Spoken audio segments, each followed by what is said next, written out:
What's up guys, welcome back to another video. In this video we're going to be building out this full stack e-commerce site with Next.js 14, NextAuth, Prisma, MongoDB, and much more. Here's the home page. Let's create an account so we can have access to all of the features. I'm going to click on this user icon and click on sign up. And now I'm going to create me an account. So apparently I'm already a member, so I'm just going to go ahead and sign in.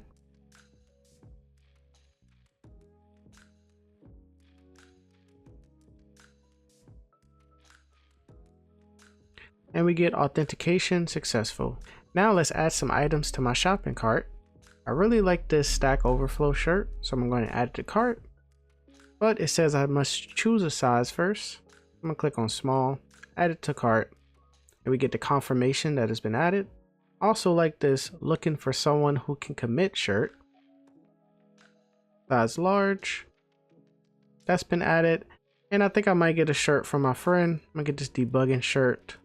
Small. Add that to cart as well. Alright, so I'm gonna go ahead and view my cart now. And I'm actually going to increase the quantity of the Stack Overflow shirt to 4. And also increase the GitHub shirt to 3. And I'm gonna go ahead and click checkout. And before I put in my payment details, I'm actually going to go and check the MongoDB database where all this is being tracked. So we got my order ID, my user ID, amount, the currency, the status, which is awaiting payment because I didn't put in my payment details yet, created date, and also the payment intent ID. And also, if I head over to my order page where I can track all my orders, we got my order here with my order number, my status, my items, and also my total. So now let's actually go check out. Click on checkout. Type in a fake card number. Click on pay now, and it's processing. And now my cart is empty, payment successful, and now we should be pushed back to the home page. So now inside of the MongoDB database, my status changed to payment successful. And also if we head over to my order page, the status changed to payment successful. We can also add items to our wish list. So if we hover over a shirt and click on this heart icon, we can add an item to our wish list. If we try to click it again, we'll get an error message saying that it already exists in our wish list. So I'm gonna add a few items to our wish list. I'm gonna add that one, and I'm gonna come down here and add these two. I'm gonna add that one and that one. And then click on this heart icon now that it's red. So it's showing red because we got items in our wish list. And from here, I can add some items to my cart. So I can go ahead and add this Stack Overflow shirt to my cart. And it shows that it's been added to my cart. I'm going to click on it and now it's in my cart. So if you don't see a shirt on the home page that you would like, you can click on view more. And here you can view all the shirts that we have available. You can also sort by price low to high and price high to low. And from here you can add to favorites if you want. And you can also add to cart. But you must choose a size first. So that is all. Let's go ahead and get started on this project. All right, so we're going to start off by creating our project with Next.js. So inside of the terminal in VS Code, we're going to type in npx create next app at latest. And I'm going to do a dot after mine because I want it to be created in a folder that I'm currently in. And it's going to ask us a few questions. So we will be using TypeScript in this project. ESLint, no.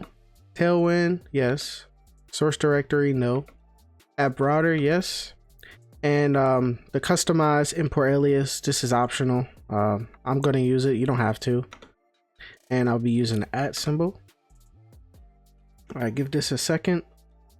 And then we're going to clean up some files and then install all of our packages and get our database connected and set up Prisma and stuff. And let's see what it gave us. So we could clean up some of these files. So inside of public, let's get rid of this Next and Versal SVG. I'm going to delete those. And this favicon, I'm going to delete this. And inside of page, I'm going to select all, delete it, and then just export a page if my snippet works. There we go. All right, nice. And we could change this to home just so we know. So export default home like that. All right, cool. So now let's go ahead and install Prisma client, NextAuth, just so we can have all of that installed already. So let's open up the terminal again. And we're gonna type, first we're gonna install NextAuth. So it's gonna do an npm I next-auth. And then the next packages we're gonna install is Prisma client and Prisma adapter. So we're gonna do an npm install at Prisma/client and then space at auth/Prisma/adapter. -adapter. And now we need to install Prisma as well. So we're gonna do an npm install Prisma --save-dev. Install that. All right, and let's head over to our package JSON. Let's make sure everything is in here. So we got NextAuth, we got Prisma client, Prisma adapter, and we also have Prisma here as well with TypeScript and Tailwind. All right, cool. And now let's go ahead and run a command inside of our terminal to generate a Prisma schema for us. So we'll be using MongoDB. So we're gonna do an npx Prisma init space -- data source -- provider. Then we're gonna do space MongoDB. So MongoDB, and then press enter. And this should create us a Prisma schema folder, a Prisma folder inside of the root. So let's go ahead and take a look at that. And as you can see, we got our schema here. So we can remove this and keep everything else, database, client, perfect. So it also created us a .env file as well. So this is where our MongoDB database URL is gonna go. So I say we go ahead and head over to MongoDB Atlas and create an account and get our database set up. So head over to your browser and head over to MongoDB Atlas and create an account if you don't have one. All right, so once you're signed in, or if you just created an account, you want to head over to where it says new project. So here's my old projects to Explore X. So I'm gonna click on new project, and my computer's going so slow right now. So for the project name, I'm gonna name this dev-threads.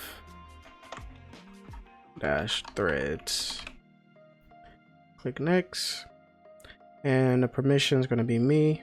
Create project. So now we're going to head over to database. Click on database, and we're going to do build a database. We're going to do a free one. We don't need to pay for anything. You can keep the names cluster 0 if you want, and then just the region could be the default region, and click on create. All right. So for the username and password, so this is really important. So for the username, make sure you remember the password that you put here. Obviously, if you was looking to deploy this, you will want to make a password that nobody can know. So I'm just going to put, for this practice project, I'm just going to put admin. And then for the password, I'm just going to do admin. And then I'm going to do create user. All right, and then scrolling down.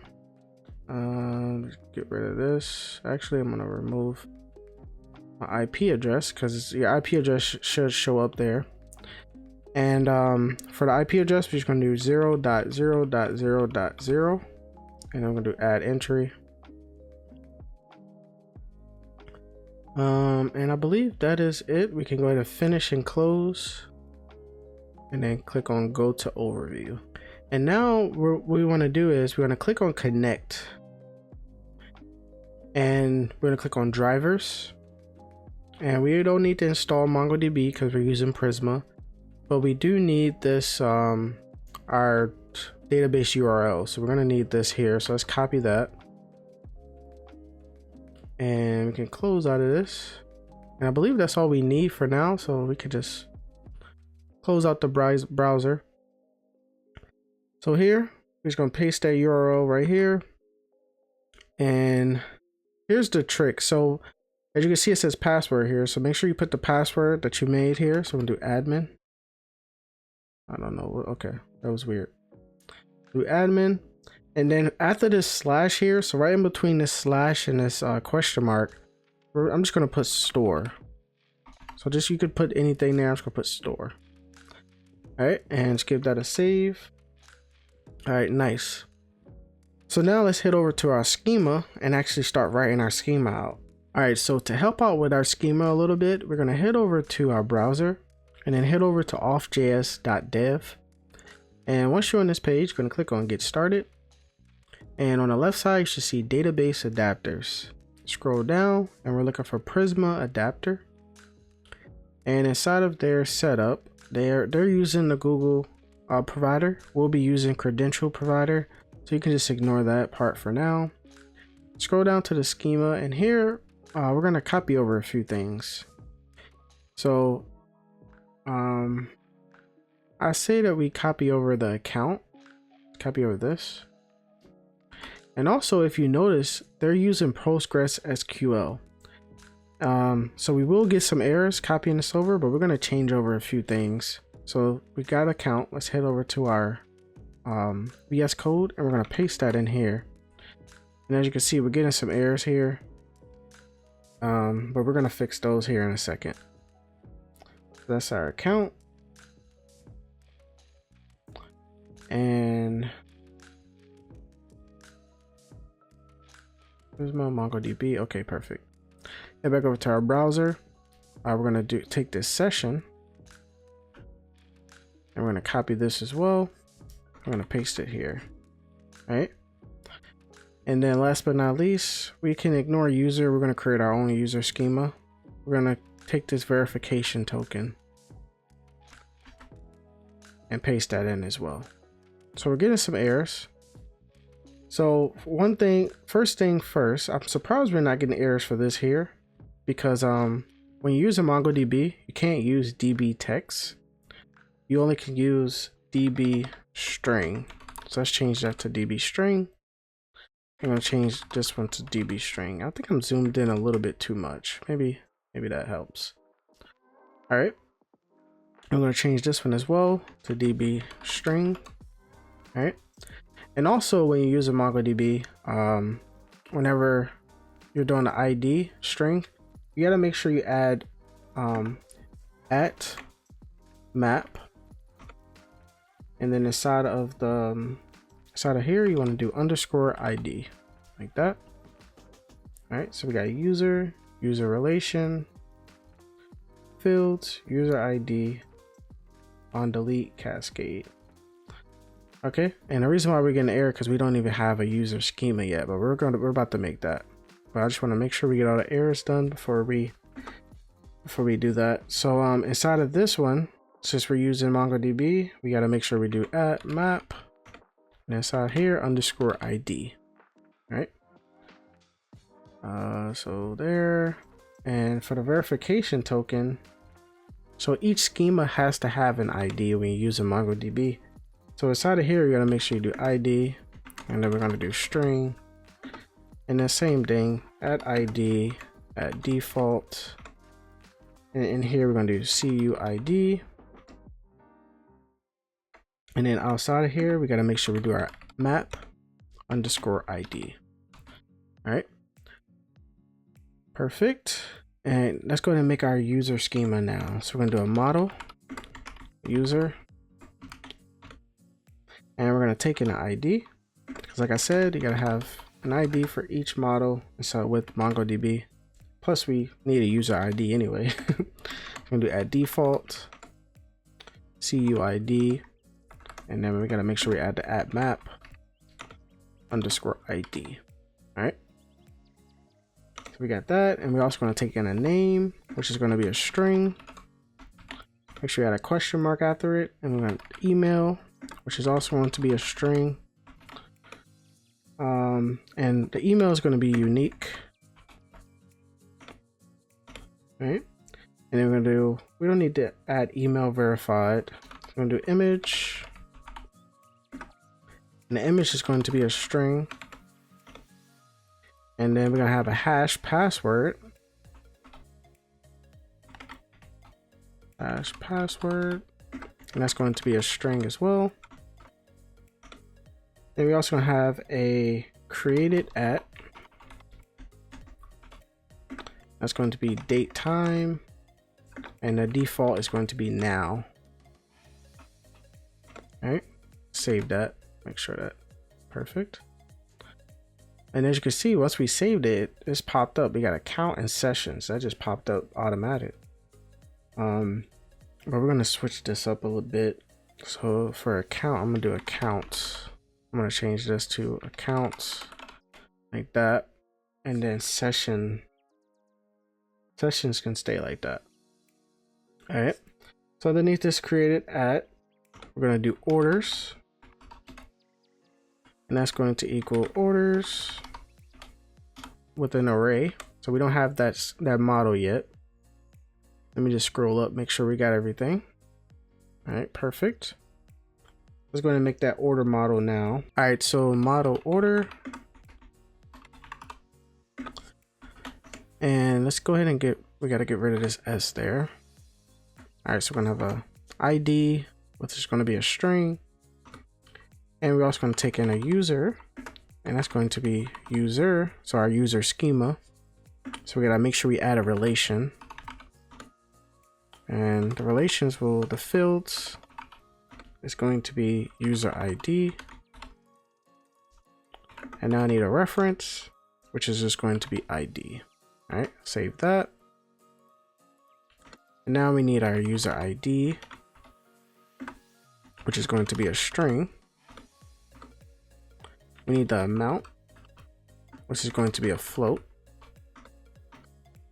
Currency, going to be a string. Status, which is going to be a string. We need to create a date. This is going to be date time, and the default is going to be now. Payment intent ID. So payment intent ID, like that. That's going to be a string. Make sure you add a question mark after it, and make sure this is unique, because each payment intent ID has to be unique. Give that a save. And last but not least, inside of our order model, we're going to do items, and that's going to equal order item, like that. So we got to make a model, order item model. And we got to make sure we give it the right relations. So underneath this order, we're going to do a model, order item. And here, same thing. We're going to do the ID string. And now we need to pass it our order ID. It's going to be a string. And then order. This is where we're going to add that relation in. So we're going to do relation. And then the fields is going to be order ID,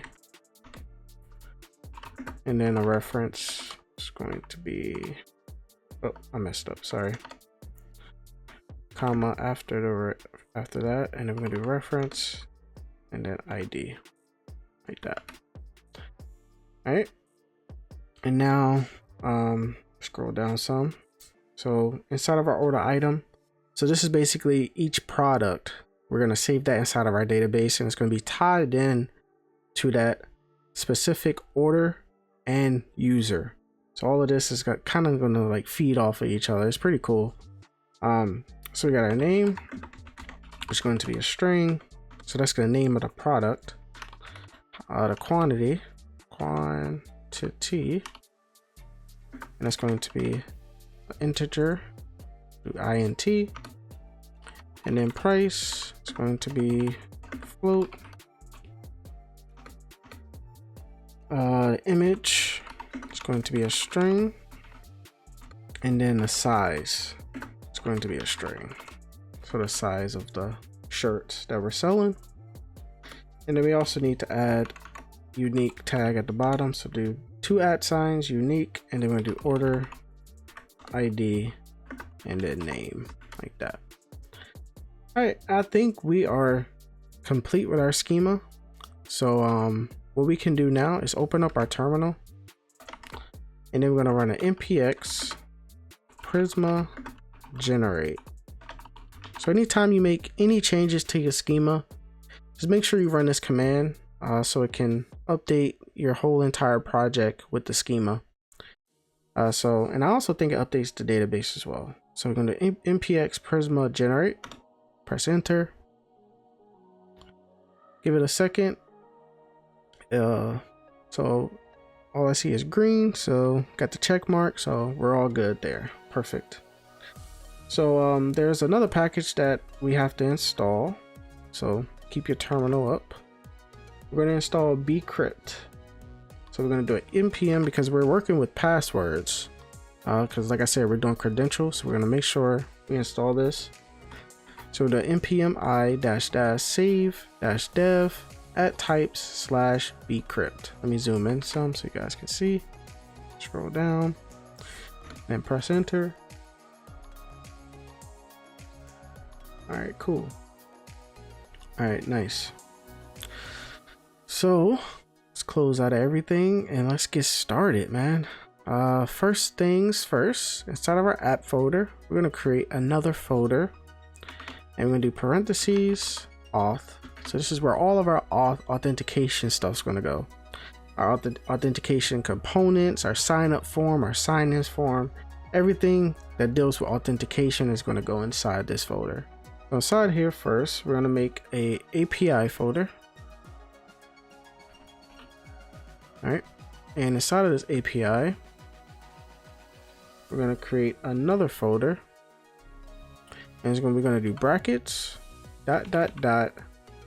next auth. Then make sure you close the bracket. All right, and inside of that folder, we're going to do a file, and it's going to be called route.js or TS. Forgot we're using TypeScript. All right, so now let's go ahead and set up our NextAuth to connect with our database and everything. So let's go ahead and we're going to import a few things. Going to import bcrypt. I wonder why it's not auto-completing. Let's see if this works. Bcrypt. Okay. All right, and then we're also going to import NextAuth. That's coming from NextAuth, not /next, from NextAuth like that.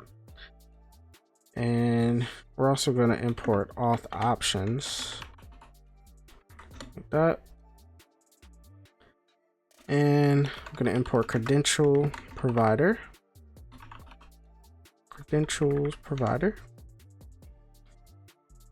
and Prisma adapter.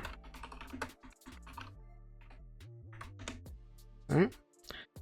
And we're also going to import Prisma, but that's going to be coming from our lib folder, because if we just import Prisma and directly inside of this file, we're going to be getting a lot of errors saying that we call in Prisma too much. So to fix that, inside of our root, we're going to create a folder, and it's going to be called lib. All right. And inside of this folder, we're going to create a file. It's going to be called Prisma db.ts. All right, so let's go ahead and do this. So we're going to do an import Prisma client from Prisma client, and then we're going to do a declare global. In here, we're going to do var Prisma client or undefined. All right, this is all inside of the docs as well, and on Stack Overflow. So do a const client, and it's going to equal global this dot Prisma. Then we're going to do new Prisma client. All right. Then we do if our process .env, sorry, I can't type tonight, .node underscore env is not equal to production. We're gonna do global this .prisma equals client. All right, and then we're going to export default client. So export default client. All right, give that a save, and we shouldn't have to go in this file anymore. So we can go ahead and close out of that, hit back over to our API, our route, and now we can go ahead and import that inside of here. So we're going to do an import Prisma. It's going to be coming from our lib folder, so at /lib/prismadb. Perfect.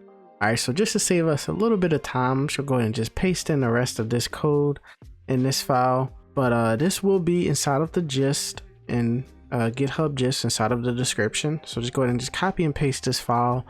It's not too long. I will explain what each line means, just to save us a little bit of time, because I know you guys are ready to start building out these components. We're going to start with the Navbar.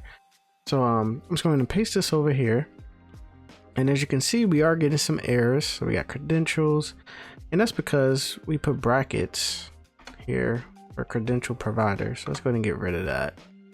And we are getting an error for adapter. In the project that I made, I believe I'm using let's go to the package lock. Prisma adapter version 1.010. So in this one I'm using 0.14. So we could just leave this error here for now. I am gonna see about fixing this error because I'm not sure what it could be causing it. So we're gonna come back to that. But I'm gonna go over and explain some of this code. Most of this is inside the docs, especially this part here, which I'm starting to think we don't need, because we will be creating our own sign in and sign up form for our website. And if you guys never used NextAuth before, you can use their built-in sign up form or sign in form. I believe they have their own sign in page and sign out pages that you can use. And I believe that's what this is for, so I'm not sure we even need this, but we're going to keep it for now. But down here is where all the magic happens for our custom form. So the first thing we're going to do is this if check. We're basically just checking to see if the email and password are provided, and if they're not, we're just going to throw an error saying invalid credentials. And then here, this const user, basically just retrieving the user from the database based on the email that's that they provided. And then here's the hash password. We're basically just checking to see if the user or the hash password is available. If it's not available, and if they're not, we're just going to throw an error. And correct the password. We're just comparing the provided password, which is this credential password. So whatever password the user types in, and we're going to compare that to the password inside of our database. And we're saving that inside of a isCorrected variable. And basically here, we're checking to see if the corrected password, if it's not correct, we're just going to throw an error. And last but not least, we're just returning the user. And down here we got our pages, sign in page. Like I said, we're doing our own custom sign in form and sign up form. So this is basically just telling NextAuth that we're doing our own form and go suck it. We're not using yours. Down here is our session. If you guys don't know what JWT stand for, I believe it stands for JSON Web Token. Down here is our secret, which we didn't write inside of our .env yet, but we will be. That is basically just we're just making a NextAuth secret. and we're just exporting some stuff down there. And to fix this error here, what we're gonna do is open up our terminal, and we're gonna type in npm I NextAuth / Prisma adapter. So I believe I had you guys install Auth / Prisma adapter, which was working fine on my project, but after doing some research, there's an issue going on with TypeScript or something with this adapter. So the workaround is to install NextAuth / Prisma adapter, and then all we got to do is just change this up here, this import to NextAuth, so at next-auth Prisma adapter, and that should get rid of that error. Nice. So now it's time to start our navbar. Let's go ahead and close this, close everything up, and let's go let's close out everything, and let's open up the app folder. And inside of the app folder, we're gonna make a folder, and this is going to be called, actually outside of the app folder, we're going to make a folder. So inside of our root, it's going to be called components. All right. And inside of this folder, we're going to have another folder in here. It's going to say UI. This is where our button and our input is going to go. And it's going to make the navbar file. So navbar.tsx. Nice. Just going to export it and head over to our layout. And this is where we're going to import it. And we're going to fix up everything in here as well. But I say we go ahead and start the navbar. It's going to import the navbar.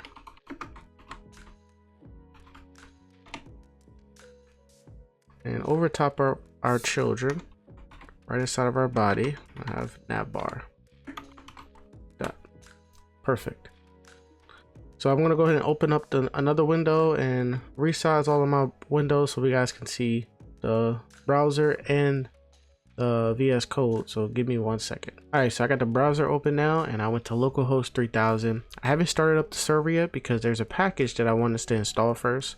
So head over to your terminal, and we're going to type in npm I react -icons space -- save. I'm going to be using a bunch of React icons in this project. So whenever that finish, we can go ahead and start up our project now. We're going to do npm run dev. All right, close out of that, and let's give this page a refresh. So while that is loading, let's head over to the root of our project, and we're going to create a folder, and it's going to be called constants. And inside this constants folder, we're going to create a file called index.ts. If you guys follow any one of my projects, you guys know what's going to go in here. It's just basically our links. So that way inside of our navbar, we can just map through these links instead of writing each link one by one. Just save some time and save some space inside of the files.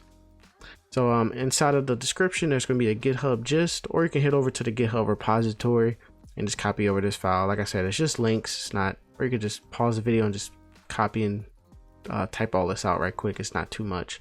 So we got our main links here, and we got our user links there. So we go ahead and close out of this, and then we're gonna head over. As you can see, our project is black. We got white text. We forgot to clear out this global CSS here. So head over to the global CSS and get rid of that. Let's give that a save, and should turn to normal. While we're here, we're actually going to add in a style that we're going to be using a bunch. And it's going to be like a little custom container that I created. It's going to do @layer, do styles, and we do .main container. You can name this whatever you want. I just named it main container. The reason why I couldn't name it container is because Tailwind has a container styling class already. I mean, we probably could have overrid it inside of the Tailwind config, but rather just do it like this. So main container, I'm gonna do apply width 90%, and then we're gonna do a max width of 1400 pixels. And then we're gonna do MX auto. Right, give that a save, and we can go ahead and close this out now. And head over to our Navbar, and let's go ahead and get started. So components, Navbar, we should see our Navbar there with our page. Nice. All right, let's go ahead and get started. Let's do our imports. First things first though, we gotta make this a use client. We gotta make this a client component. And we're gonna import some stuff. So we're gonna import use state from React. We're gonna import link from Next.js. Let me make some space here because there's a bunch of imports. All right, and we're gonna import sign out. I think this goes in brackets. Sign out. And this is going to be coming from NextAuth /React. All right. And then we're going to import our links now. So we're going to import main links and then user links. All right. And I want to make some like a comment there, and this is going to be all of our icons just to organize it a little bit. We're going to be using AI outline user, AI outline shopping cart, and AI outline heart from React icons /AI. And then we're also going to be using FI menu.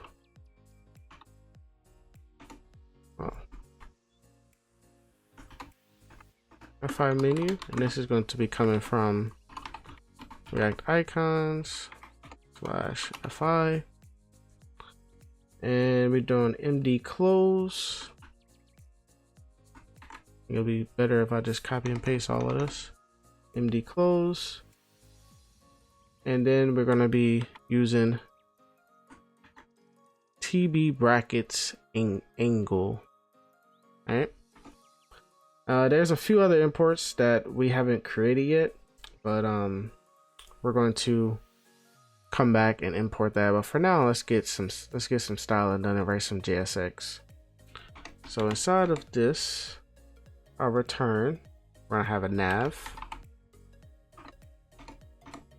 And let me come down some, and then we have a div. And our div is going to have a class name of main container. I have a border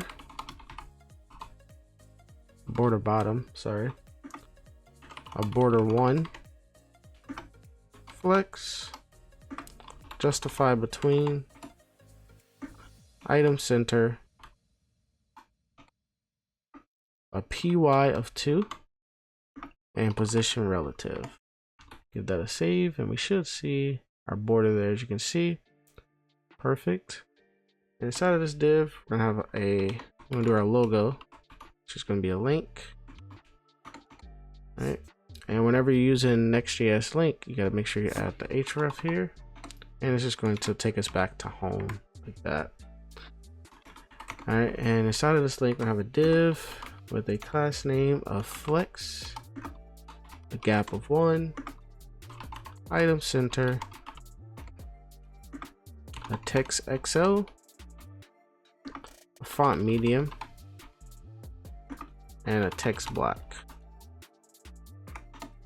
All right, take a quick look. Oh, you didn't put anything inside this div. All right, so inside of this div, we're gonna have a h1, and it's gonna be called dev-threads. All right, and this h1 is it's not gonna have a class name. Well, underneath this h1, this is where we're gonna have that TB brackets angle. TB brackets angle. Like that. All right, perfect. All right, so underneath this link tag, this way we're gonna map through our main links. We're gonna do a UL.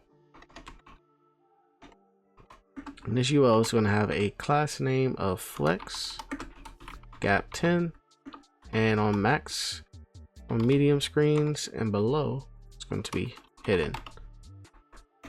All right, and it's going to map through our main links. We're going to do main links dot map and do link, and we're returning JSX, so make sure you do parentheses.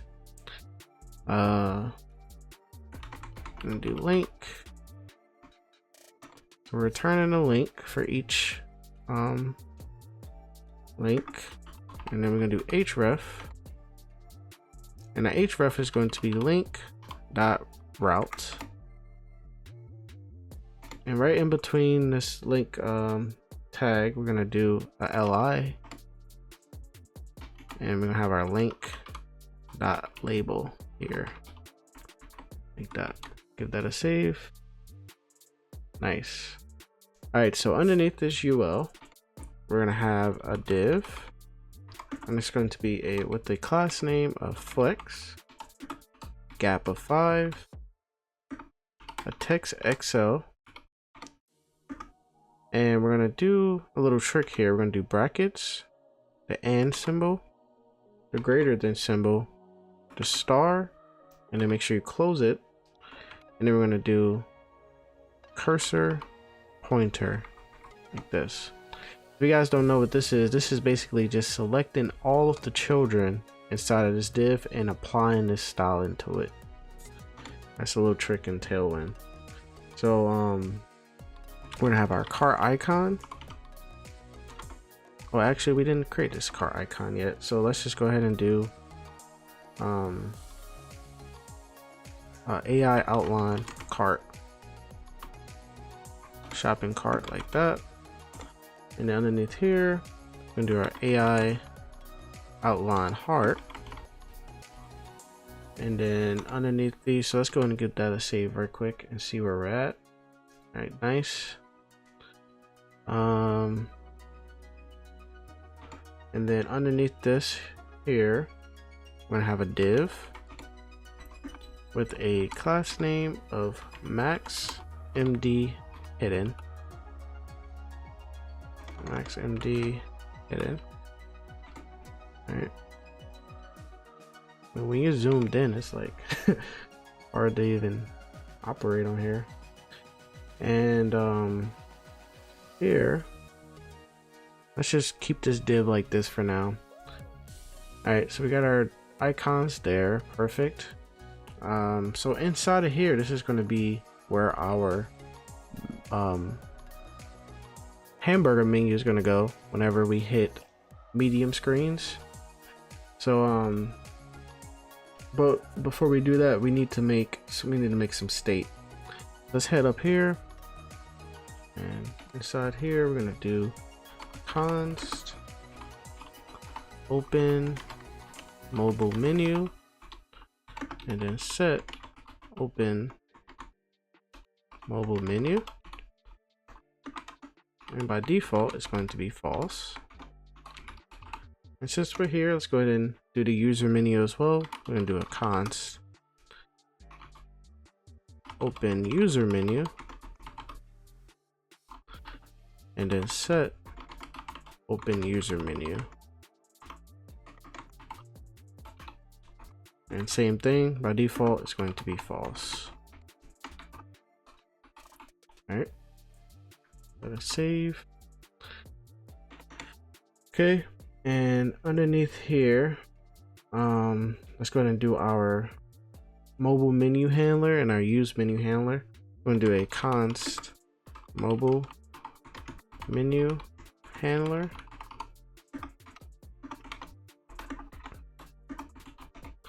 and in here we're just basically going to set open mobile menu to toggle open mobile menu, right? And then same thing with the user menu. I'll do const user menu handler, and same thing, we're just going to set open user menu to toggle open user menu. All right, perfect. Let's head down here now, and inside of this div, actually on this div, where this is where we're gonna have our on click at for our open our mobile menu handler. So we're going to do on click and do mobile menu handler like that. And inside of this div, this is where we're just gonna do open. So if it's open mobile menu, question mark, we're gonna show MD close, which is to close a little X icon. But if it's not, we're gonna do show FI menu, which is our hamburger menu. FI menu. It's that simple to create a responsive navbar. It's really that simple. All right, let's take a quick look and see if this works. So let's go to inspect. Oh, it's right there. All right. I don't think it's supposed to show though on here. Oh, okay. Let's see what we did wrong here. We put max MD hidden. We just need MD hidden. MD and up hidden. All right. Let's take a quick look. Inspect. Whenever we resize our screen, and there we go, we got our menu, and when we click it, it shows the X. So let's open, close, nice. All right, so now let's create our user menu down here. So underneath this div, so this div here, we're going to do, I'm going to put comments here. Let's do user menu like that, so that way we can know everything. All right, so underneath here, we're going to do brackets. So we only want to show this when our user menu is open. So we're going to do open user menu. We're going to do and parentheses. And then we're going to have a div with a class name of zIndex10, position absolute, a right of 0, a top of 40 pixels, a width of 28, a BG of gray 700, a shadow MD, a rounded MD, a pattern of 4, text white, a max MD hidden, and I gotta scroll over so much freaking so much styling. All right, it's one more. So we're just gonna do a text center like this. All right, and before we write anything in this div, I think I forgot something. So we need our actual user icon there. We forgot to put that. It's right over the top of this div. So right underneath this AI outline heart, we're actually gonna have another div here. And this is going to have the same thing, a class name of, this one's gonna have a max MD hidden. All right, and then we also want our on click on here, so we're gonna do an on click, and this one's going to be our user menu handler. All right, and inside of this div, this is where we're going to render our AI outline user. That'll save, and we should see our user there. Nice. When we click it, we should see something. There we go. We got our little menu there that shows. Perfect. But we don't have anything inside here. Inside of this div, this is where we're going to render out. So when we click on this, we want to show initially, if you're not logged in, we want to show login and sign in. But when we are signed in, we want to show, you know, orders, our favorites, which is our wish list, and we also want to show sign out. So what I'm going to do, since we haven't passed in the users or created our get user action yet, what I'm going to do, we're going to create some state up here. So we're just gonna do const user authenticated, and then we're gonna do set user authenticated, and it's just going to default, it's just going to be false. State false. That's simple. All right, so down here, all right, cool. Actually, what we should do is, instead of user authenticated, let's just change it to user and then set user. I think that's a little bit too much, right? User authenticated, like gotta type that in every time. So underneath here, inside of this div, we're gonna render out, so if we are a user, to do brackets. So if we're not a user, actually, so if we're not a user, question mark, parentheses, we're gonna render out a UL, no class name on it. It's gonna be a link, and href is going to lead us to our sign in page that we haven't created yet. So let's do dash sign in. Sign dash in. I have an li. It's going to say login. Like that. Let's take a quick look. All right, so we are getting an error here. Oh, we forgot to. Okay, we forgot to put our else. That's why we're getting an error. For now, we can just put null. I just want to see if this works. But we are gonna write a different else statement. Let's click on it. All right, so log in. Nice. And right underneath here, we can actually just copy this whole entire link. Like I said, it's going to be two buttons or two links. One's going to be sign in and one's going to be sign up. So /sign up. Do sign up like that. Give that a quick save. Nice. All right, and so now we need our else. So we can get rid of that null. So else, make sure you do parentheses. I have a UL, and this is where we're going to map through our user links. And do user links at map link. All right,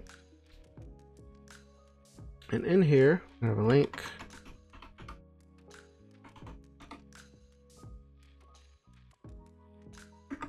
I have an href.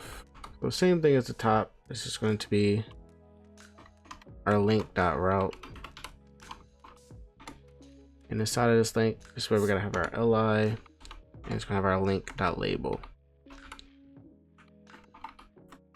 All right, give that a save.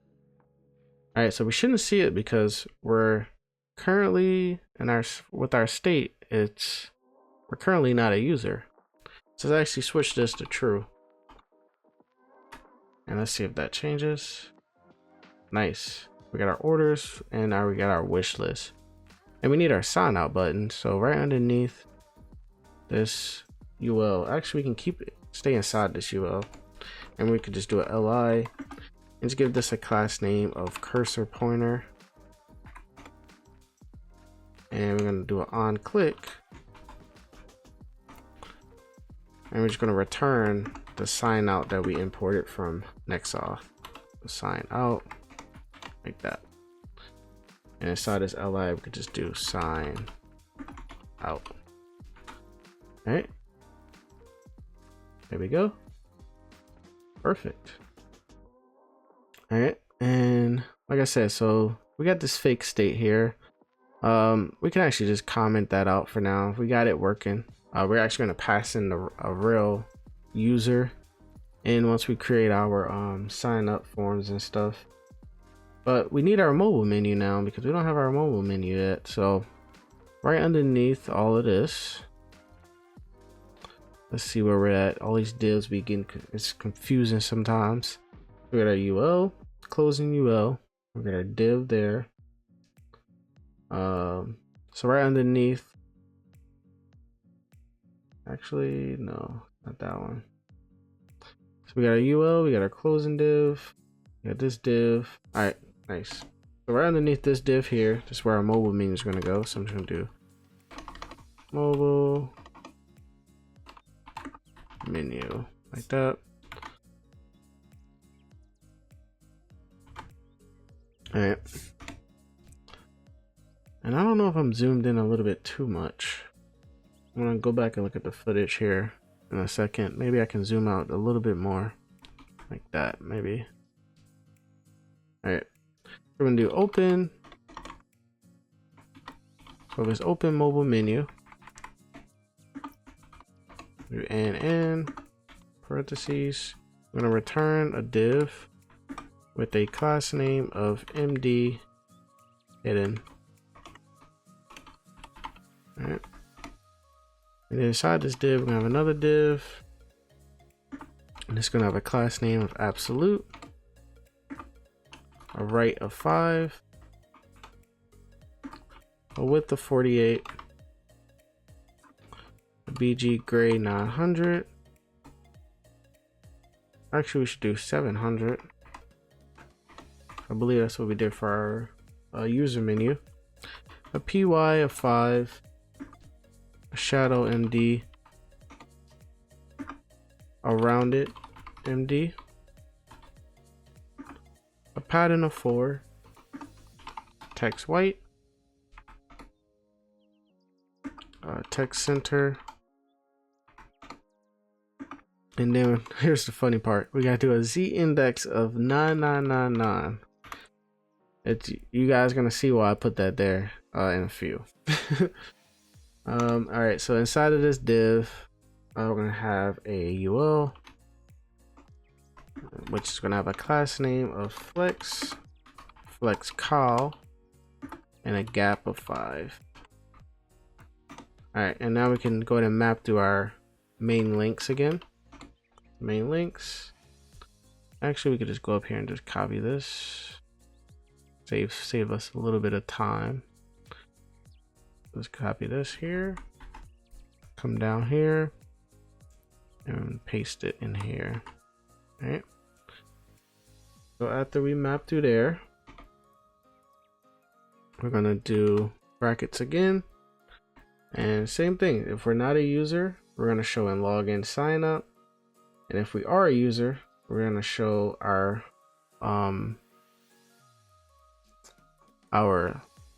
links, our user links. So we can actually copy this here, and I'm gonna paste that down here like that. All right, let's take a quick look at this. I'm gonna inspect, open it up, and as you can see, it's all bunched up. We probably gotta add some style in there. All right, cool. Let's see what's up with that. User links. But we are a user, so that's showing the right links. All right, link UL. I mean, what we can do is probably just here. We can do a class name of flex call, and then a gap of 5. Let's see if that works. Let's inspect. All right, perfect. So each one has a gap of 5. And let's make user false.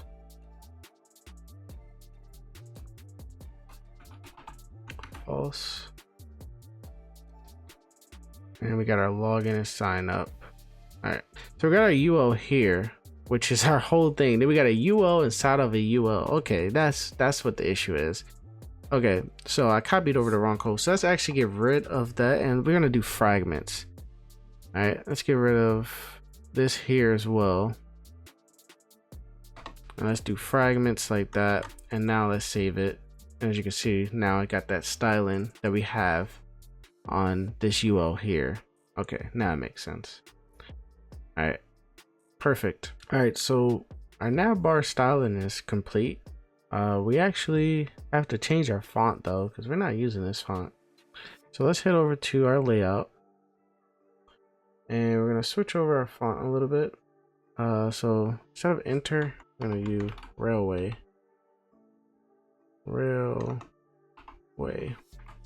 And this is my first time using this font, and all I can say is I like it, really like it. I'm gonna change that to railway and change this enter to railway, like that.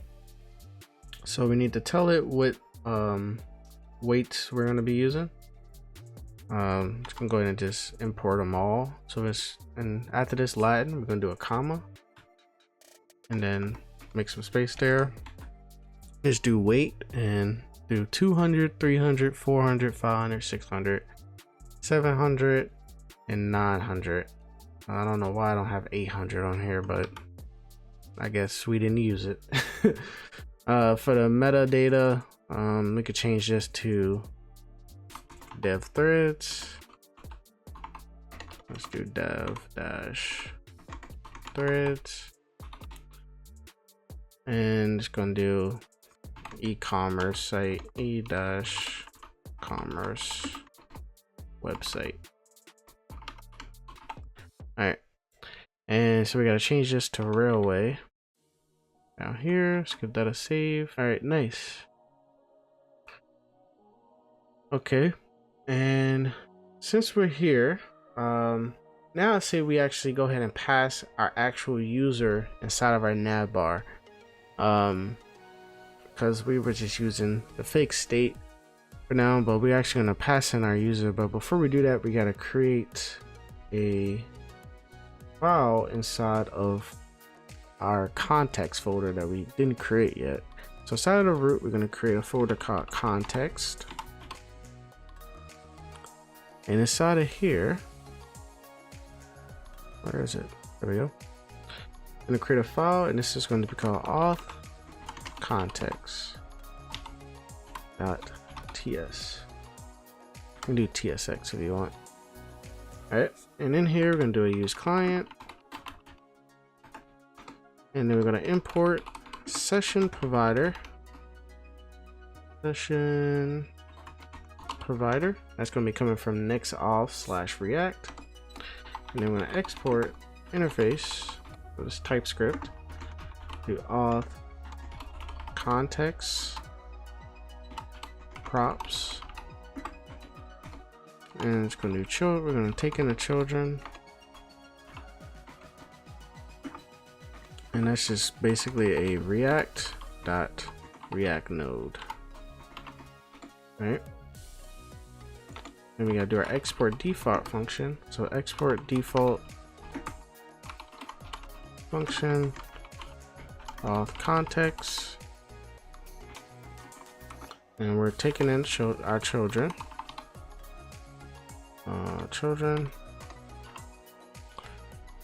Going to add our interface to this and do Auth Context props. All right, and then in here we're just returning our session provider, and it's going to wrap around all of our children like that. All right, nice. So we're going to close this out, head over to our layout, and we got to import that in here. So underneath our navbar, we're going to go to import Auth Context. Now we got to wrap our whole entire application up with this. So right underneath our body, and do Auth Context, and paste that in here. All right, so we are getting an error here, and I think I know why we're getting this error. So let's head over to our terminal.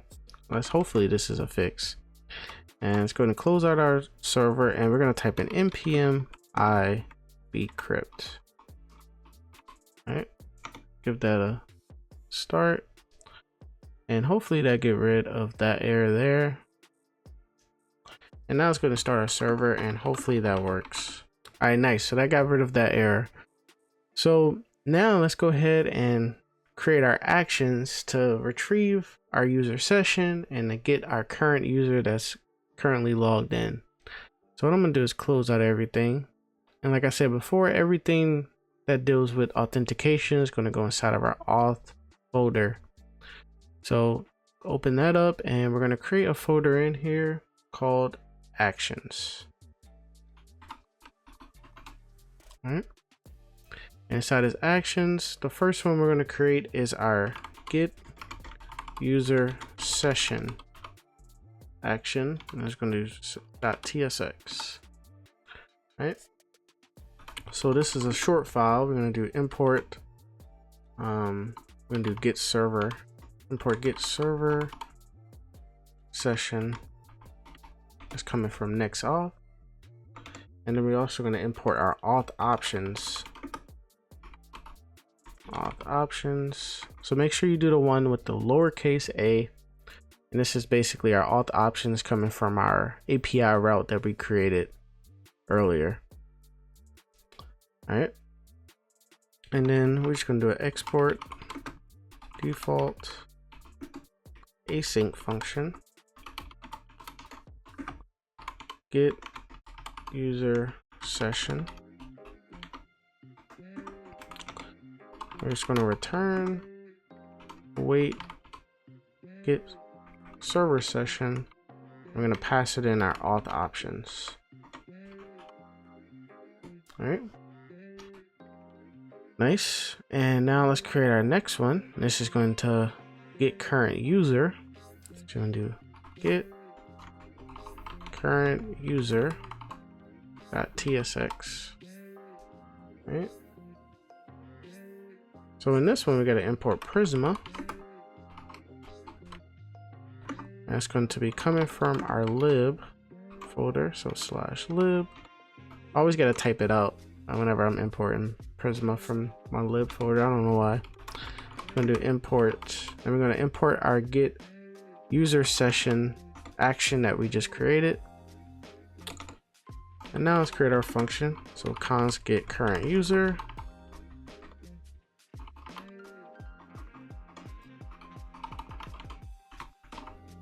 Get current user. It's going to be async.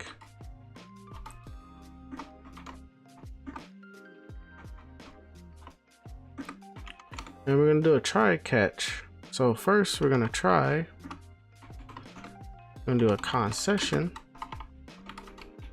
It's going to equal await get user session. All right. So if our session user email, all we're going to do is return null. All right. See, we are getting an error of session. Actually, put a exclamation point in front of it, and I spelled email wrong. That could be the issue there as well. Session.user email. Session is possibly undefined. All right. Let's keep going here. Maybe we can fix that here in a second. Then we do a const current user. And that's going to equal await Prisma user. And once you click dot, you should have access to a bunch of Prisma methods. I use some of these, but some of these I haven't used before, like aggregate raw. Don't know what that is, but the one that I use the most is definitely find unique. All right. And we got to tell it where to find it. So where to find this user. We want it to find it by the user email. New session .user .email, and this is going to be a string. So as a string. All right. So after that, we're going to do if current. So if it's not current user, we're just going to return null.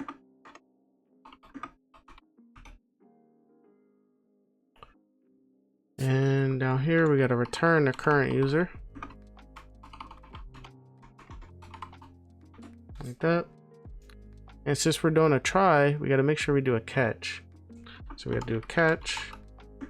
And we're going to just catch an error. It's going to be any. And we're just going to return null. Alright.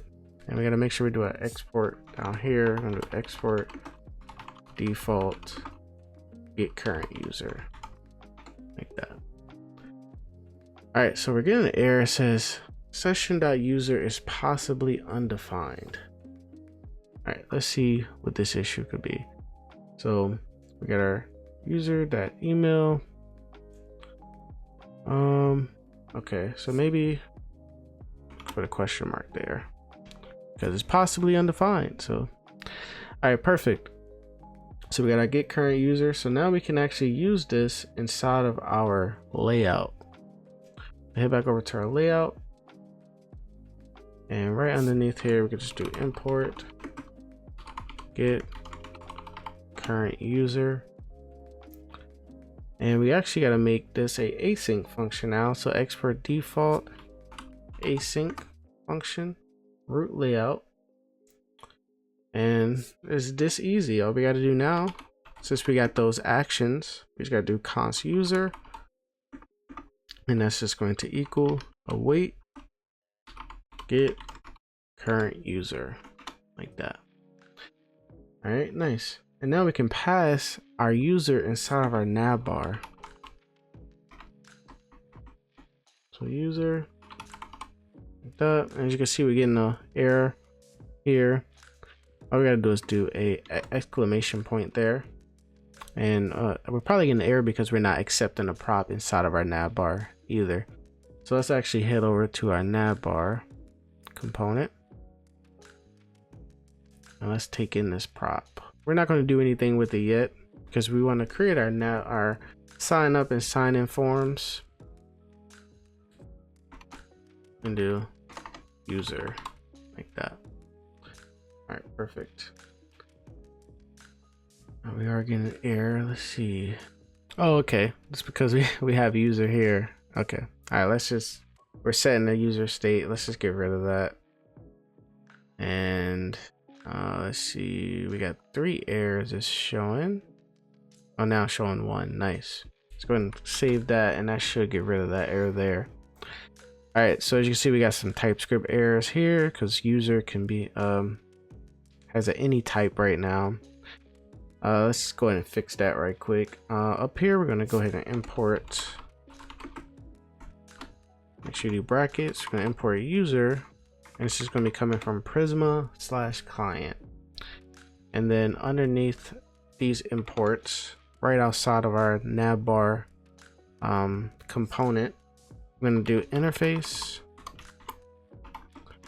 navbar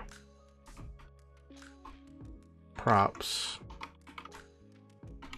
And we're just going to do user is equal to user, the user that we just imported from Prisma client. And now down here, we're going to do react.fc, do brackets, navbar props, like that. All right, nice. So we're not signed in currently, so that's why it's showing our login and sign up. But we do have our user passed in to our navbar. So now I say we create our sign up and sign in form, so that way whenever we are signed in, it shows the actual user menu. So let's do that now. Inside of our auth folder, we're going to create a folder called sign -in, and in this folder we're going to make a file, and it's going to be called page.tsx. okay, and we're going to create another folder inside of the auth folder. It's going to be sign-up, and same thing, we're going to create a page.tsx file. tsx. All right, so let's go ahead and export both of these. Put that and a sign up page as well.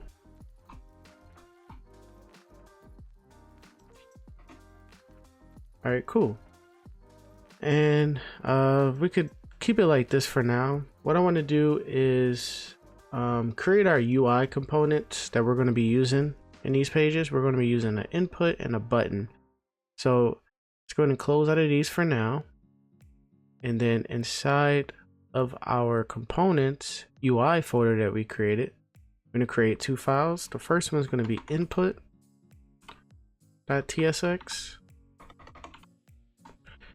And the second one is going to be called button.tsx. All right, so we can go ahead and start off with the button. First, we're going to make it a use client, a client component, and we're going to import use form status from React DOM. We're going to do a const button.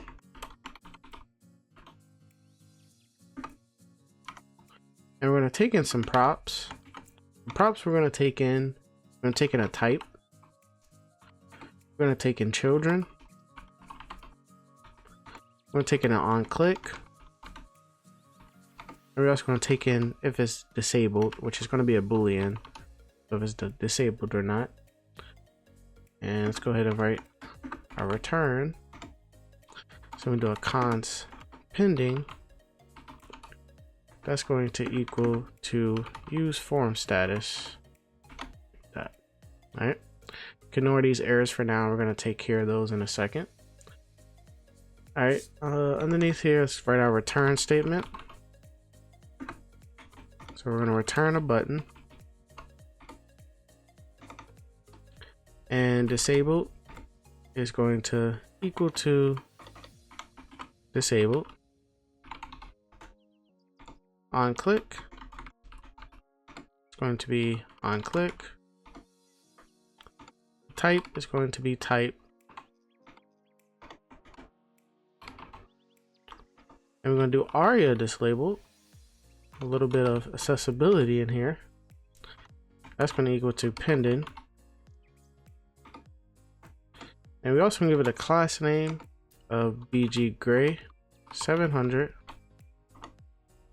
BG gray 700. I'm gonna do a text white, a PY of 1, a PX of 3, a shadow, and a rounded MD. Okay. And inside of this button, this is where we're gonna have our children, like that. All right. Let's go ahead and fix these TypeScript errors now. Scroll over some. So we're going to do an interface, button props, and we're going to do type.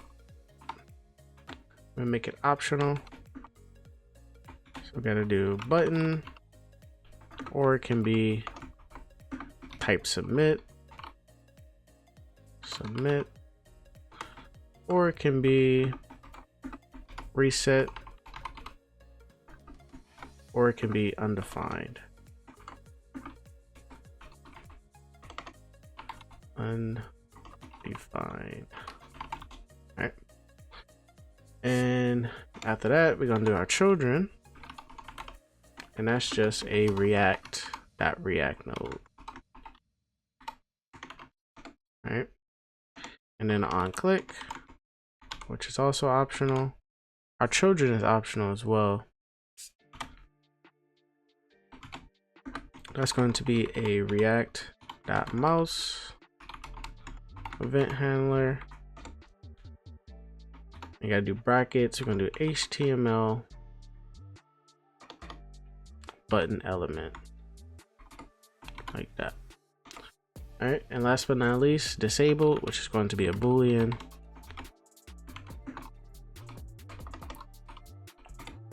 All right, and all we got to do now is add it to our components. We're gonna do react.fc brackets button props, like that. Alright, so we're getting one error type. Let's make sure. So we got button, submit, oh, wait. Let's see what the error is. Alright, so what I think is happening, let's remove undefined for now. But it's gonna make us add it once we add our types and send over the props. So, but for now we can just keep it like this, just so we don't have any errors and have a nice clean project for now. All right, so let's go ahead and do our input. And in this one, we actually got to install a package. So I'm gonna close out the server and we're gonna do an npm iclsx. All right, so let that install, and then we're gonna start back up the server. npm run dev.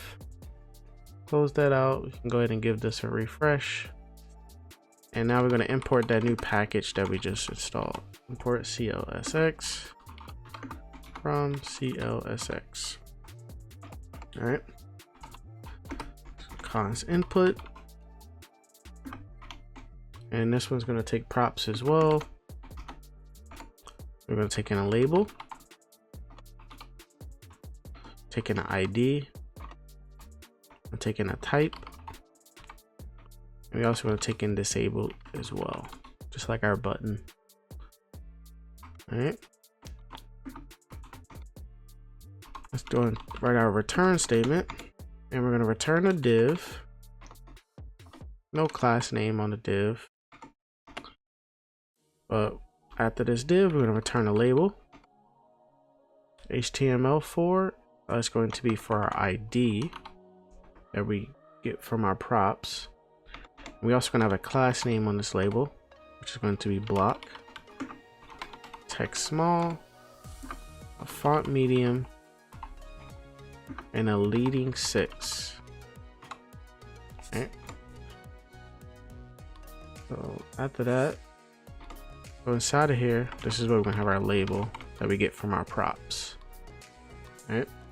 After that label, we're gonna do a div. This div is gonna have a class name of margin top 2. And inside of this div, this is where we're gonna render out our input. And this is gonna be a self-closing tag. So it's gonna take a bunch of stuff. So disabled, it's going to be disabled, which is going to be a boolean. Name, it's going to be our ID that we get from our props. We're going to make this required. ID is going to equal to ID. Our type is going to equal to type. And autocomplete is going to equal to our ID. And last but not least, let's do our class name. But before you write anything inside of the class name, we're going to remove the quotes and we're going to do brackets CLSX and then do parentheses. And now we're going to do backticks. And I actually got to scroll over. So this is going to be a bunch of class a bunch of class names for this one. All right. So let me make some space here. All right. So inside here, I wonder if I can take this and. All right. Just trying to make this look as pretty as I can make it. All right. So we're gonna do block, a width of full, a rounded MD, a border 0, a PX of 1, a PY of 1.5, a text gray 900, a shadow small, a ring 1, ring inset, a ring gray 300, And then we're gonna edit the placeholder. So you just do that and then do put placeholder. All right, let me scroll over some long class name. All right, so placeholder is going to be text gray 400. And then we're gonna edit the focus state. So focus going to be ring 2. And then focus again. That's going to be ring and set. And then focus one more time. That's going to be, we're gonna change the color of the ring. I'm gonna do ring gray 500. And then small, it's going to be text small.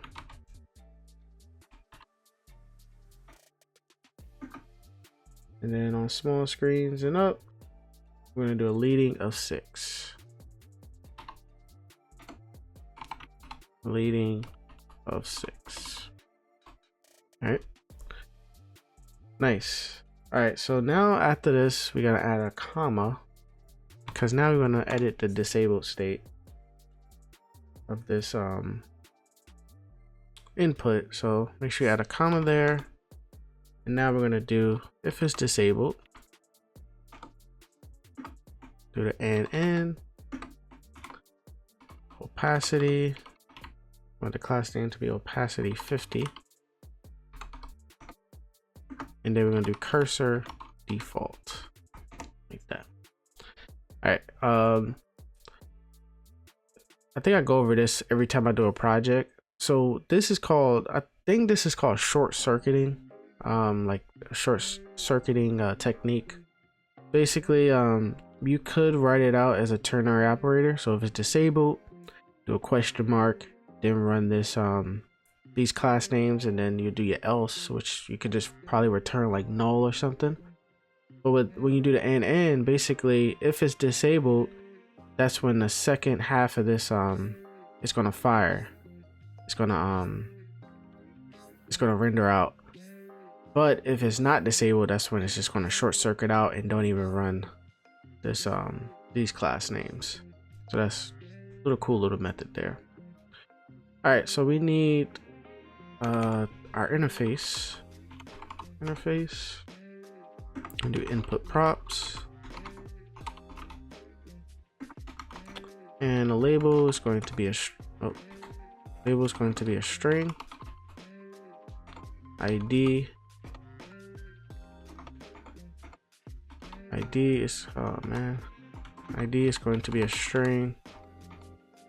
Our type is going to be a string. And then disabled is going to be optional. That's going to be a boolean. All right, let's go and add it to our component. React.sc brackets input props. Nice. All right, so we got our label. We got our input and we got our button UI components. So now let's go ahead and start our sign in and sign up forms. Okay, so inside of our app in our auth folder, we're going to create a folder in here called components. So this will be all of our authentication components. So it's going to be our sign in and sign up form inside of this folder. So let's go ahead and create those files now. We're going to type in sign in form.tsx. And then we're going to do sign up form.tsx.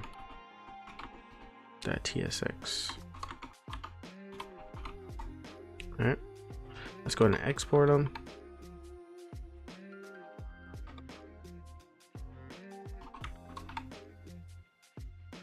All right, and head over to, we're going to work on the sign up form first. So in here, let's go and import that. So I want a div. I'm gonna give this div a class name of py5, and then this is where we're gonna render our sign up form.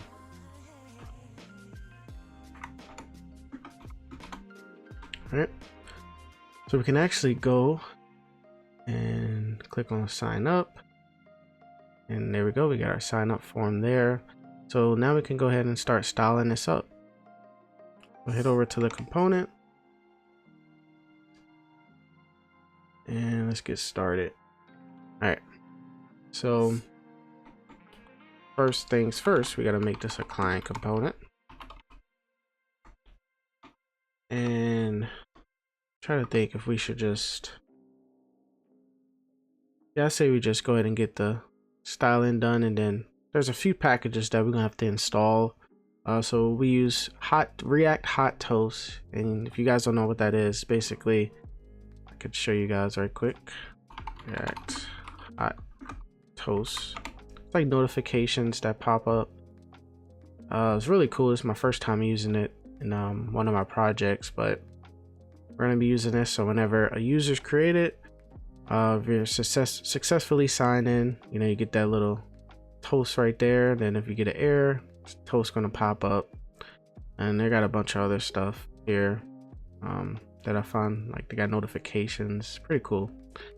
All right, so yeah, we're gonna be using that, but let's go ahead and style up our form first. So turn some JSX, let's get it.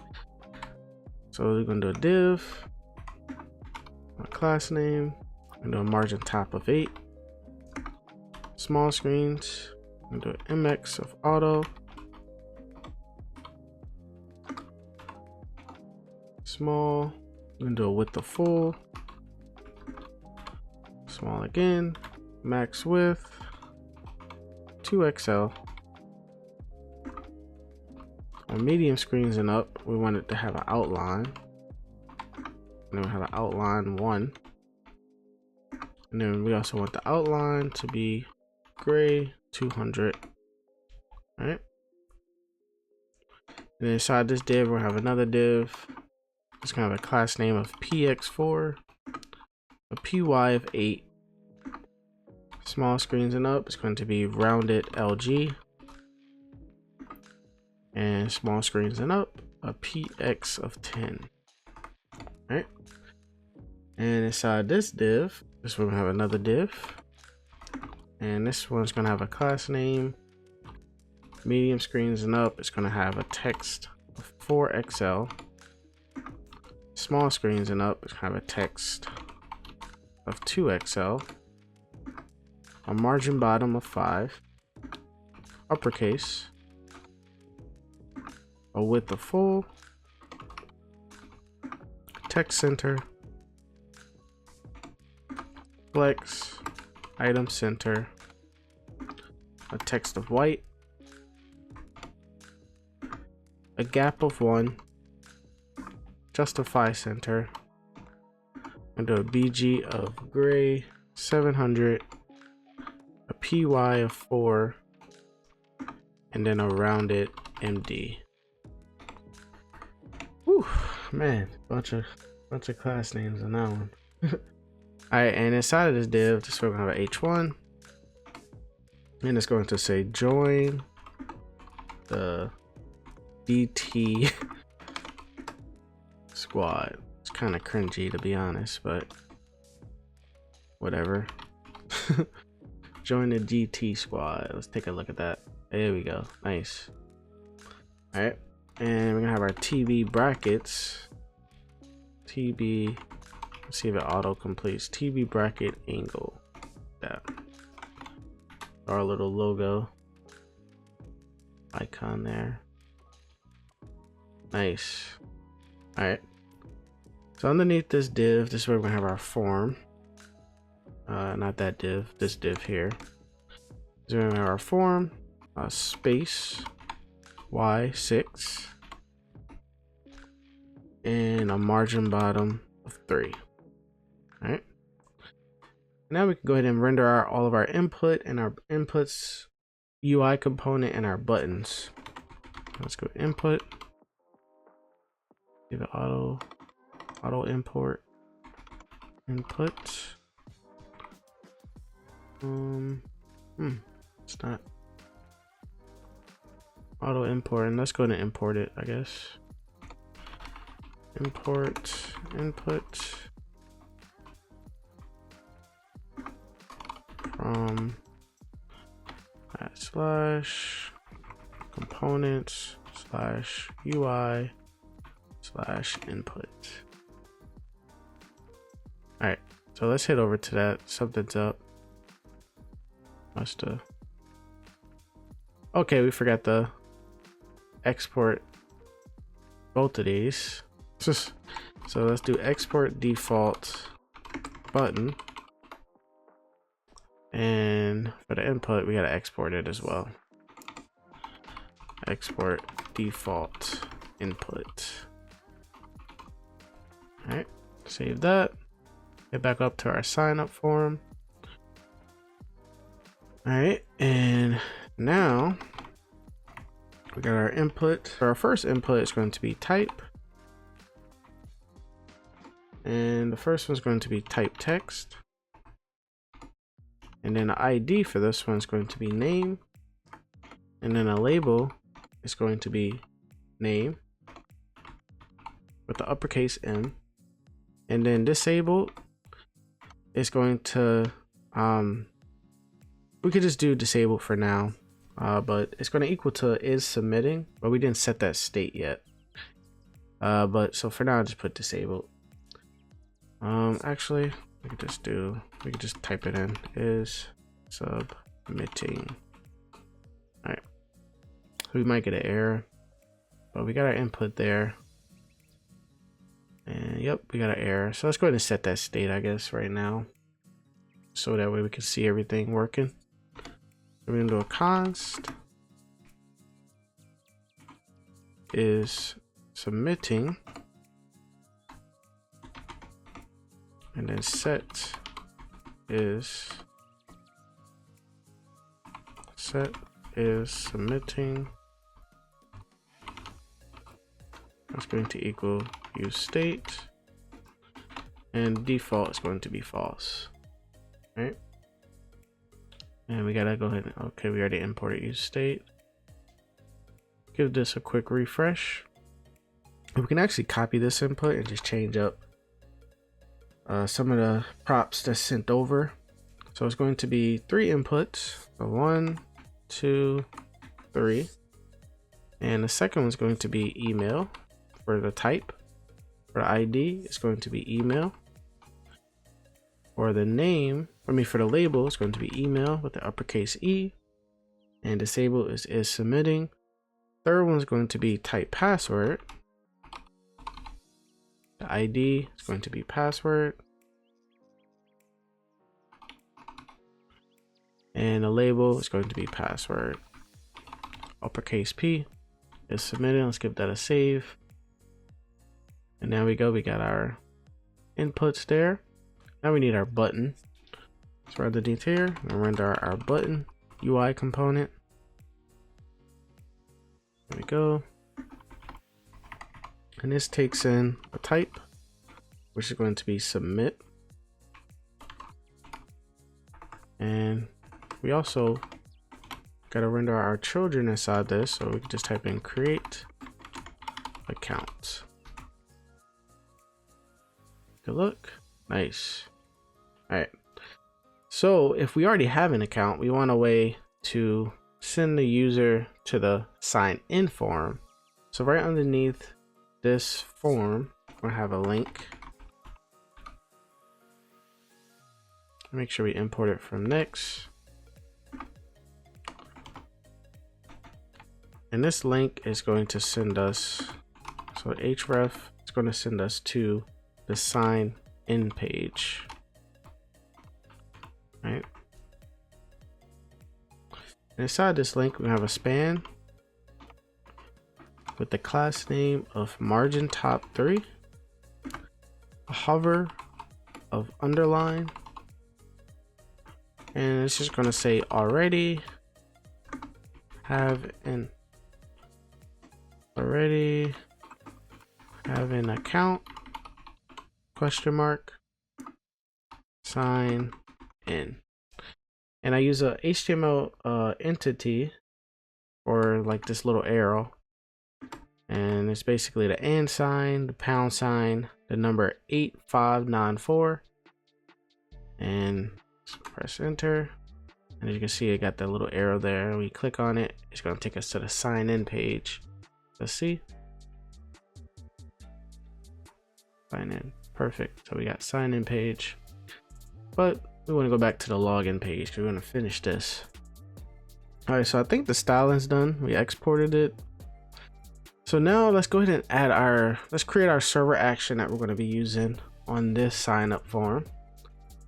So we're going to head over to actions, and we're going to create, and we could create this, we can name this whatever we want, but I'm just going to name it auth actions. Auth actions.tsx. All right,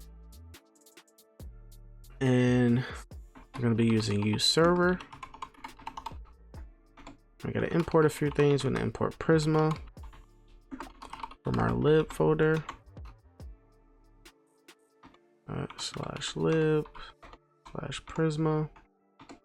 And we also import revalidate path. That's from next cache. And we're also gonna import bcrypt. Bcrypt from bcrypt. All right, so let's go ahead and create our function now. So we're going to export async function. It's going to be create user. We got to take in form data.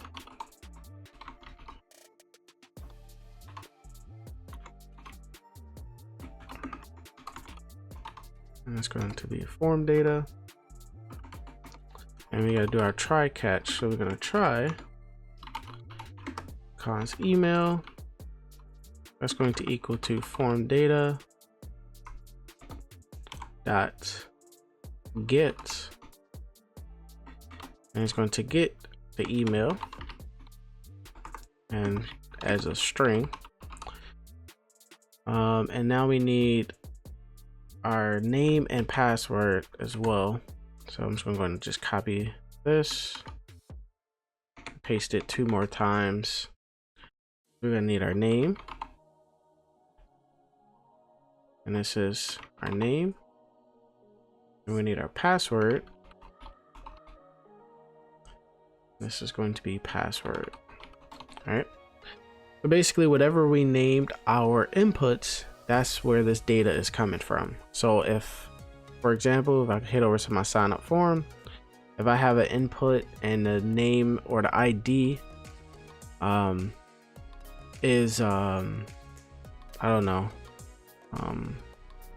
phone number or telephone number or something, then inside of my server action, this would be, you know, this here, this dot get would be this telephone number. You know, it's whatever you name your inputs. That's where we're getting this data from. All right. So after this, still inside of the try, we do another try. First time ever doing a try catch inside of a try catch. So we're gonna do a const existing user. That's going to equal await Prisma dot user dot await. Oh, I spelled wait wrong. I was wondering. We had the error. Dot find unique.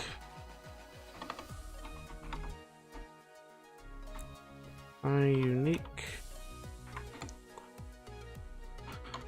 And we're going to tell it where to find it. So where it's going to be email.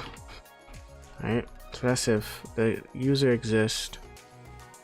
So if we input an email that already exists inside of our database, it's going to be saved under existing user. All right.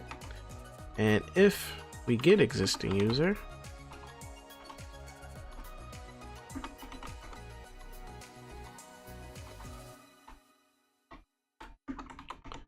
we're going to just throw a new error.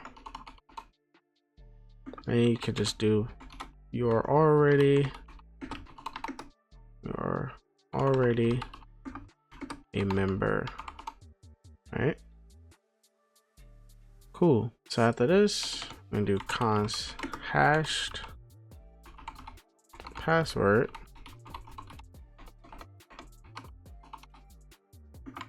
I'm gonna do await decrypt dot hash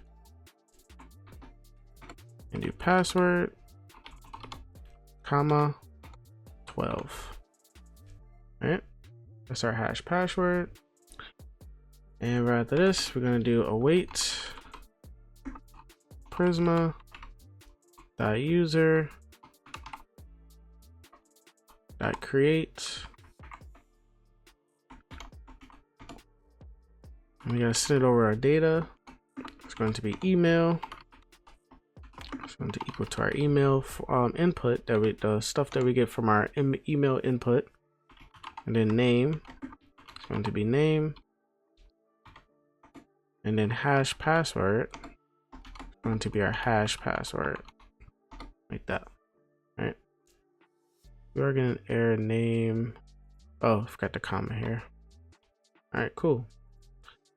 So after this, we have to revalidate our path. All right. Now let's do our catch statement. So we did 2 tries, so we gotta have 2 catches. So we're gonna do catch. So the first one, we're just catching the existing user. And we're just going to return existing user.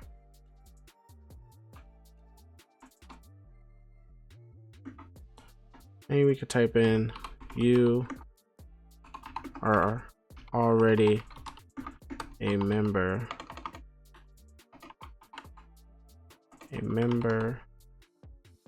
Please sign in.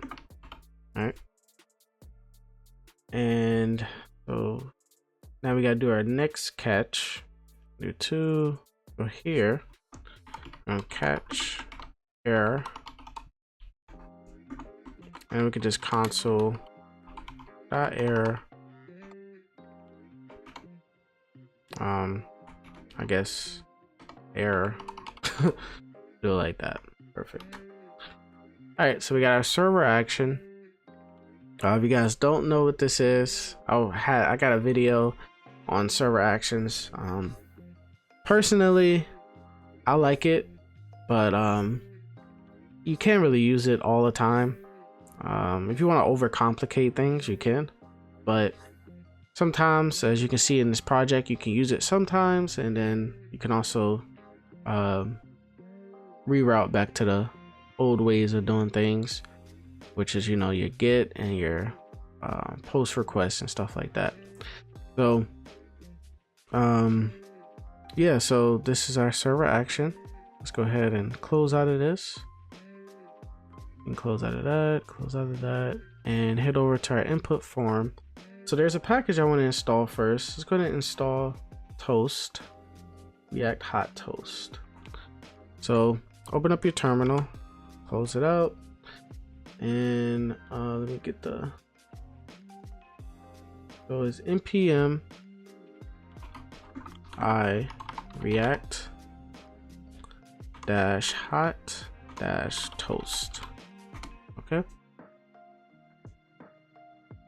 Okay, so that's installed. We can go ahead and start up our server again. Cool. So for React Toast to work, we actually got to make a file inside of our contacts folder.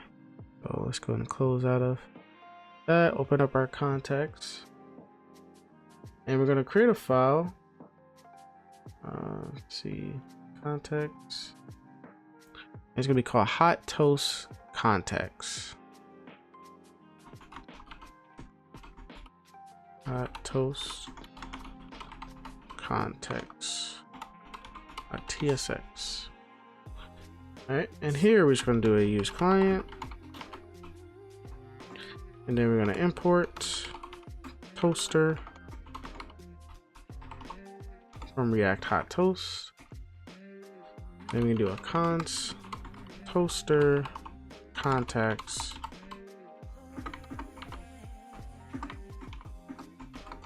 and we're just going to return toaster. It's going to export default it.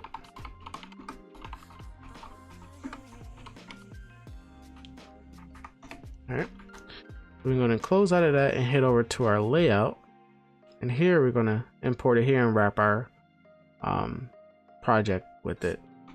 So import toaster context. So right underneath auth context, that's where we're gonna have our toaster context. We're gonna wrap our navbar and our children in it. All right. All right, my apologies. We don't need to wrap the whole entire application with it. It's just a self-closing tag. So like that. All right, and let's head back over to our sign up form. So yeah, I made this project, I want to say maybe like a month ago. So I'm already working on 2 other projects, and so a lot of this code, I'm going off of my GitHub, and you know, that's why I'm typing a little slower and trying to see, you know, a good path to take on creating this, because like I said, I made this like a whole month ago, and I was just trying to pile up a bunch of projects for the new year so that way I can have a bunch of content coming out. So but yeah, we're gonna get through this. Hopefully you guys following along, and it's actually good that, you know, I'm going a little bit slow so you guys can get everything perfect, and this is a really good project. I really enjoy making this one. All right, so we got our sign up form. Now we need to do our submit for our form and add our server actions in here. So a few things we got to import. So we're going to import our server action. So that's going to be create user. That's coming from our actions / auth actions, and then we're also going to import use ref and use effect. All right, and we're also going to import use session from NextAuth, and we're going to import, I believe that's it actually. Oh, actually one more. We're going to import toast from React Hot Toast. All right. Let's get rid of that one. All right, cool. So it's going to be a bunch of stuff going underneath this use state. All right. So first we're going to do a con session. It's going to equal use session, and then we're going to do a cons ref equal use ref, default null, but for TypeScript in here we got to do brackets HTML form element. All right, like that, and then we're going to do a cons router. So we forgot to import this. Cons router, that's going to use router, and do not import use router from next router. We're going to be using next navigation. I still don't know why they have this import in there if this is the one you have to use. So use router from next navigation, and that's going to make our use effect. So the whole reason why we're doing a use effect, because we want to see if you're already authenticated. If you're already logged in, we don't want you on this page. We want to push you back to the home page and say that you're already signed in. So that's why we're making this use effect here. So that's the first thing we're going to do. We're going to do if our session dot status triple equals to authenticated. We're going to do a toast dot success, and we're just going to say you are already signed in, like that. All right. And then after this, we're going to do a router dot push, and we're going to push you back to home page. Right. So after this, hold on. Did I do oh, I did parentheses. We got to do brackets. Sorry. For the use effect, so brackets here like that. All right.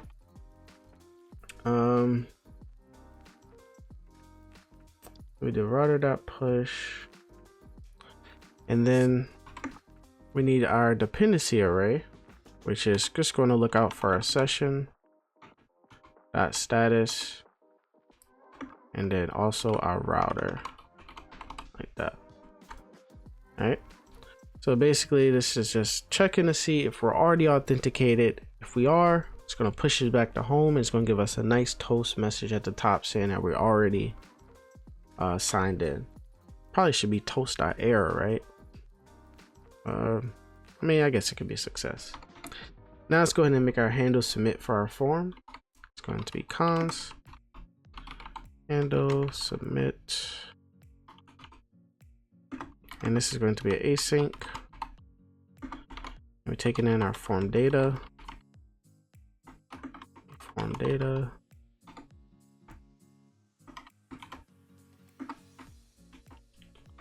All right. So first thing we're gonna do is set submitting. Wait. Something's oh. Async set submitting. So we're gonna set is submitting to true. And then we're gonna do a const result. It's going to equal await create user. And we're gonna send it over our form data. All right, and now we're gonna do an if check. So if our result dot existing user, I'm gonna do a toast dot error.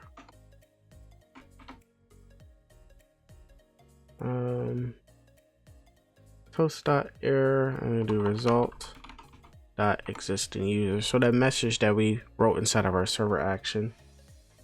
And then we're gonna do an else.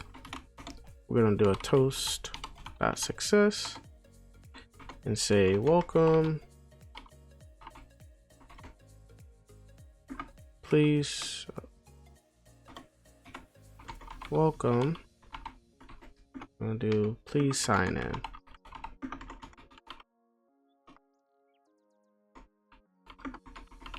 All right. And then after this, we're gonna do a ref dot current dot reset that reset in the form, and then we're gonna do a router dot push, and then we're gonna push our sign in page. Sign dash in like that. All right. Nice. And last but not least, we're gonna set is submitting to false. Okay. Let's head back down to our form and add this on submit to it. All right, but first we gotta add our ref so we can get that form reset that we added to the handle submit function, and do on submit. I'm gonna do an E for event, and we're gonna do E dot prevent default because we don't want the page to refresh. And we're gonna do a const form data. That's going to equal new form data E dot target E dot current target. Sorry. All right. And then we also gonna run the handle submit, and that's going to be our form data. give that a save, and we should have a working form now. So what I want to do is actually head over to our MongoDB database and see if once we create our account, will it pop up in here. So let's go ahead and create our account. So I'm just going to do, my name is Antonio. My email is going to be, I'm going to do an admin account. So that way we can sign in and sign out with this. So I'm going to do admin at dt.com. And then my password, so it's going to be admin123. Click on create account. If this works. All right, guys, so I found the issue. Remember that change that we made when we was creating this, our API route for NextAuth? And we made that change to the adapter where we installed NextAuth/Prisma adapter. So we actually need to reroute back to what we had. And we're going to get a TypeScript error. And to get rid of that error, we're just going to do as any there. Just to get rid of that error. So make sure you just go back to import Prisma adapter from auth/Prisma adapter. All right. And let's test this out. Head over to your sign in form. And then I'm going to do name. It's going to be Antonio. My email is going to be admin@dt.com. And my password is going to be admin1234. Click on create account. As you can see, we got our welcome toast there. And we got pushed to the sign in page because now we have to sign in. And let's refresh our database. And hopefully we got our user in here. Yep, we got our user, we got our ID, we got our name, our email, our hash password, and we got the time our account was created. Nice. So now let's go ahead and create our sign in page so that way we can be authenticated and get access to a bunch of other features that we're going to add. I'm going to head over to auth, and I'm actually going to head over to the sign in page, and I'm going to import it here so that way we can see all the changes that we're making.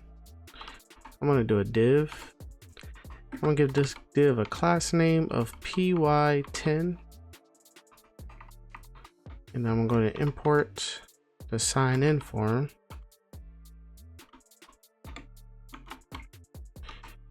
All right. And I'm going to close out of that and then head over to the sign in form component. And let's go over here at the sign in form. And let's go and import a bunch of stuff. So first we got to make this a client component. And we're going to import toast from React Hot Toast. We're going to import sign in. And that's going to be coming from NextAuth React. Make some space here. And we're going to import our input from our UI component folder. We're also going to import button. Import button. We're going to import use router.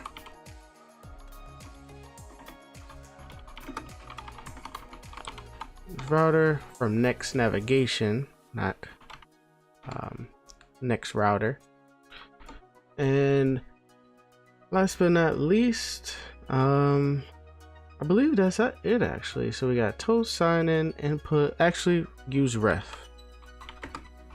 Use ref.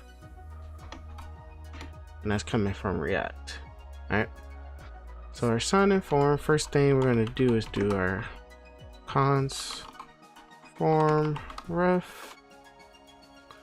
And that's just going to equal to use ref null. And just like we did inside of our sign up form for TypeScript, we're going to make this an HTML form element like that. All right. And next we're going to do cons router. And that's going to equal use router. Like that. All right. Cool. So let's go ahead and do our handle submit. Actually, let's just go ahead and style our form first. All right, so let's write some JSX. It's going to have a div, have a class name of margin top 8, small mx auto, small width full, small screens and up, max width 2XL, max width 2XL, medium outline, give it an outline 1, and then an outline grade 200. All right, and then in here we have a div, we have a class name of px4, a py of 8, small screens and up. We're gonna give it a rounded lg, and small screens and up px10. Have h1 in here, and it's just going to say sign in. As h1, I'm going to have a class name of text2xl, and text2xl, and a margin bottom 5. All right, let's give that a quick save and take a look. All right, okay, there we go. We got sign in. All right, underneath this h1 is going to be our form. Form, and we're going to do ref. It's going to equal to ref form. Form ref, sorry. Form ref, and we didn't make the on submit yet, but we're just going to give it a class name for now of space y6. Space y6. If you guys don't know what this is, I believe this give top and bottom margin to all of the children inside of the form. So we're gonna do a margin bottom of 5 and input.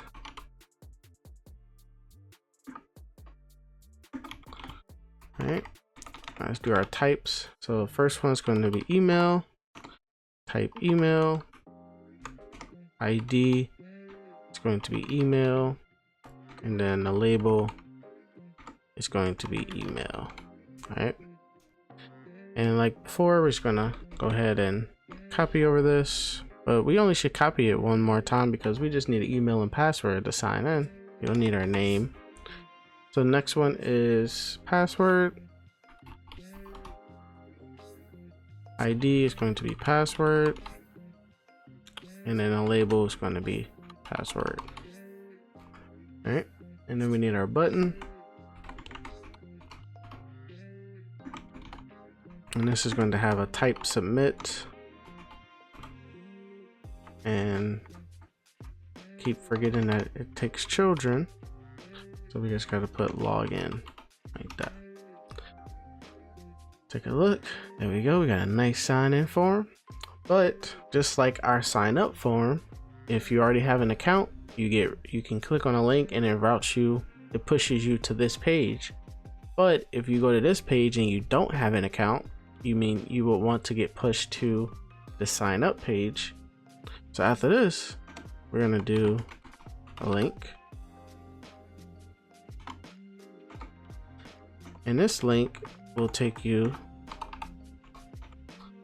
oh man, all right, this link will take you to the sign up page. All right, wait, did I import link? Okay, we didn't import link. Import link from Next. All right, and inside of this, we're gonna have a span, and it's gonna have a class name, a margin top 3, and then same thing, a hover underline. And this one's gonna say, don't have an account,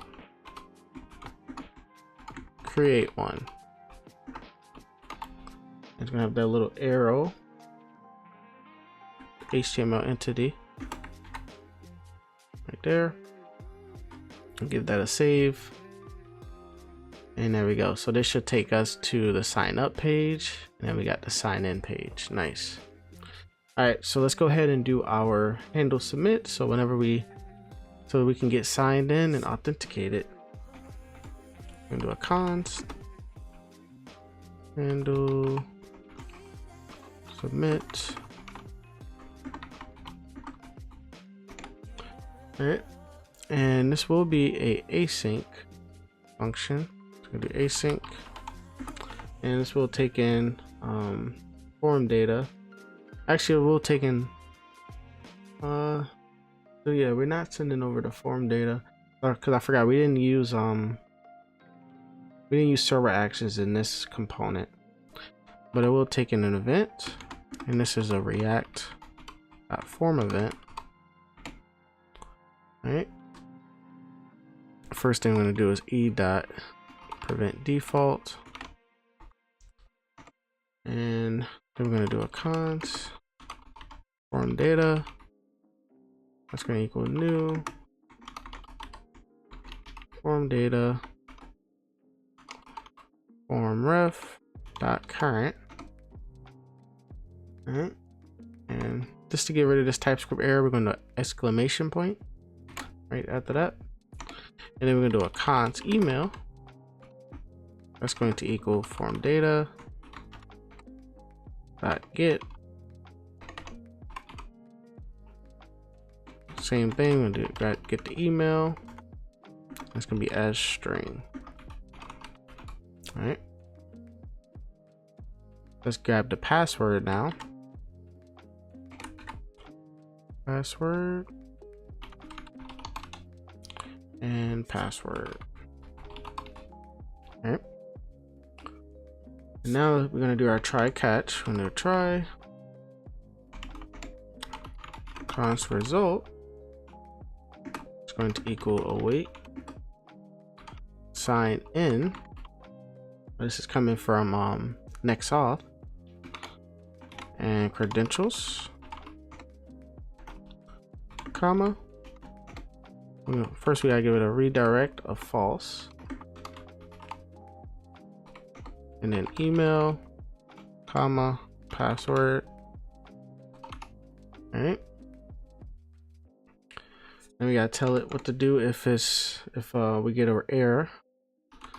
If result dot error, we're just going to throw a new error, result dot error. All right, and we could do, because this could possibly be undefined, so make sure you put a question mark there. And so if there's no error and we're able to sign in, we just want to give it a toast.success authentication successful, or we could just do successfully signed in. Successfully signed in, like that. And then after, I probably spelled successfully wrong. That don't even look like that. Let's see how to spell that. Successfully. Okay, I spelled it right. Okay, I know how to spell. Successfully signed in. And we're gonna do a router dot push. We're gonna push home, and we're gonna catch an error. It's gonna be any. And then we're gonna do a toast dot error, and we're just gonna say we could just do invalid credentials, like that. All right, let's give that a save, and let's try to sign in with the account that we already made. So if you head over to our database, we made this account, admin DT, and the password is, I believe I made it admin1234. So let's go ahead and try that. So admin DT, admin 1234, press enter. And it doesn't look like we signed in. Maybe I changed, maybe it's not the password. 1234. Okay, let's create another account. Maybe that wasn't the password. So Antonio, I'm gonna do admin at Antonio.com, and then the password is going to be admin 12345. I'm gonna click on create account. Welcome, please sign in. All right, so admin and at Antonio, admin 12345, enter. Oh, okay. So we forgot to put the on submit on the form. Now it makes sense. So on submit, and that's going to be it's going to be handle submit. All right, and now let's try the old one. So our admin DT and admin 1234. Ooh, we get an error. Okay. All right, small mistake, guys. Thank God for Stack Overflow. So inside of the API / NextAuth folder, we actually got to make another folder, and then we're going to put this NextAuth inside of that. So make sure you click on API and make a folder in here, and it's going to be called Auth. Okay. And now we're going to drag this NextAuth folder inside of there. All right. So it should be API. So inside of the auth, it should be API, auth. Then we got the spread operator with NextAuth in the brackets. And then we got our route. So make sure you do it like that. All right. And let's try this again. Let's close out everything. And let's see if this works now. So do admin 12345, enter. Thank God. Perfect. We got our, so we're on home, and let's see. We got access to the user menu. We don't have access yet, so there must be something in our navbar that we did wrong. So we'll go back and fix that, but we should be successfully signed in. Let's check our database, make sure everything is. So we should have 2 users since I made 2 users. All right, cool. All right. So now I say we go and do our hero section, which is we're going to use Swiper.js to make a slider. Really easy to use. My first time using it in this project. And yeah, so let's go ahead and do that. All right, so before we start the hero section, you may notice that once we signed in, our user menu doesn't show up.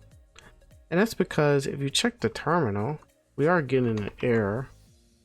It says decryption operation failed and a bunch of other stuff. So if you head over to our API auth route with NextAuth and scroll down, as you can see, our secret has this process.env NextAuth secret. So we got to go add this NextAuth secret inside of our .env file. I was supposed to do it whenever we finished that, but I totally forgot. So we're actually going to add 2 things. So we're going to do NextAuth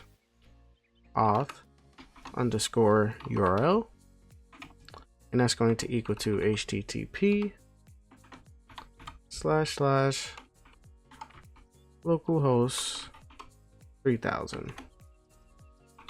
All right, and then we're going to do our NextAuth secret, NextAuth underscore secret,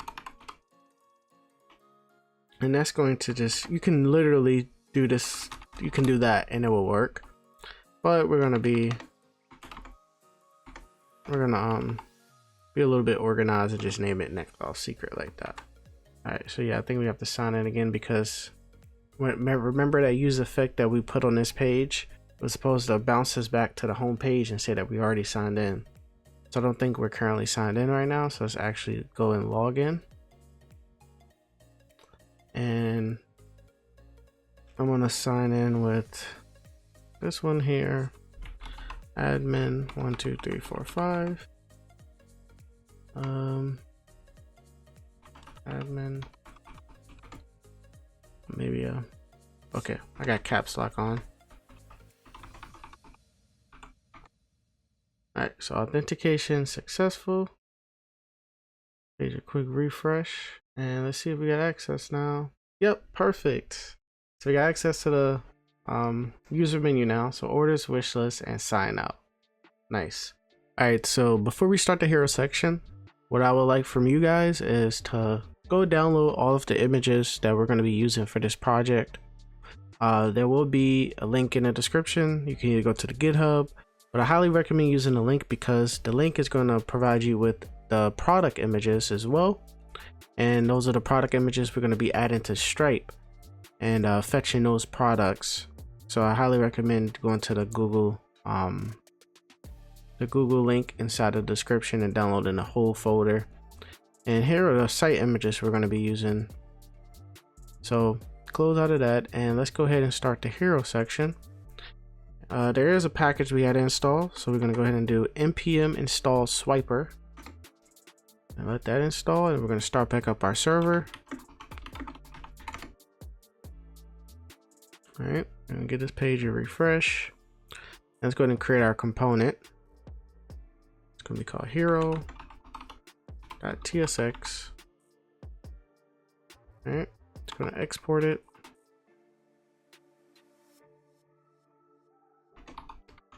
Computer's going slow right now. It's refreshing that page. All right, and we're actually going to go ahead and import it on our home page right here.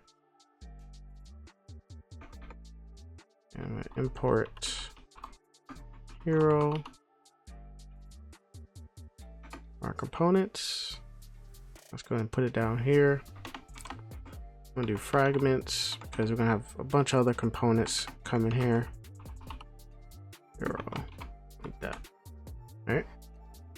So we should see hero now. Once this page, it takes this. Whenever I start my server up, it takes a while to load. My computer, my MacBook is. I need a new one. And yeah, that's. I'm saving up for one. All right, so we're gonna head over to, let's close out all of this stuff and head back over to our hero. And we're gonna start importing some stuff. But first we gotta make this a client component. And then we're gonna import Swiper. Gonna be coming from, I think we have to install Swiper/React actually.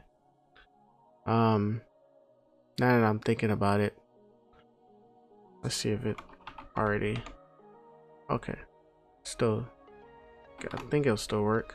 We'll see. And then Swiper slide, like that. Is this page still refreshing? Okay, we're good. And then we gotta import this Swiper CSS. So import Swiper/CSS, and then we gotta import Swiper/CSS/autoplay,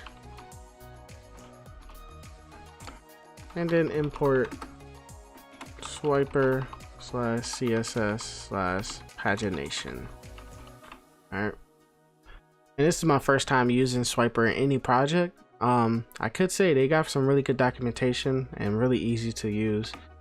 I would highly recommend, if you want to make a quick slider or something, highly recommend using it. We're going to import autoplay. It's going to be coming from Swiper modules. And then we're also going to import pagination. All right. And let's go ahead and write some JSX. So get rid of this. And then we're going to return a div with a class name of margin top 2, and another div with the class name of main-container, and then in here is going to be our swiper slider. All right, and this swiper slider is going to have a bunch of stuff, so get ready. So we got modules. That's going to equal to, make sure you do brackets, do autoplay, and pagination. Then we got autoplay. I did 5 seconds, so we're gonna do delay, and then you do 5,000 for 5 seconds, and then speed, I'm gonna do 500. Pagination, we're going to do clickable, and that's going to equal to true. Space between, that's going to equal to 10. Slides per view, sorry, that's going to be 1. And then on slide change, it's going to be a function, and it's going to return I don't think we need that actually. This is all in the docs. So basically this on slide change, you can have it return something. In the docs it has just console login at the slide change, and we don't really need that. But we are going to add a class name to this, and it's going to be height of full and then a width of full. Alright, we shouldn't see anything because we don't have anything inside this slider yet, but whenever you add a swiper slider, you got to make sure you add a swiper slide. Swiper, no swiping. Swiper slide. Alright, and in here it's going to be our image, and I'm not going to use a Next.js image tag. I'm going to use a regular one in this one. I was having issues with it. And the source, it's going to be slash slider dash image dash one dot png, and then the class name is going to be height full, width full, object cover. All right, we can actually copy this whole entire swiper slide and make another one because we're just doing 2 images. And the next one is just going to be number 2, and get that a quick save. Got it working. So there we go. We got our slider, and that's really it for the hero section. Now we're going to do that info section at the bottom here with the icons and all the information about payments and stuff. So inside of the components, we're going to make another file. So it's going to be called info.tsx. All right, and this one isn't too long. We're going to import a few React icons. I'm going to copy these imports over, paste them here. So we got BI world, we got FA arrow rotate, we got IO lock, we got GI trophy. So just go ahead and import those. And I'm just going to export this while we're here.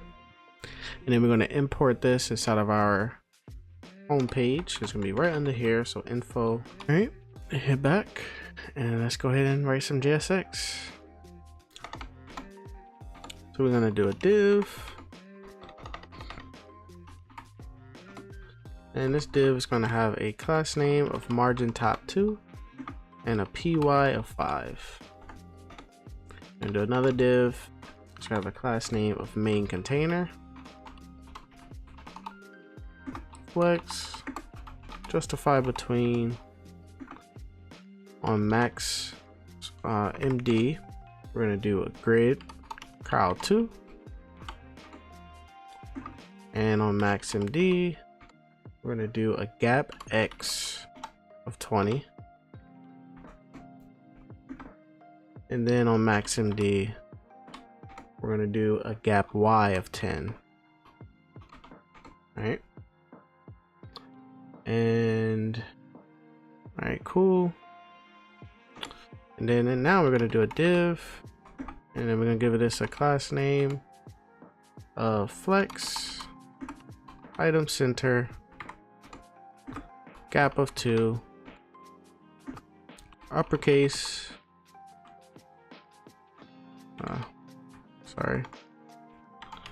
uppercase, and then a text small. Inside this div, this is where we're gonna have our first icon. I'm gonna do BI world. We're gonna give this a class name of text 3XL. Now underneath here, we're gonna have a span, and it's just gonna say free shipping worldwide. All right, give that a save and let's take a look. Might gotta refresh. Nice, so it's right there. All right, so we could just copy this div and just change up the content. So let's copy that, and we're gonna paste it 3 more times. 1, 2, 3. So the icon for this one is going to be FA arrow rotate left, and instead of it saying that, we want it to say money back guaranteed. All right, and then the next one is going to be iOS lock, and it's going to say secure online payments, which we're really going to add secure online payments because we're going to have a Stripe checkout directly on our site. So GI trophy is next, and it's going to say best premium quality. Nice. All right, let's take a quick look. Perfect. All right, so now it's time for the fun part. We're going to go ahead and add our products. We're going to create a Stripe account, add all of our products, and start fetching those products and making our cart and wish list and stuff like that. So let's go ahead and do that now. All right, so now it's time to add Stripe to our projects. Let's go ahead and open up our terminal, and we are getting an error, and that's because we forgot to add a key prop to our whenever we're using map. We're gonna go back and fix that in our Navbar before this project is over. But for now, let's go ahead and close out our server. I'm gonna go ahead and clear the terminal, and I'm gonna go ahead and install Stripe, React Stripe.js, and just Stripe itself. So we're gonna do npm install --save at Stripe /react -stripe-js space at Stripe /stripe-js. I'm gonna go ahead and press enter. All right, so those packages are now installed, and I'm also going to run an npm I Stripe like that. All right. Nice. So now Stripe is installed. So I believe we can go ahead and start up our server again. Let's just go ahead and start it up. And now let's head over to our browser. I'm gonna give this a refresh, and we're gonna head over to Stripe. And if you don't have an account, just go ahead and create one. And whenever you create one, just gonna go click on new account, and I'm gonna name this one dev threads -yt, and I'm gonna click on create. All right, and now we got our dev threads. We can ignore this. We're not gonna activate any payments. The account is in test mode. Okay, that's what we want. We're gonna go over to settings, and we're going to head over to, we're gonna head over to home and API keys for developers. And here are the keys that we're going to be needing.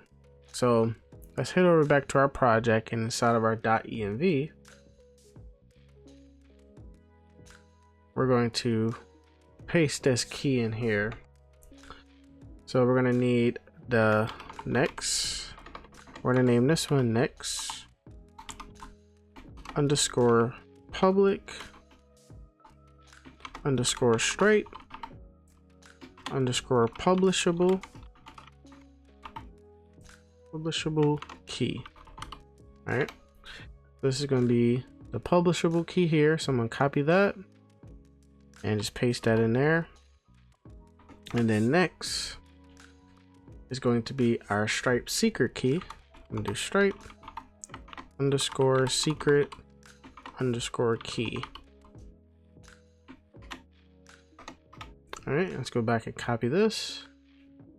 I'm gonna paste that in there. All right, nice. All right, and let's give it a quick save. Oh, sorry about that. Hit my mic. All right, so we can go ahead and now we can actually just add our products. So what we're gonna do is, I say we go ahead and add we're gonna add 4 top products for our home page. So if you guys seen the preview, down here is underneath this section, it's going to show our top rated products. So let's go ahead and add those now. So inside of, I think we go here on more, product catalog, and then we just add our product here. But there is a catch to it, so don't click off this video and start adding products. So for the top products, I'm just going to choose any one. You could choose any 4 you want. I don't know which 4 did I use on my, I believe it was this one. Throw that. So make sure you guys download the t-shirt, the product images as well inside the description. And I'll just name this one Stack Overflow Shirt. And the description, we don't need a description, so just don't put anything in there. You're gonna do one-off payment, and this one's going to be $24.99. And so for us to tell our database that this is a top product, top rated product, we're gonna add some metadata. And the only thing we're gonna do here is do top rated, and we're gonna do true, like that. All right. So now, like I said, we're gonna add 4 products, so you guys can pause the video and just go ahead and add those 3. But I'm gonna cut this part out, just me adding 3 more products, doing the same exact thing we just did. So I noticed I was zoomed out a bit, so I'm gonna add this last one as I'm zoomed in. So we're gonna click on add product, and I'm gonna drag over the image inside that upload. And I'm gonna name this debugging shirt. No description. We're gonna do one off, $24.99. And for the metadata for these, we're gonna do top rated. It's going to equal to true. And click on add product. All right, so we got our 4 top rated products. So let's go ahead and try to fetch these products and place them down here underneath our info section. So we can actually keep Stripe open. We're going to keep our database open. I'm actually going to give this a refresh and see if anything changed in here. All right, so we got our 2 users, which is good. All right, so let's go head back to our VS Code, and we're going to create some components inside of our components folder. So the first one is going to be called products.tsx,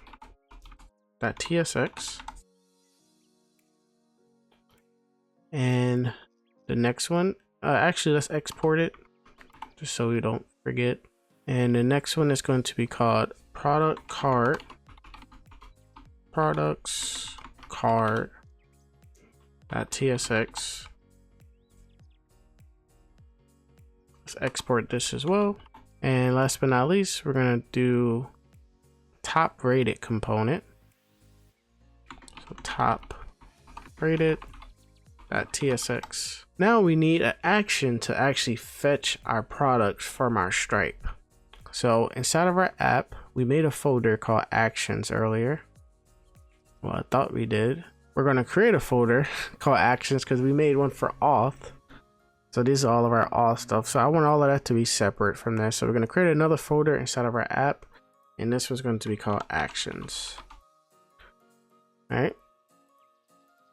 In this folder, I'm going to create a file, and it's going to be called getStripeProducts.tsx.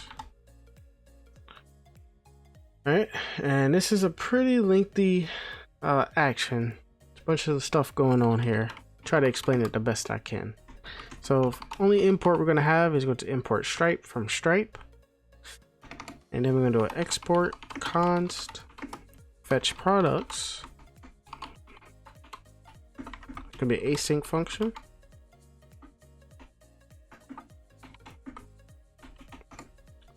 And we're going to do const get products. It's going to be async.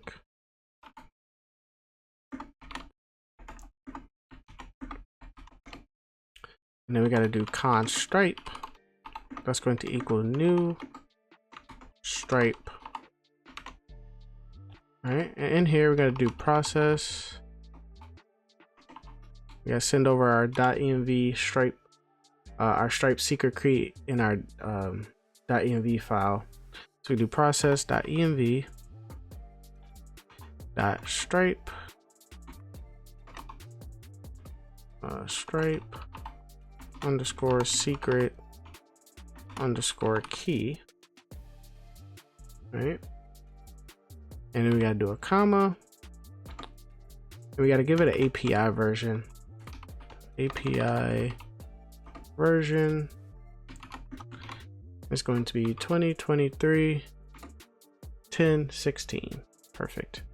And we're getting an error because argument of type string undefined is not assignable to parameter. So what we can do here, just do add string, and that should get rid of that error. Nice. All right, so underneath here we're going to do const products equals await stripe dot. So the good thing about TypeScript is, what I like is, once you like click dot and you have access to all of this stuff, it feels like when I say I'm trying to think of the word, it just feels like I'm doing something right when I have get access to the stuff. But as you can see up here, we did const stripe equals new stripe, we get the API version, and we gave it our stripe secret key. So if I would have clicked dot and nothing showed up, then something would have been wrong. So we don't do stripe.products.list parentheses, we're gonna do brackets. So this got me stuck when I was creating this project. So by default, Stripe only allows you to render out 10 products at a time. But to bypass that, all you have to do is do limit, and we're gonna do 99, just so we can have all of our products show up. That took me a while to find. I spent like a couple days trying to figure this out. And then we're gonna do a const price map. It's going to equal new map. All right.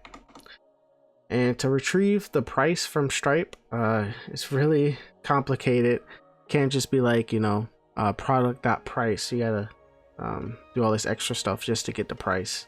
So we're gonna do const prices equal await Stripe dot price prices dot list, and same here, we got to make sure we give it the limit of 99, or it's just going to render out the first 10 product prices. We don't want that. And then we're going to do prices dot data dot for each price. So we want to do if our price dot product. Inside this if statement, we're gonna have another if price map is not price map that has our price that product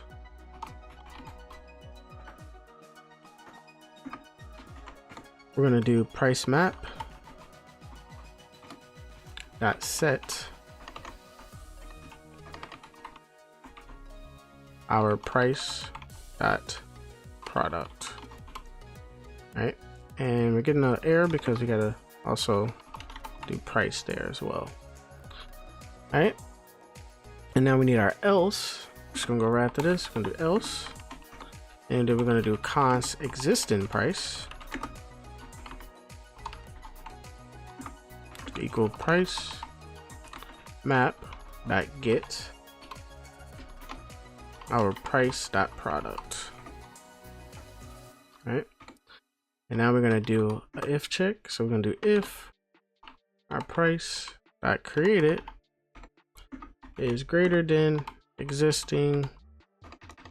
Sorry, it's greater than our existing price dot created. We're gonna do price map dot set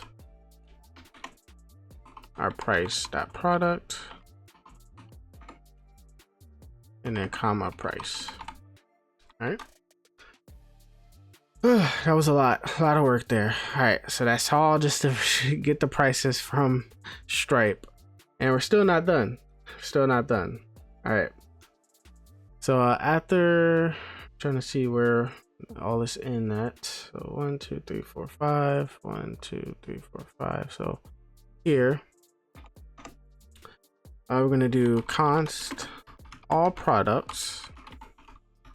That's going to equal products dot data dot map. I'm gonna do product, and we're gonna turn const price equal price map dot get product ID. All right. So now all we have to do is just return our the stuff for our product. So right underneath here, trying to see here. Hold on. Okay. So still inside this return statement. So right underneath here, still inside this all products where we're mapping through the products.data. We're going to return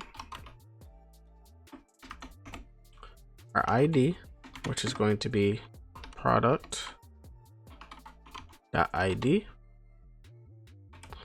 I'm going to return our name, so the product name, so product.name. We're going to turn a price ID, price underscore ID. And you would think you just do product.price underscore ID, but nope, we got to do price. So if it's price, we're going to return price.id. Otherwise, it's going to be null. All right. And for unit amount, which is the price, the actual price. So we need this price ID for what is it? We're using useShopping cart. We haven't installed it yet, but we will after we start adding products and stuff and start working on our shopping cart. We're using useShopping cart.js, so I had to add this price ID in because it requires that. So we're gonna do price. So this price, we're gonna return price dot unit underscore amount. Else we'll return null. And we also return an image, which is going to be product dot images. And we got to make sure we do index of 0, and we forgot a comma here. All right, so image, and we also need our currency. That's going to be price. If it's price, going to be price dot currency, else null. I keep forgetting the comma. And 2 more, then we're done. Description. Actually, we don't even need the description, but I believe we added it inside of our Prisma. So let's just go ahead and add it in here, because at first I was going to add dynamic routes, but the way I got it set up is it works so perfectly without having dynamic routes. You can add the cart, you can choose the size, all within the same page. I just think it works better like that. So description and metadata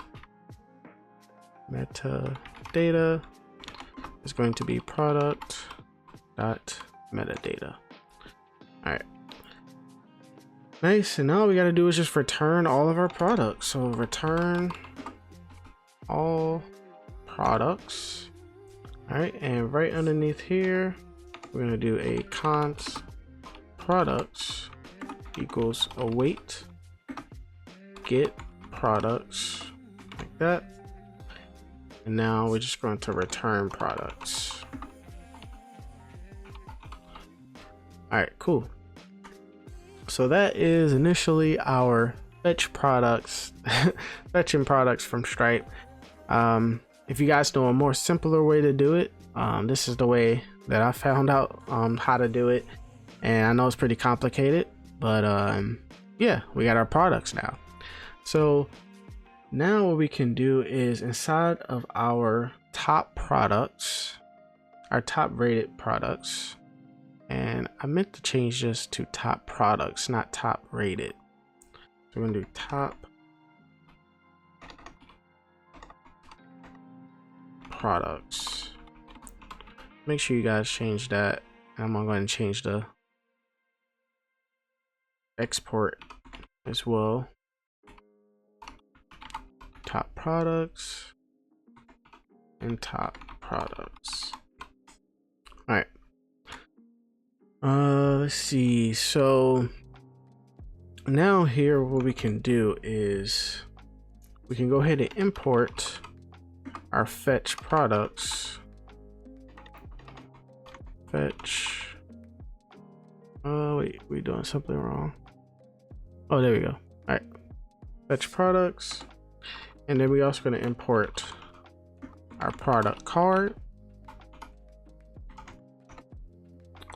And we're going to import link as well from Next.js. All right. So here's where I want to actually fetch the products. And then we're going to send all of the data that we get from all of our products. We're going to send it over to our product card. So we're going to have to make this an async function, and all we have to do is do a const products. That's going to equal await fetch products, like that. All right, but we can't just do it that way because this is fetching all of the products. We want to just fetch all of the products that have that metadata that we added, the top rated metadata, because this is the top rated component. So to do that, what we're going to do is do a const top products. That's going to equal products dot filter, and then take in a product. And all we're going to do is just return our product dot metadata dot top rated triple equals to true. These are the only products we're going to show is if the metadata top rated equals to true. All right, and we could put a question mark there because possibly be undefined. All right, cool. Let's see. So now let's go ahead and return some JSX. Do a div class name py of 10 a border T. And then here we have a div with a class name of main-container. Another div in here with a class name of flex. Just not flex, justify between, and item center. And then we're gonna have an H1 with the class name of text XL, uppercase, a border B, a border grade 900, and then a text gray 900. All right. And this is going to say top products. All right. And then right after this H1, we'll have a link.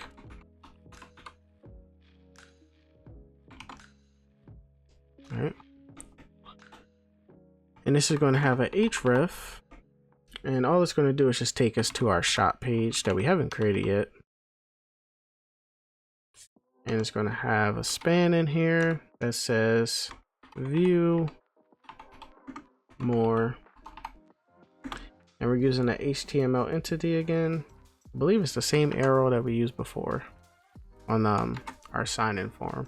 I'm not sure.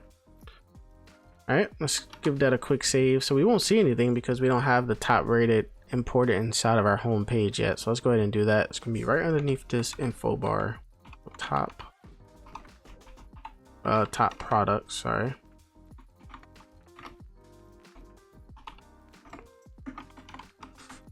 Gotta save. All right, make sure our server started. All right, server started, nice. All right, perfect. We got our top products. We got view more. I do want to add a class name to that view more that I think will look nice. Top product. Let's give this link a class name of hover underline. Let's save that. Oh, when we hover, I think it looks nice. Whenever we hover, come on, there we go. Perfect. All right, and underneath this link, well, underneath this div here, we have another div. And this is going to have a class name of grid LG. We're gonna do grid cow4, gap of 5, and by default it's gonna be grid cow1. I mean 2. All right. And here's where we're gonna map through our top products. So we're not mapping through our products, we're mapping through our top products. So this is what we did up here. We're filtering out through the products. So top products dot map, and then we're gonna do product. We might get some TypeScript errors, and we're gonna return a product card here, and then we're going to send it product equals product. We're going to send over the products to here. All right, and I believe we did products card like that. Give that a save. All right, now let's go to our product card, and this is a pretty long file here. Yeah, it's about 100 lines of code here. So yeah, let's get it. Some of this stuff we can't do yet because we don't have useShopping cart installed, but we're gonna make it work. I think I can make it work. All right, so we're gonna do a use client, and then we're gonna import use state. We're also going to import image from Next.js. We're going to import 2 icons. I'm just going to copy this over. So we're going to import FA heart circle plus an FAI, and that's coming from React icon / FA6. All right. And we're also going to import toast from React Hot Toast. So there's going to be a few more imports that we haven't created yet, but for now, I believe we can make this work. All right. So let's go ahead and return some JSX, but first we got to accept our prop in here, which is product. All right. And we will get a TypeScript error. We'll fix that later. So we do want to set some state here. We're going to do a const selected size. Actually, I don't want to do this right now because I'm going to add the useShopping cart and stuff first. So let's just try to style this up the best we can. Then we'll go ahead and add, whenever we finish our cart, we'll go ahead and add all that in. So we're going to do a div here. Class name of relative, flex call, and item center. Do another div, and this is going to have a class name of relative, group, like that. And then in here we have an image, a self-closing tag because we're using Next.js image tag, and the source is going to be product.image, and we're going to do a width of 300, height of 300, and then alt. We're going to do brackets, backticks. We do image of $ brackets product that name. All right, and it's also going to have a class name of cursor dash pointer. All right, give that a save and let's see what happens. So it is showing 4. That's what we want. We should get an error now that I think about it. Yep. So we have to, whenever you're using images outside of Next.js, so whenever you're like fetching images from somewhere else, you got to go ahead over to your next config file, and we got to edit this file a little bit. Let me go ahead and open it up here. Dev threads and next config. All right, so what we got to do first thing is we're going to do React strict mode, because by default React strict mode is set to true. And then we also going to do images, remote patterns, and that's going to be array. And then now we got to do brackets and do protocol HTTPS, and then host name is going to be files.stripe.com. Give that a quick save and go ahead and refresh that. Actually, let's see. Oh, okay, there we go. Restarted the server. Normally you have to restart it, but I guess with the new update, if you make any changes to your next config, it'll just automatically restart the server, which is nice. All right, so I'm gonna close out my terminal and then I'm gonna head back over to my product cart. And so right underneath this image here, we're going to have a div. And this div is going to have a class name of hidden absolute, the top of 5, item center, justify center, a group dash hover, and that's going to be flex flex col, a gap of 3. All right, so underneath here, we're gonna have a button, and it's gonna have a class name of mx2, a bg of gray 900, a border, text white, a padding of 2, a rounded MD, hover, I have a BG of gray 900. All right, sorry about that, guys. I have restarted my computer. Hopefully it moves a little bit faster now. So we left off here. So it is showing our product images, and whenever we hover, as you can see, we got this little box there. That's what we're working on right now. So whenever we hover,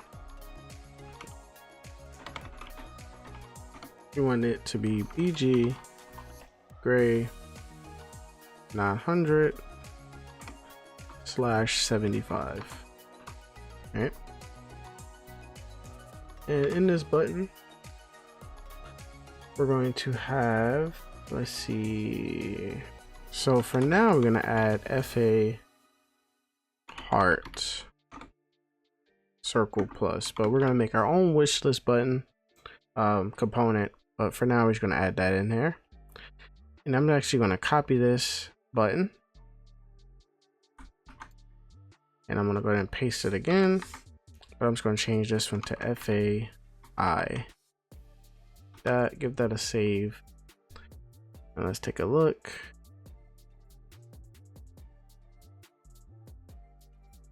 Let's give it, oh, there we go, perfect. So we got our add to wishlist button, and we got the view.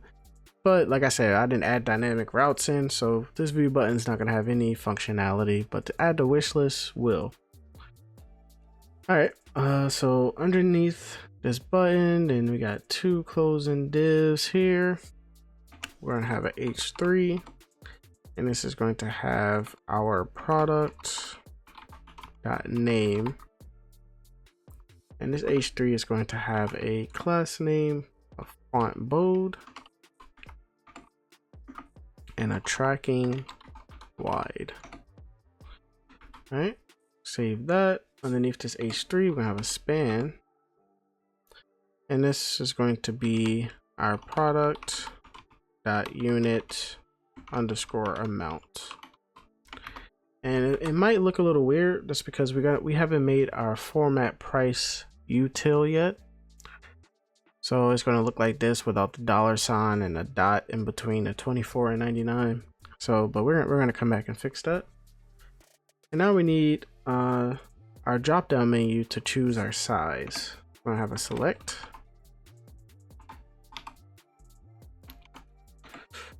All right, and in here we have our value is going to be selected size, but we haven't created this state yet, but I guess we can create it now, whatever.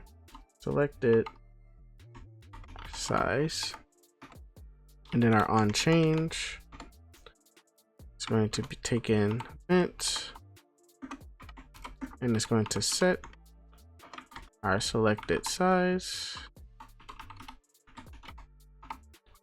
to our e.target.value. All right, let's go ahead and set that state so we don't get any errors. So scroll up, and then we're going to do a const selected size, set selected size. That's going to equal use state.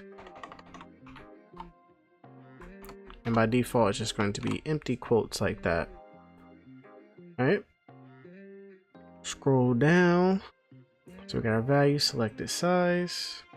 And we're just also going to need a class name of my2, a padding of 2, order, and a rounded MD. Click save.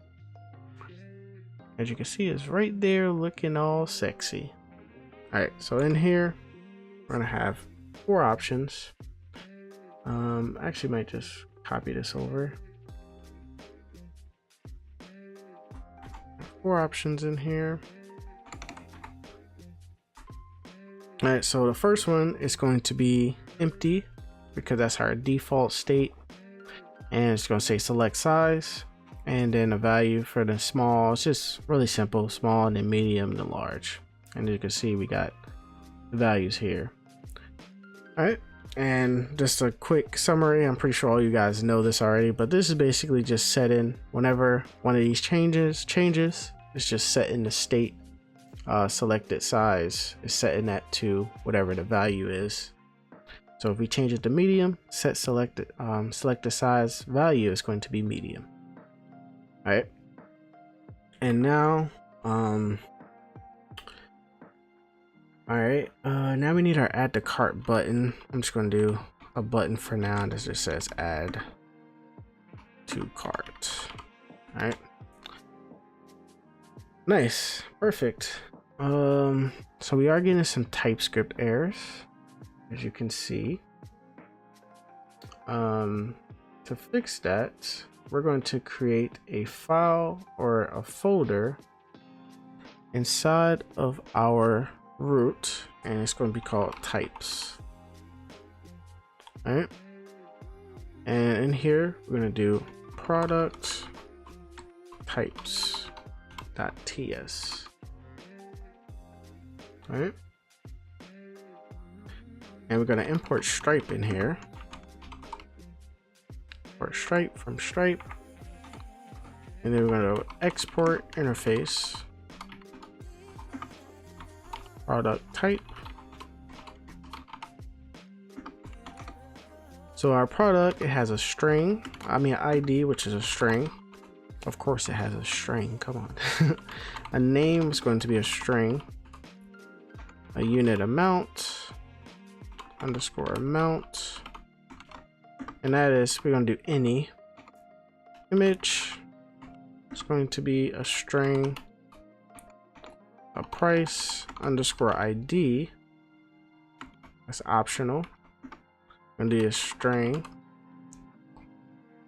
All right there. All right, and our currency, which could be possibly undefined. Currency, that's going to be any. Description, I don't know why it's not, my select button not working. My enter button. Description, we're going to do a string, or it can be null. And our metadata, possibly undefined. This one's going to be Stripe.metadata. And last but not least, our quantity, and that is a number. All right, so that's our product types. Let's go ahead and close that out. We can close out the config. We don't need that anymore. And now what we can do is import that product type up here. Product type. And let's go ahead and set our type for our prop here. Do brackets, product, and that's going to be product type. All right, give that a save. All right, perfect. All right, cool. So now inside of our top products, I'm surprised we're not getting any errors in here. So I guess we're good. I think that's because we're setting the type inside of our product card. So that's good. All right, so now it's time to start building out our cart functionality. So what we're gonna do is let's go ahead and close out everything just so that we can have a nice fresh start. And there are a few packages that we have to install as well. So what we can do is, before we do that, let's go ahead inside of our app. We're going to create a folder and we're going to do parentheses, and then we're going to do shopping cart. So this is where all of our cart stuff is going to go, our components for our cart, our API routes for our cart, and everything. So in here, we're going to create 3 folders. One's going to be called API. And then we're going to create another folder. It's going to be called components. And then last but not least, we're going to create one that's called cart. All right. And let me just verify that. Okay, perfect. So inside of this cart folder, we're going to do a page.tsx. So this is going to be our actual cart page. And then inside of our components, we're going to have a folder in here. It's going to be called UI. And then we're going to have 3 components. So not inside of the UI yet. So this is inside of components. Let me just make sure. All right, components.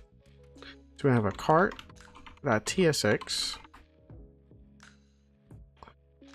And then we're going to have a checkout.tsx.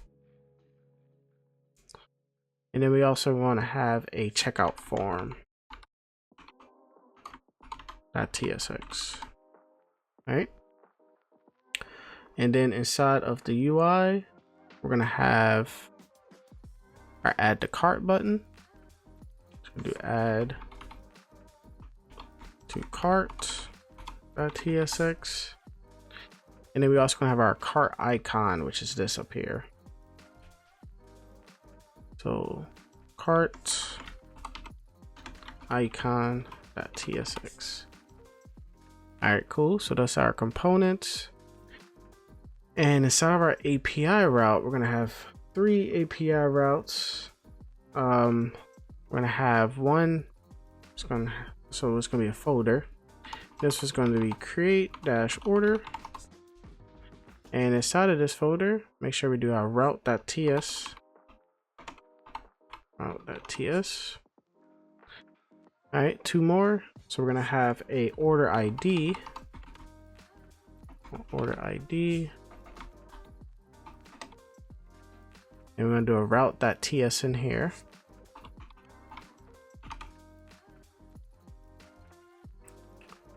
And then we're also going to have another one, another folder. It's going to be called update-order-status. All right, and this is going to have a route.ts as well. All right, cool. We can go ahead and close out all of this because now it's time to actually install our state management library, and we'll be using Zustand. We only need a little bit of state to be managed and pass along some of these components. So let's go ahead and install Zustand. So we're going to do npm I zustand. All right. And now we can go ahead and create our store, our Zustand store. I'm going to open it up on my other monitor. I thought I had it open. Okay. All right. And so it's going to be a folder inside of our root. It's going to be called store. All right. And in here, we're going to have a file, and it's going to be called use checkout store.ts. All right, so we got to import 2 things. We're going to import create. Got to go in brackets, sorry. Brackets create from Zustand. And then we're going to import persist.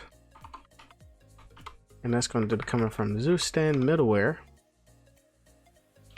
And then we're going to do an export const use checkout store,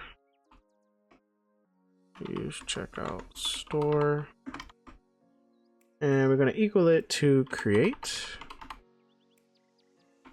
do parentheses, then we're going to do another parentheses, we're going to do persist,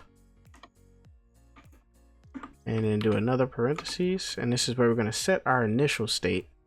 So we're going to do a set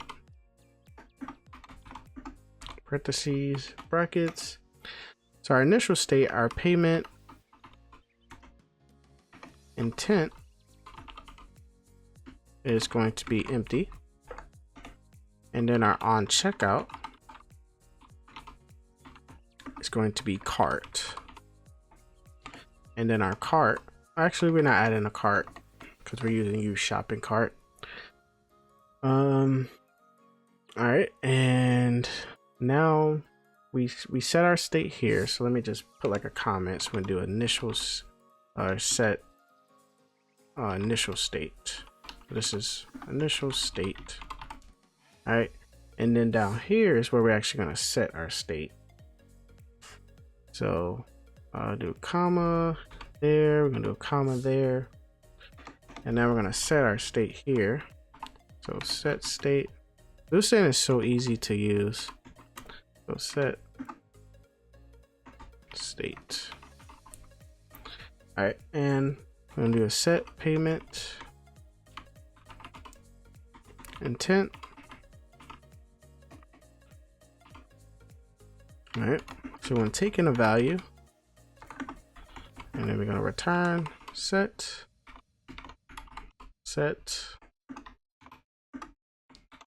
parentheses brackets payment intent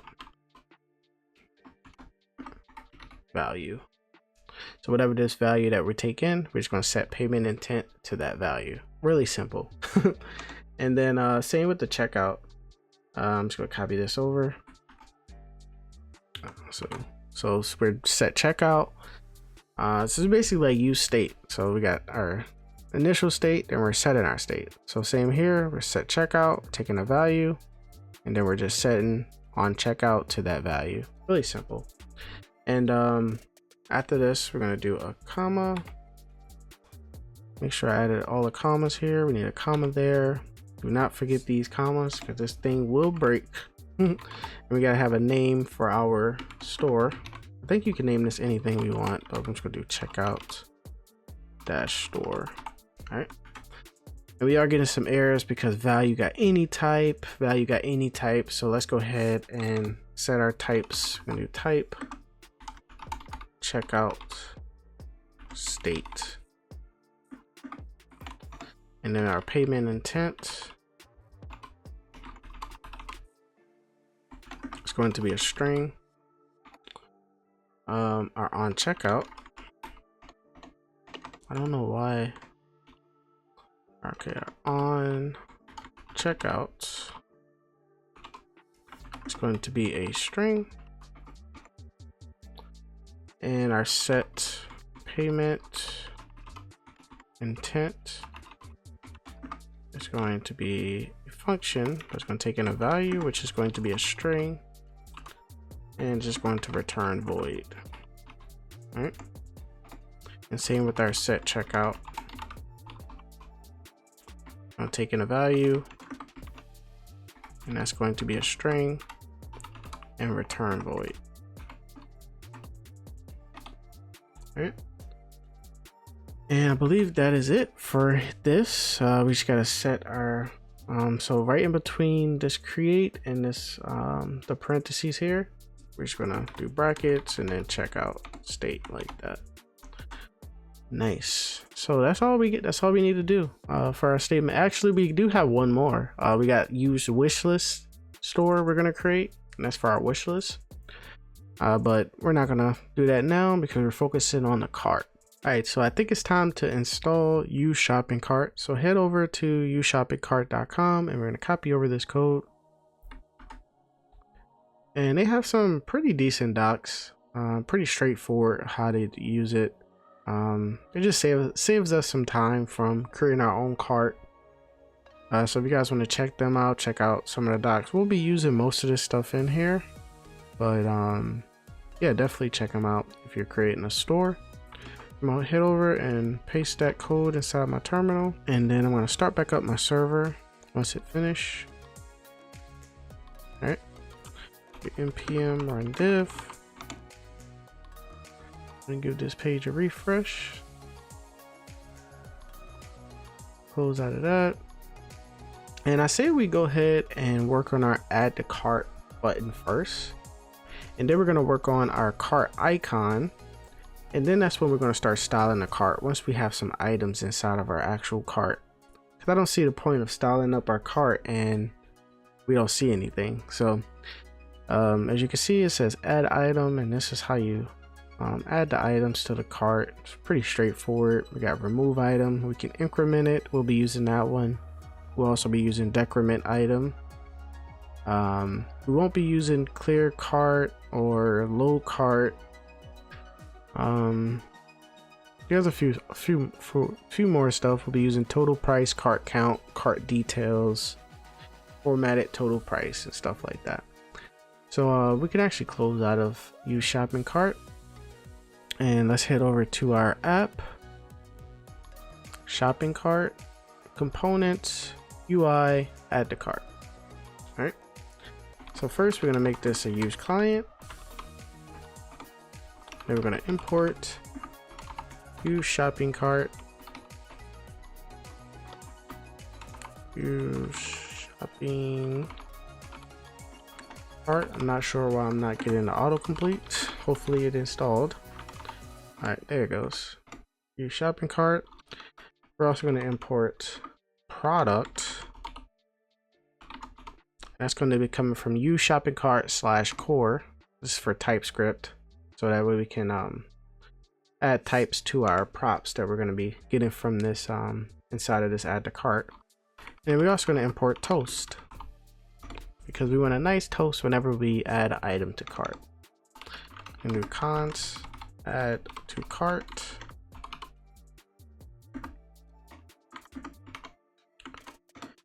All right, so this add to cart button is going to take in a bunch of stuff. We're just going to have a currency, take in a name, image, price, ID, a size selected, a size select, sorry, and an on click. All right. And all of this is going to add type now. So this is going to be our product, but our on click is not part of our product. So, oh, I did something wrong here, I think. Okay, yeah, product. And then we're going to do in brackets, it's going to be on click. And that's just going to be a function that returns void. All right. And after that, we need our return. Like that. Perfect. All right. So we're going to do a const add item. And that's going to be coming from use shopping cart. All right. And then we also need a const product ID, and we're going to equal that to backticks brackets, or actually $signs brackets ID. Then we're going to do a dash $sign brackets size. So the reason why we're doing it like this is, say for instance you want to add a small shirt and a small GitHub shirt inside the cart, right? And then you also want to add a medium GitHub shirt inside the cart. So if we don't have it like this, it's going to, oh, we forgot the dash, we put equal. It's just going to add a quantity the quantity is just going to increase by 1 instead of adding a small and a medium inside the cart. So that was an issue I ran into, and I got stuck for a few days on that as well. And this is the fix that I figured out. So now with this, if we add a medium to the cart, it's going to have a GitHub shirt medium, and if we add a small, it's going to have a GitHub shirt small inside of the cart. All right, and now we need a const product, and that's going to equal currency. Let me just copy all of this over. So basically all of the props that we just took in. So currency is going to be currency, name is going to be name, image, price. ID is going to be product ID. So just make sure you do that. And then size is going to be size. All right. So now we can go ahead and write our return. And then we're just going to return a button. And on click, gonna be a function, and we're gonna do an if check. So if our size select, so if it's not size select, and on click,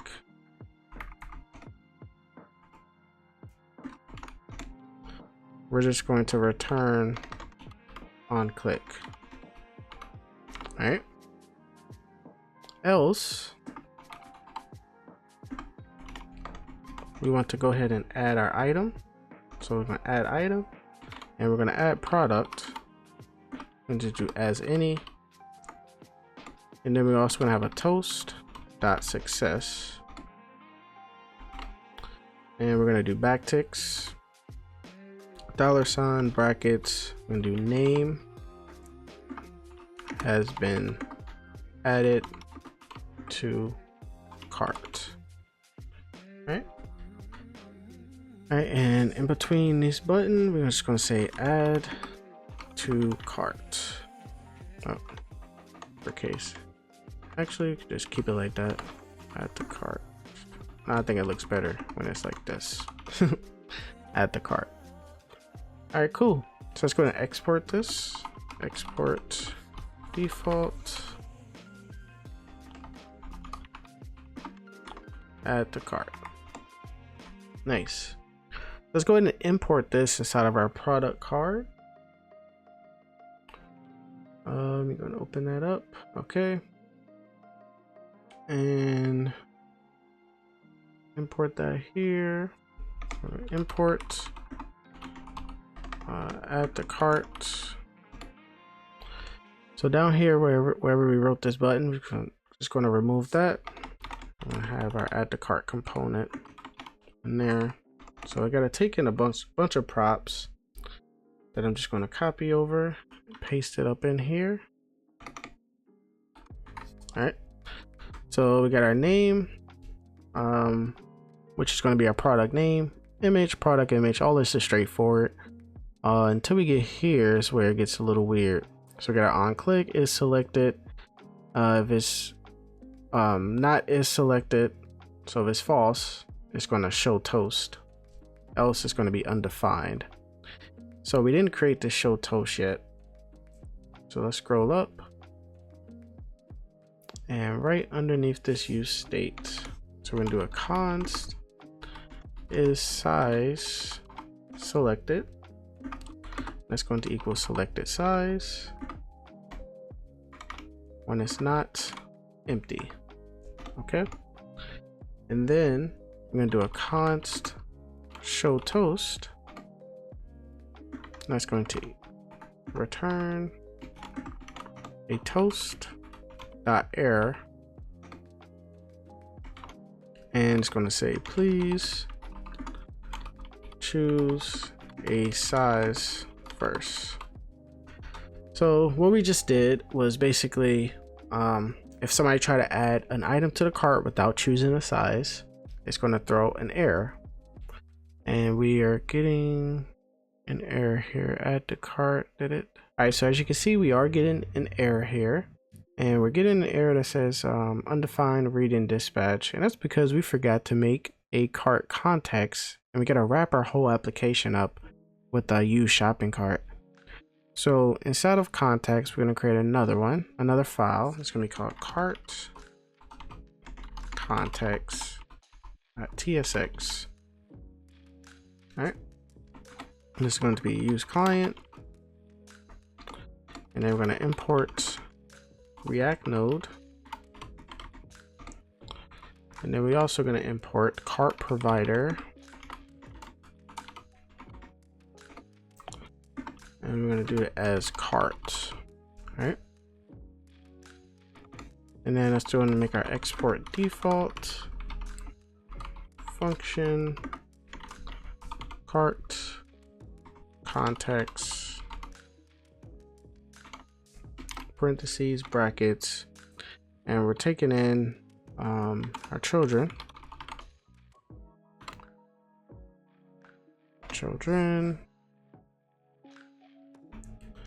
It's going to give this children a type, which is going to be React node. We're going to do children, going to be React node.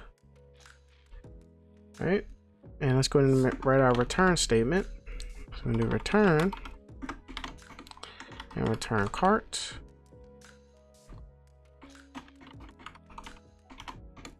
All right, and we got to give this cart a bunch of props. We're going to do mode. It's going to be payment. Cart mode is going to be client only.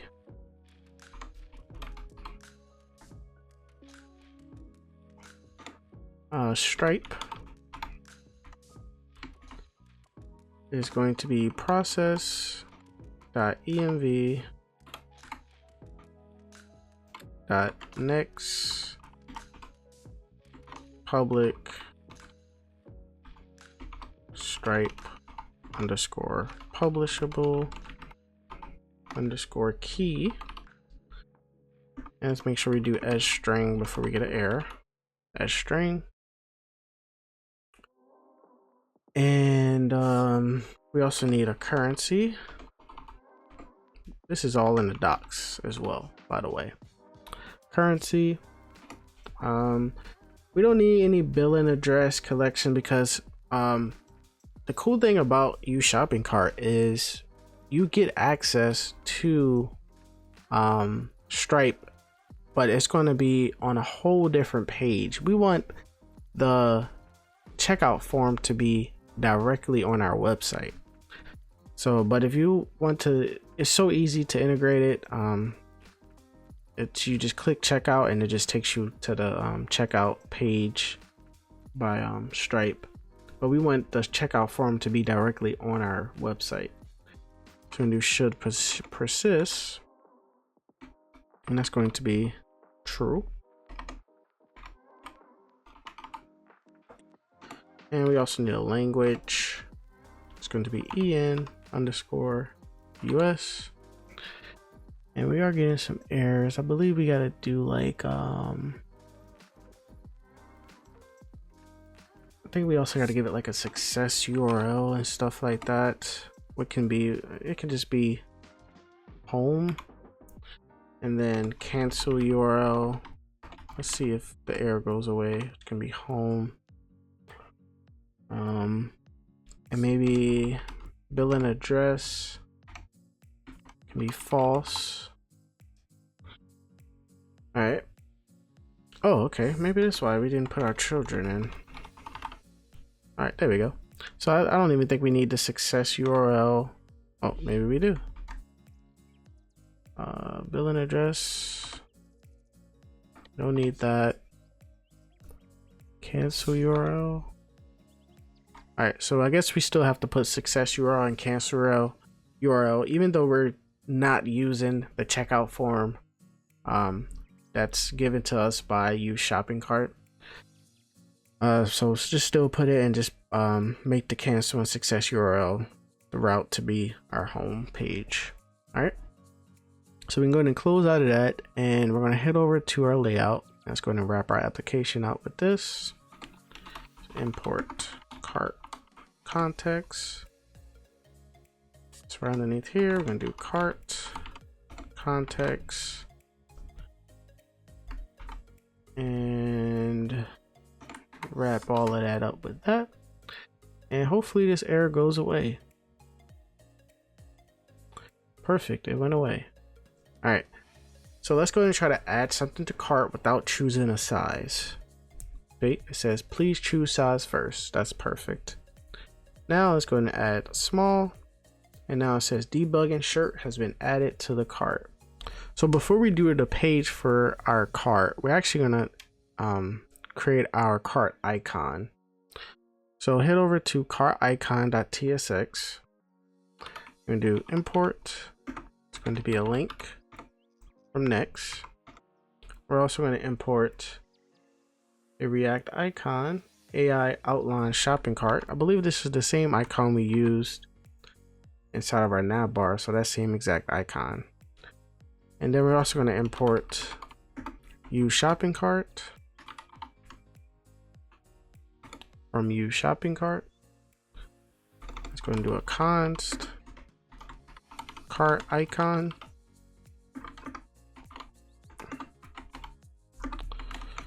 And first things first, we're gonna do a const cart details, and that's going to come from useShopping cart. And then we also can do a const cart items, and that's going to equal object dot values. And it's going to take in our cart details, 2 question marks, and then empty brackets like that. All right. And now what we're going to do is do a return. I'm going to do a link. And our href is going to equal to cart. And our class name is going to be relative. All right. And it's going to render our AI outline shopping cart. All right, so we want a number to show up inside of our cart whenever we add an item to show, how many items are in our cart. So to do that, what we're going to do is we're going to do cart items dot length. So if our length is greater than 0, we're going to do and we're going to return a span with a class name of absolute, a left of 3, a bottom of 3, a rounded full, a text small, font bold, a width of full, a 4, a height of 4, and a BG gray 900, text white. And then we also can do flex item center. All right, see if there's anything else. Pretty long class name here. Item center, and let's do a justify center, and also a padding bottom of 1. All right, and in here we're gonna render out our cart items length. Let's see if that circle's there now. So the circle's not there. So we're gonna do cart items length. Oh, I forgot. We won't see anything because that's not our cart icon. Let's head over to our Navbar and look for our cart icon, which is here. This AI outline shopping cart. And we're just going to render our cart icon instead. Oh, we forgot to export it. Let's just go export it right quick. Export default cart icon. Give that a save and then head back over to our nav. Okay, there we go. It's showing 1. Nice. So we got 1. Let's go ahead and add another item. I'm gonna add a large. And we got 2. And what I want to do is actually test this out. We're going to add another large. So it still should be 2 items. Perfect. And let's just add a medium of the same shirt. And it should be 3 now. Perfect. All right. Let's actually click on this and it should take us to our cart page. Now we can start styling up our cart page. So inside of our app, shopping cart, cart, actually it's gonna be components and then cart. And then we're gonna export this. And we're gonna go to import it here. So just cart. All right. Save that. And you can see it switched to cart. So now let's start styling up this cart component. It's gonna be a bunch of imports, so I'm gonna make some space here. So first we're gonna make it a client component, and then we're gonna import image from Next.js. We're gonna import useShopping from useShopping, and now we're about to start using our Zustand store. So we're gonna import useCheckout store from our Zustand store we created, and we're also going to import we didn't create this yet, but let's go ahead and export it now. So let's head over to checkout and we're going to export it because we're going to have to import. We're going to import it here. Checkout. And we're going to import our button from our UI component. And we're going to import 2 React icons, one for plus and then one for minus. I'm going to let you guys guess what those are for. All right. And let's go ahead and get going. So first thing we're going to do, we're going to do a const. We're gonna do brackets, and we're gonna grab all of this stuff from useShopping. So if you guys went over the docs, you guys know that you have access to all of this stuff from useShopping. So you got cart details, you got access to a remove item, total price, decrement item, and increment item. All right, and that is going to equal to useShopping cart, like that. All right, and now we're gonna do, we also got to do our store. So we do const checkout store, and that's going to equal useCheckout store. All right, let me make some space here so you guys can see everything. All right, and we're gonna do the same thing we did inside of our AddToCart. We're gonna do const items, and that's going to equal object dot values, and we're gonna take in our cart details and empty brackets like that. All right, so let's go ahead and write our return statement and start writing some JSX. There's a bunch of code. All right, so let's get started. So we have a div, and we have a class name of py20, and I actually think we need to. Actually, I don't think we need to do that. We'll see though. I'm gonna have a div, another div inside of here, and this is gonna have a class name of main dash container, and then now we're gonna render stuff out conditionally. We're gonna render out, so if our checkout store dot on checkout is equal to checkout, so we're gonna do if our checkout store dot on checkout, so this is the Zustand store. So if that equals to checkout, I'm gonna do and we're gonna return a button, and this button is going to have a class name of text small, font bold, and a margin bottom of 5. All right. And it's also going to have an on click. So whenever we click on this button, we want to change set checkout back to cart. So we're gonna have an on click.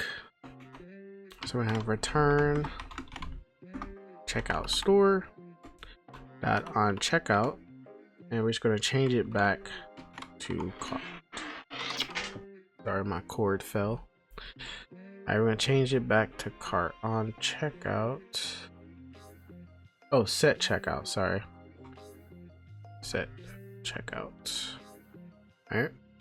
And inside this button, it's just gonna say, we're gonna have the HTML entity again with the arrow, but this time it's gonna be going left.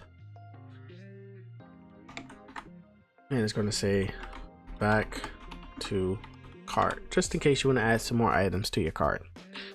All right, so we shouldn't see this because by default our on checkout is set to cart. Okay, so we only see this whenever our on checkout is set to checkout, but I believe there's a way we could change it. So we head over to checkout store, and as you can see, it says on checkout. Let me zoom in some. Let's see. Let me scroll up some. So as you can see, we got a payment intent, and that's empty. Well, let me just show you guys how I got here, by the way. So you just, click inspect dev tools, and you head over to application, and you just head over to localhost 3000. And as you can see, we got our NextAuth, we got our LA supports cache, we got our checkout store, and our persist route. So a checkout store is what we created in Zustand. And as you can see, it says on checkout is cart. So let's actually change this. What if we can change it? Let's see. Maybe we could change it here. I thought there was a way we could change it. Hold on. Let's see. Maybe here. Okay, here we go. There we go. So we can change it to checkout. All right, so we do that, and not give it a save. We don't gotta save it. This isn't VS Code. All right, so we get our on checkout to checkout. We should see that back to cart button, right? I mean, give it a refresh. But there we go. So we got our back to cart, but we get errors. Yeah, we could just ignore this. We kind of messed up our own site there. But as you can see, back to cart, and once we click that, now it should be back to cart. Let's give it a refresh, and hopefully we don't get any of those errors anymore. All right. So we got our back to cart button there. And now we want to render out a message if our cart is empty. So right underneath here, we're going to do brackets again. We do items dot length. So if it's less than 1, do n, and our checkout store dot on checkout is equal to cart, because we don't want this showing if our on checkout is equal to checkout. We're going to return a div with a class name of height screen, flex, item center, and justify center. And in here we have a span with the class name of text2xl, uppercase, and it's just going to say your cart is empty. You can do like that. Let's give that a save. We will get an error because we don't have our else. So else we could just return null like that. All right. So our cart isn't empty, so we're not going to see this message, but we can actually empty our cart. Let's go to inspect, go to application, and all we got to do is delete this persist root. Delete it. All right, and I'm gonna refresh, and now our cart is empty. Perfect. Maybe I should give, let's see if this works. Margin bottom 20. Bring it up some. All right, so we got that, and after this null, now we're gonna actually render out our products. So we only want to render out our products if our checkout store dot on checkout is triple equal to cart. And do and we're going to return fragments. And in here we're gonna do items dot map, and we're gonna take an item and return a JSX. So what we can do is, let's actually change this to UL, and we're gonna return an li with a key of item dot ID, and it's also going to have a class name of flex and a py of 6. All right, so inside of this li we're going to have a div, and this is going to have, close out of this quick. Okay, this div is going to have a class name of height 24, width 24, flex, justify center, item center, an overflow of hidden, a rounded MD, a border gray 200. Spelled border wrong. All right, and inside here we're going to render our image for our product. All right, and the source is going to be item.image, and the alt is going to be, we can do brackets, backticks, $, brackets,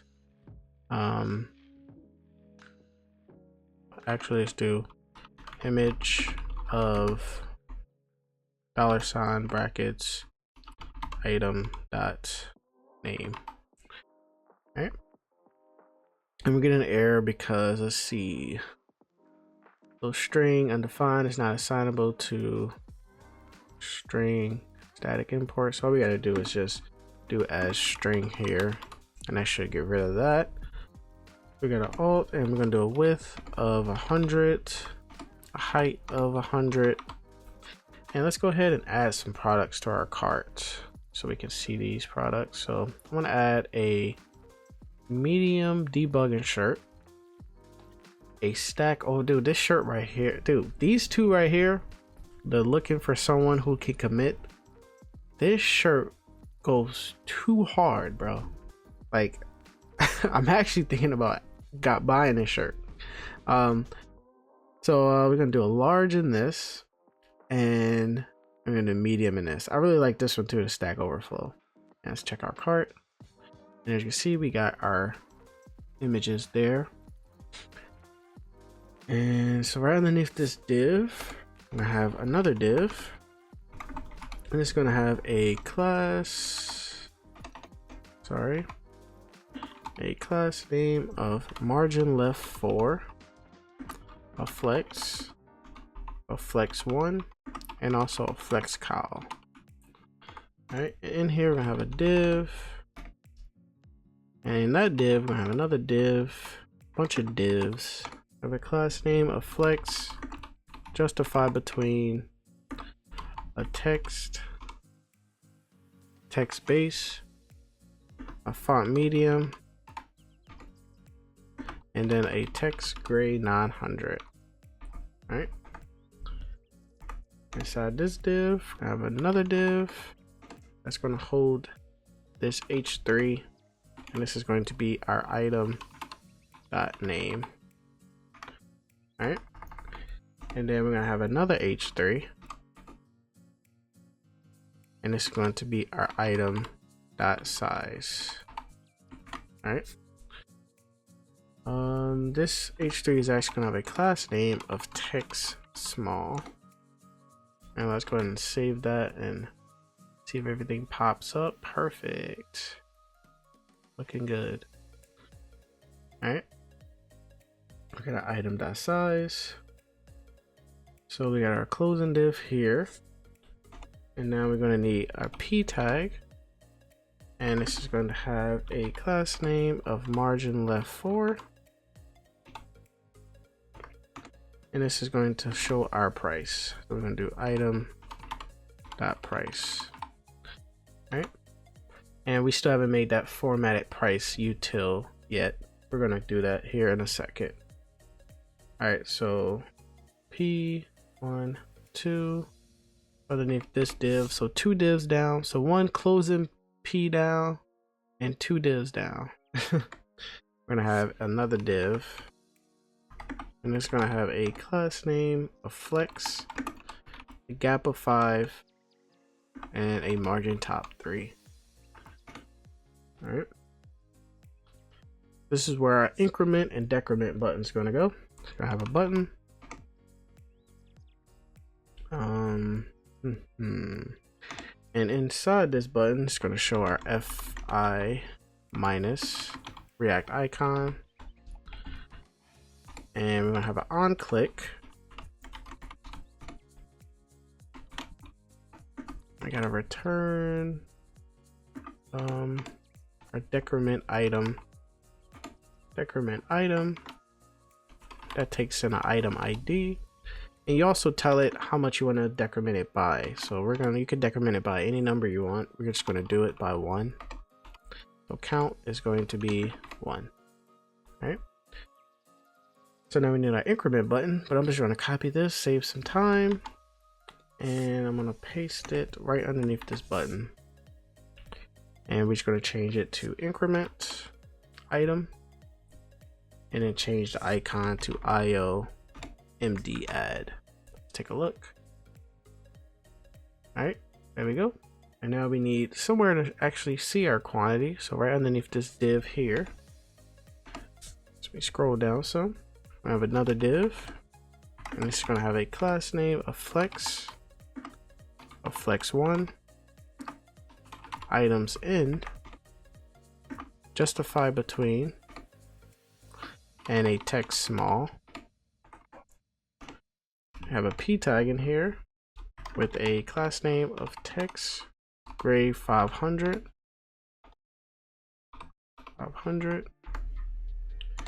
And this is going to be our quantity, so we can do QTY, and that's going to be items dot quantity. Quantity. All right. Item dot quantity. Did we do? Okay. Perfect. We got 1, and once we click, as you can see, the number goes up. And once we go down, it should just remove the item. Perfect. All right, so we gotta keep going here. So like I said, this is a pretty long, this is probably the longest component that we have. Right underneath this p tag, I'm gonna have another div, and it's gonna have a class name of flex. And here we're gonna render out a button, and this is going to have a type of button, and it's gonna have an on click,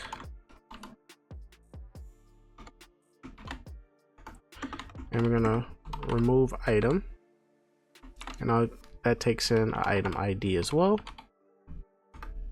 And we also give it a class name of font medium. Font medium. There we go. All right, and it's just gonna say remove like that, and that should just remove the item from our cart. I'm just gonna remove it. Perfect. All right, and now we need to render out our subtotal and our checkout button. So I'm trying to see how many divs down. There's a bunch of divs. So we got one button and 1, 2, 3, 4, and then that. So still inside the UL, we're gonna render out and do items dot length. So if it's greater than 0, do n parentheses. We're gonna return a div. It'll be class name border t, and then we're gonna do a border gray 200, a px of 4, a py of 6. On small screens, we're gonna do a px of 6. All right. Scroll down some. Inside this div, we have another div. Have a class name of flex. Justify between a text base, font medium, and then a text gray 900. All right. And we have a p tag in here. And this is just going to say sub total, like that. And then after that, we're going to have another p tag, and this is going to show our total price.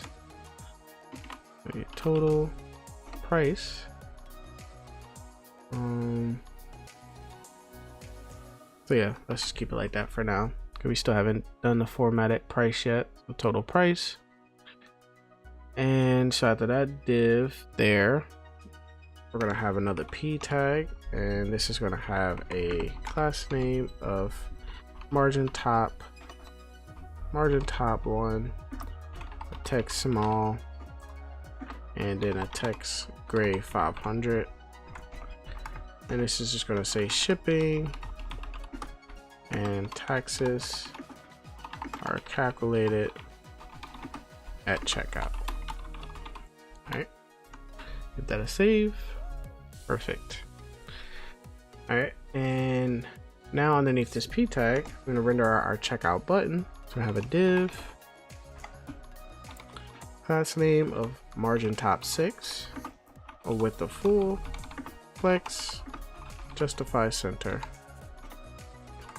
And here we're going to have our button component.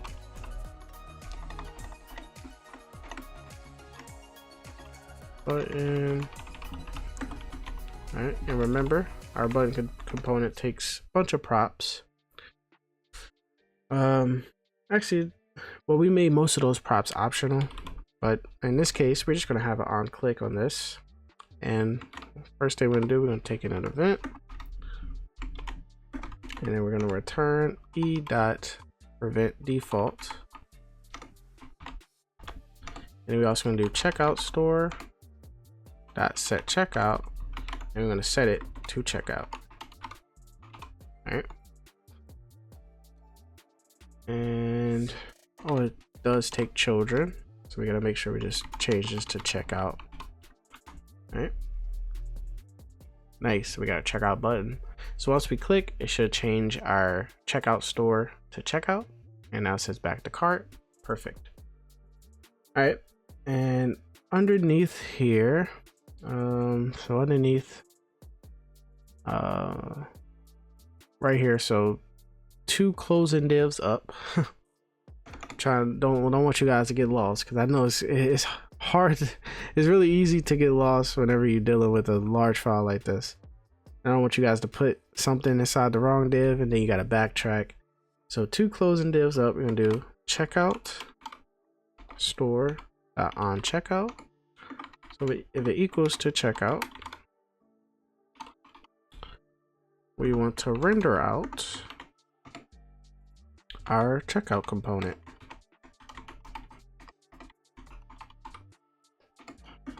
All right, and we're gonna send over items to our checkout component. So our items in our cart, and we're also gonna send over our total price.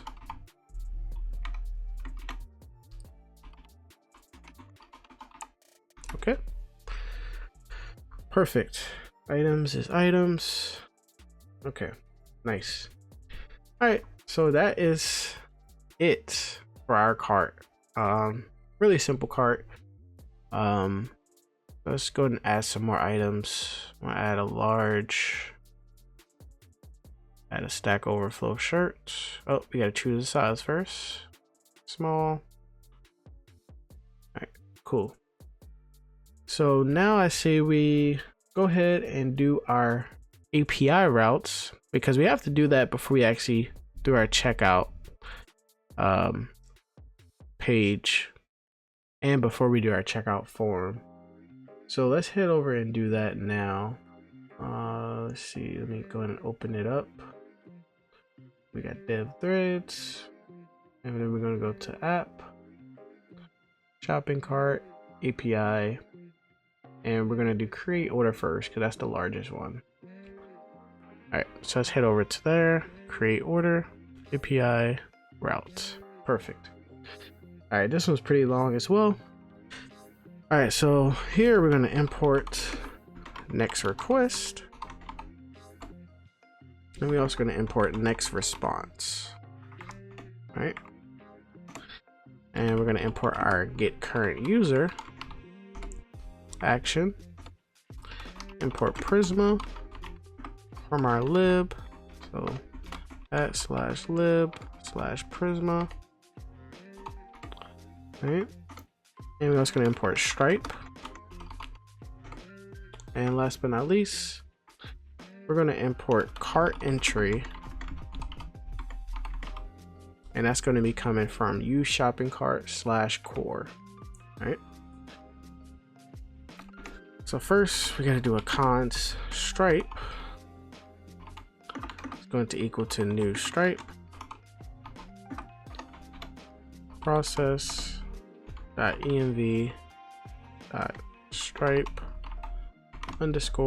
_secret_key, and just to get rid of that TypeScript error, as string. All right, we're gonna do a comma, and we also gotta do an API version. Okay, I did it wrong, sorry guys. No closing parenthesis there. I'm gonna do a comma, and now we do our API version, comma, then brackets, then API version, and this should autocomplete once we put the quotes. So 2023 10/16.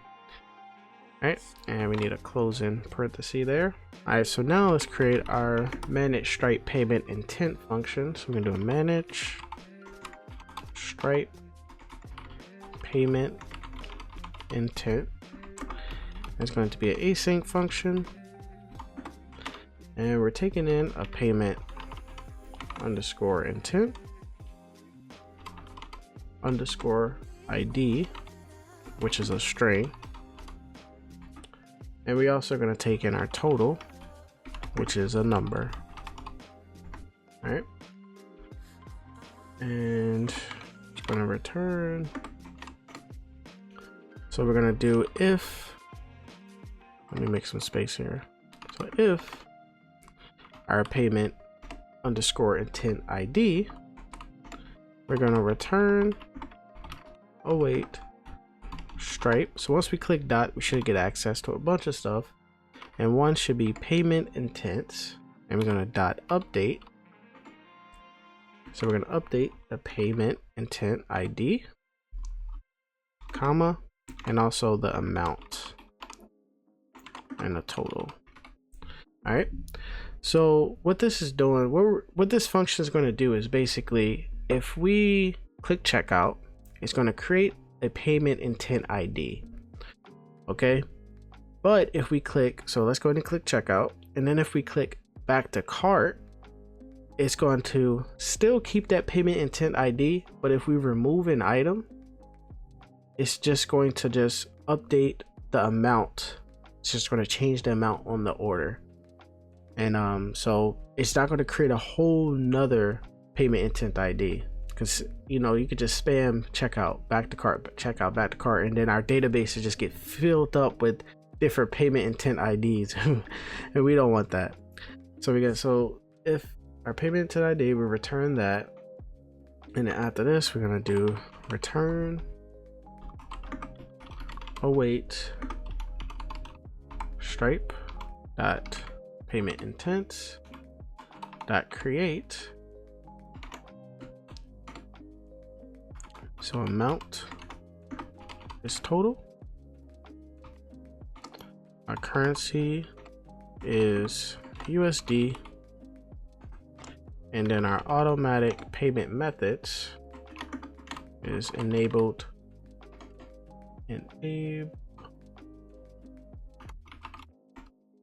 true. All right. So that should be it for our manage Stripe payment intent function. Let's scroll down. Now we're going to create our manage order in database function. So this one's pretty long. We're going to do const manage order in DB function. So async, and this is going to take in payment intent, which is we just do any, our total, which is going to be a number, our items, which is a cart entry, and it's an array of items, and last but not least, our user ID, which is a string. All right, scroll down some, and let's go do our return. All right, so first we're going to check to see if the order already exists in our database. So we do a const existing order. It's going to equal await Prisma.order.find unique. And we gotta tell it where to find it. So we just gotta check the payment intent ID.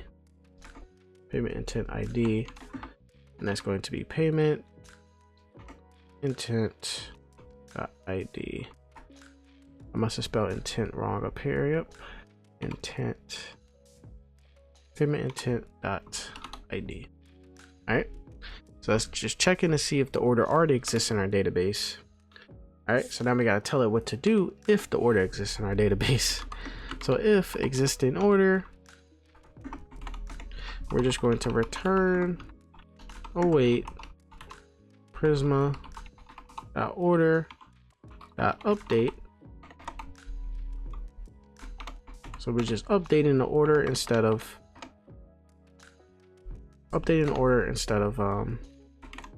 create a new order. So we're gonna do where, and same thing, we're gonna do payment intent ID, and that is our payment intent ID. I'm gonna do a comma, and we gotta give it data. So the data is going to be user ID, comma, amount, and that's going to be total. Currency, which is going to be USD, comma, status. So this is really important. It's a cool little feature we added, and this is going to be awaiting payment. All right, and that's that one. And now, so if his existing order is just going to update it, and now we need to actually create the order if it's not already an existing order. So we're going to do const created order equal await Prisma.order.create, and we got to do data. We're going to user ID, comma, we got our amount, which is going to be our total. Currency, it's going to be USD. Status, it's going to be awaiting payment. Awaiting payment. And then our payment intent ID, which is going to be payment intent.id. All right. Cool. And now we want to attach the items that we order, or that was so whenever we click checkout, the items that's in our cart, we want to attach that to that order. So for example, if I click checkout, this debugging t-shirt will show up in my database, and it's going to be tied into that order specifically, and we're going to tie it in with the order ID number. So what we're going to do now is underneath here, I'm going to do a const order item. We just do const order item, I guess, and do items that map, and then async and item.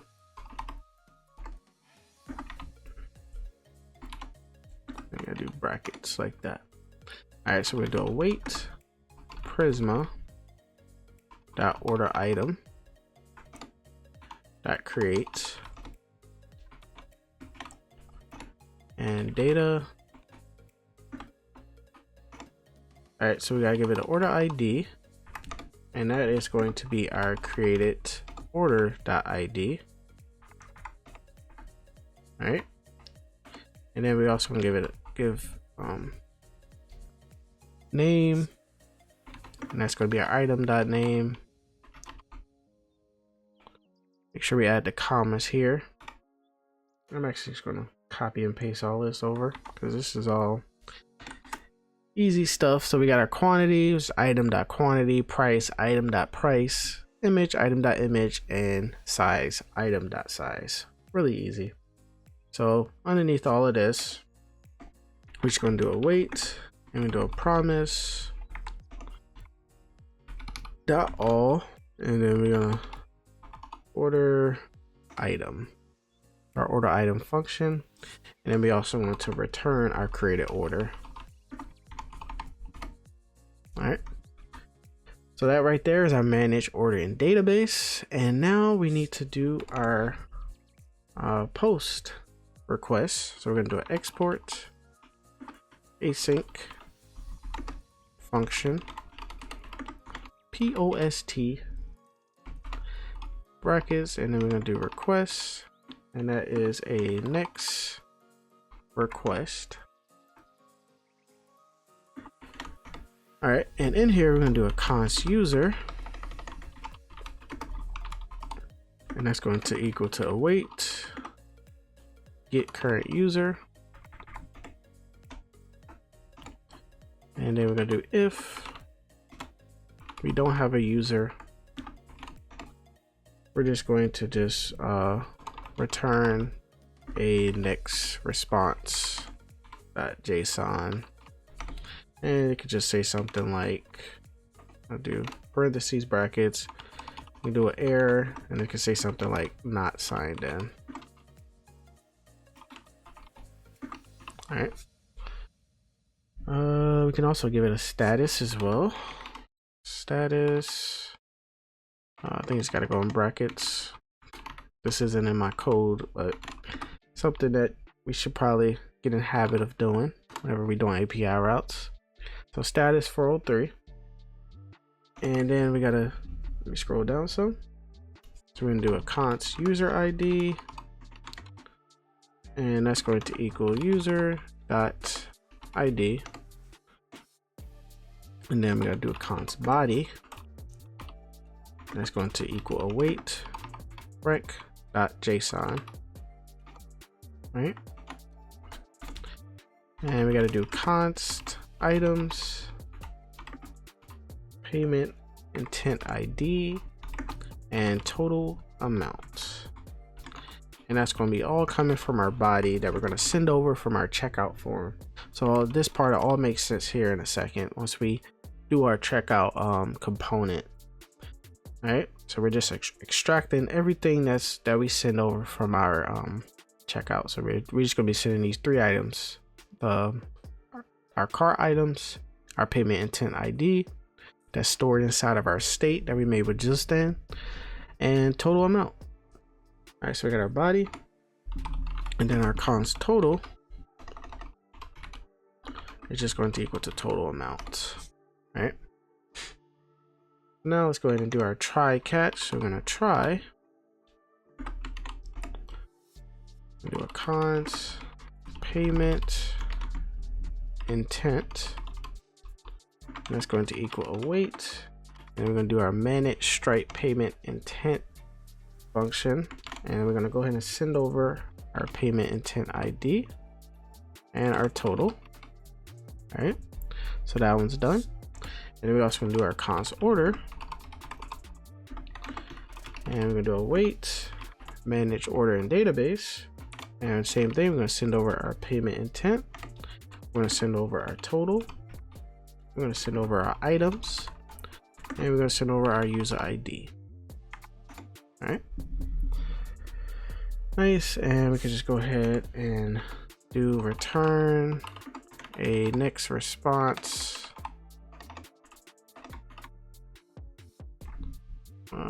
Next response .json. And we're going to return our payment intent like that.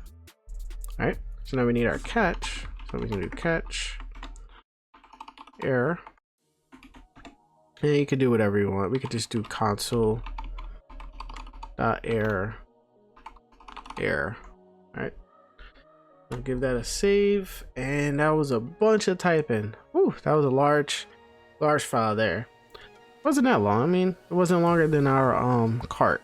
Cart was pretty long. I think it was like what, 150 lines of code in our cart component. So yeah, 140. All right, cool. So that is our create order API route. Let's just go back over it right quick. So here we're just managing our Stripe payment intent. I tried to name the functions as best as I could to describe them. So yeah, that's just managing our payment intent. And here, this is where all the magic really happens, is managing our order in our database. We're just checking to see if the payment intent exists. If it does, we just update the order that has that payment intent. If it doesn't, we create a new order. And here we're just adding the items that was tied with that order. And we're just creating another order item inside of our database, and it's tying into this order here, these orders that was created. And down here, everything just comes together. All right. So now let's go and create our order ID. Actually, I think we need to do our update order status first. So let's go ahead and do that. This isn't too long. So we're going to go ahead and import Prisma. It's going to be coming from @lib/Prisma. And then same thing, we're going to import next request and next response. All right. And then we're going to export async function. It's going to be a post. I'm going to do req request, and it's going to equal next request like that. All right, so we're going to same thing. I'm going to do a const body. It's going to equal await rec.json. And then we need to extract stuff from that body. So we do a const order ID. And we're going to take our status from that as well. Do body. All right. So now we're going to do a try catch. I'm going to do try, do a const updated order. That's going to equal await prisma.order.update. And we got to tell it where to update. So obviously we're going to use our order ID number. And the data is going to be status.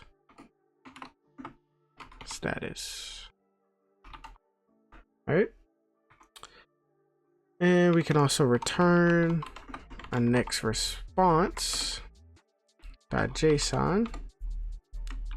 We're going to return updated order, right? And then we need a catch. So catch error. And what we can do is we can just do a console.error error and also return like that. All right.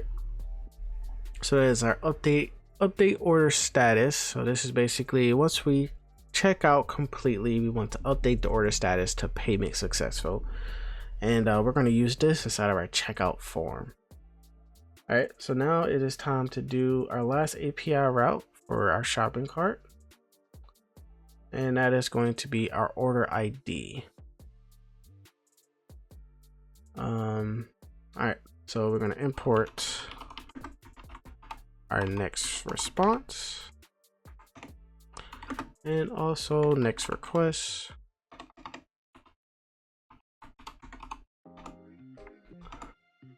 And then we're also going to import Prisma.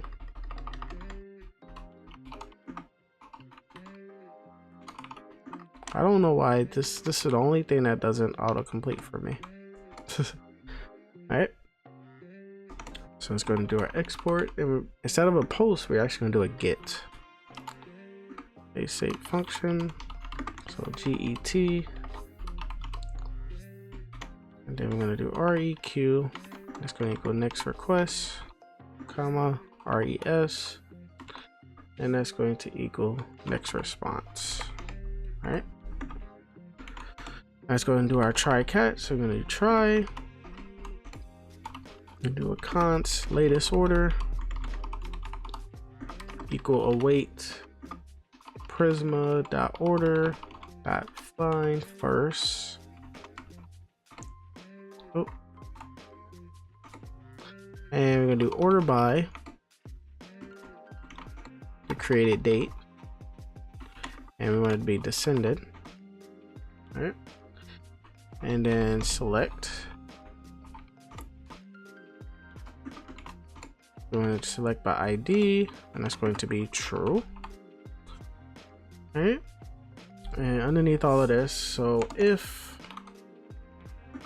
we don't get our latest order, so if latest order is false, we're just going to return. All right. All right, cool. Now underneath here, we're going to return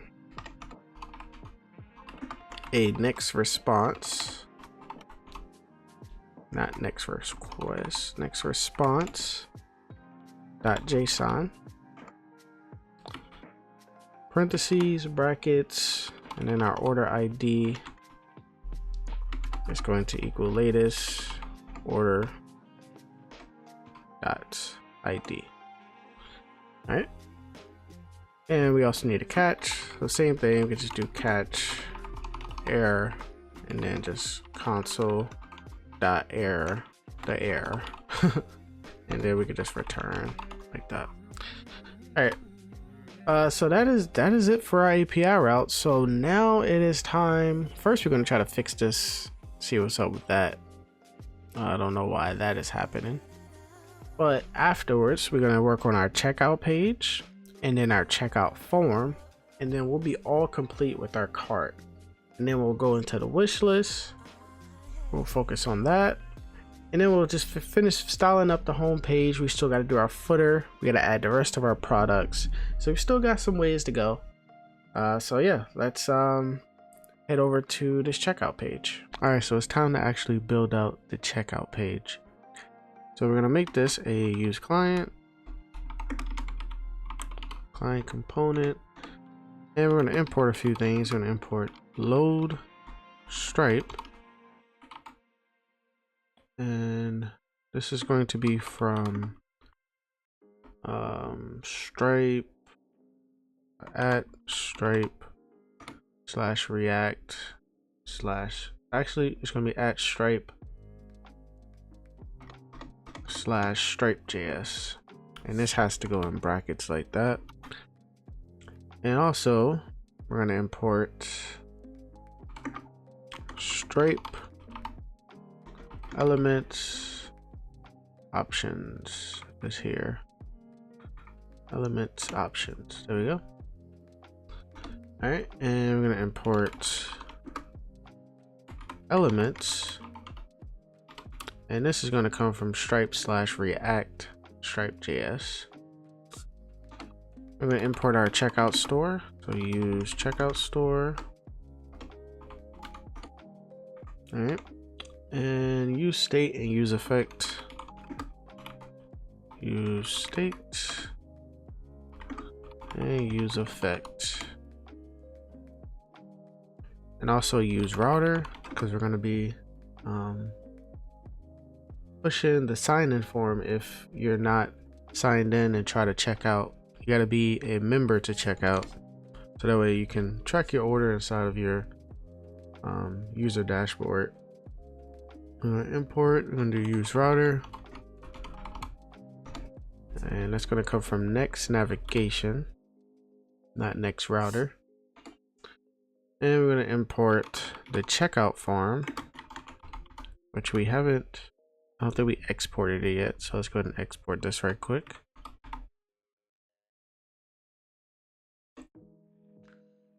So checkout form. And I'm going to import cart entry, but we're going to import it as cart entry. This was in a docs. This is the way they had it inside of the docs.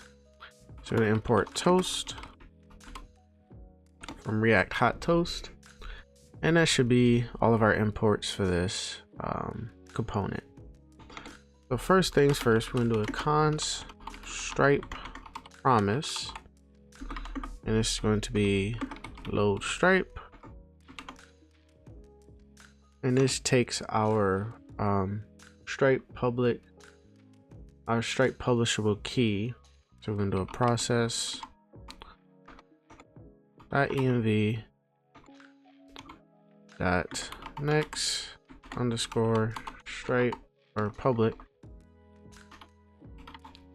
underscore Stripe underscore publishable underscore key. All right, and do an exclamation point just to get rid of that error, or maybe we just have to just write as string. All right, and now let's go ahead and work on our checkout component. First things first, let's accept the props, because inside of the cart, and this is why we was getting this error earlier. I was wondering why we was getting this error. So yeah, we just got to accept these props inside of our checkout. So we're getting total price and items. So items and total price.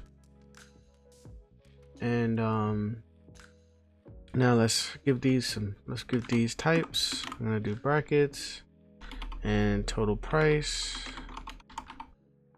is going to be a number, or it can be undefined.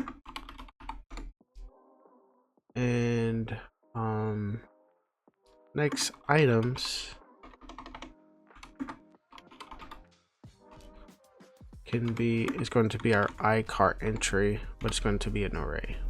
Right, and it looks like we're getting an error somewhere. Oh, okay, we don't have anything in our return. All right, so that got rid of that error in here, which is good. And let's go ahead and do const router. Let's go equal use router. And we got to do our const checkout store. And that's going to equal use checkout store.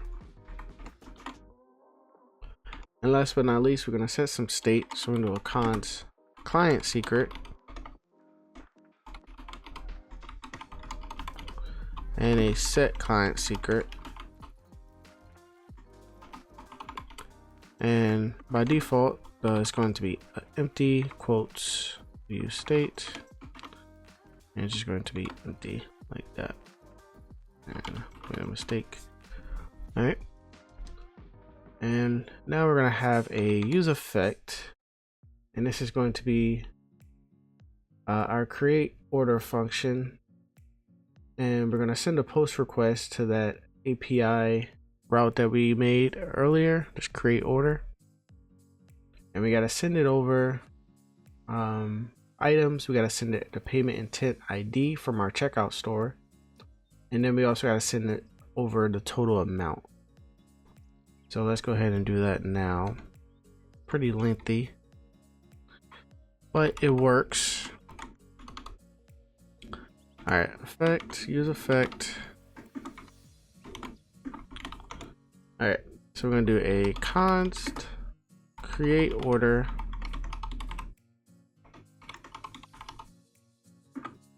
and that's going to equal async.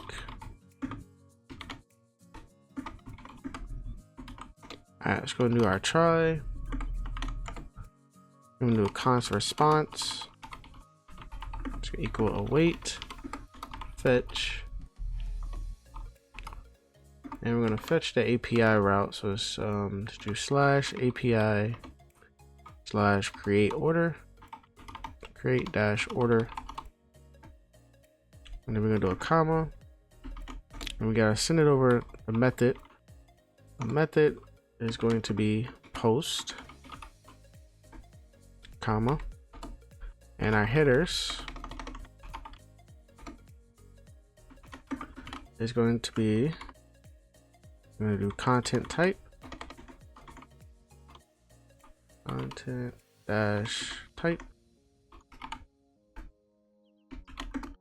gonna be application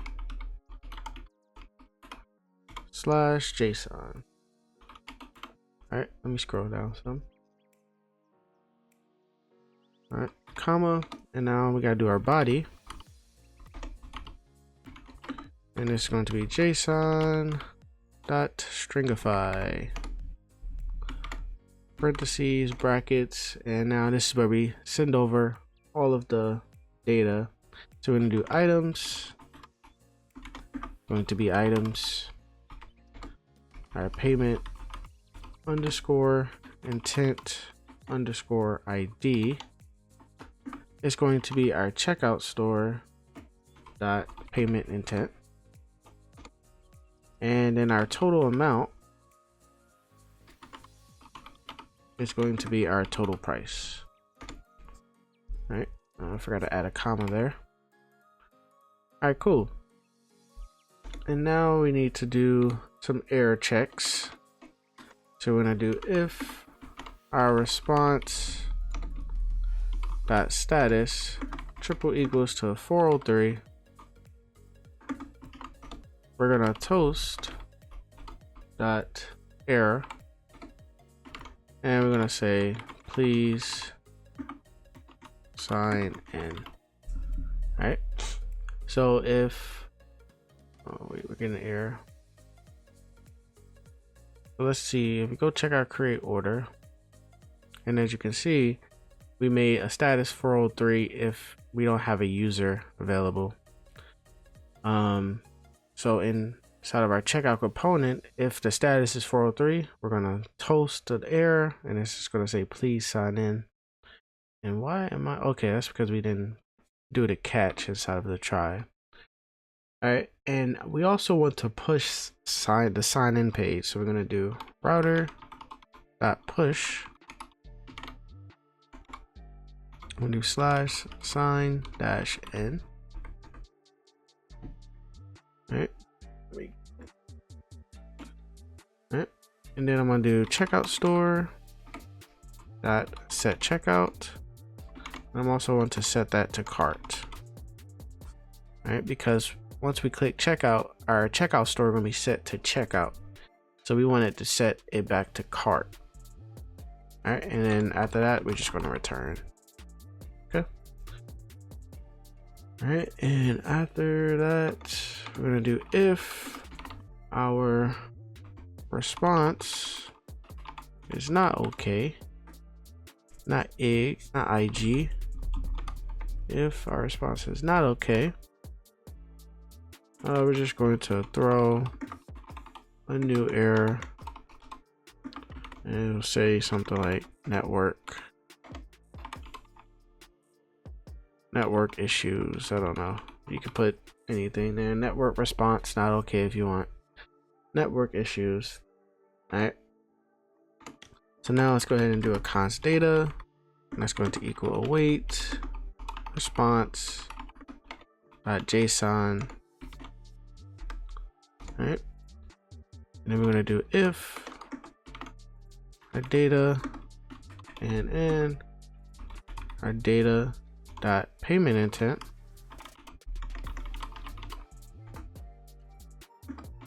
we're going to set the client secret to whatever our data dot payment intent is. So we're going to do dot payment intent dot client underscore secret. All right, because we're going to send this client secret over to our checkout form. All right. And then we're also going to checkout store set payment intent to our data dot payment intent dot ID. All right. That's that. All right, now we need our else. We'll do an else, and we could just console.error unexpected unexpected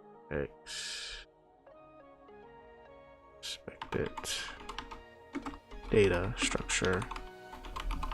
All right.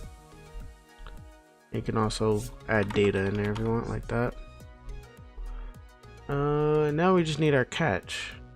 Our catch is going to go here, I believe. So this is to try. Yep. So our catch is going to go here. So we're going to do catch.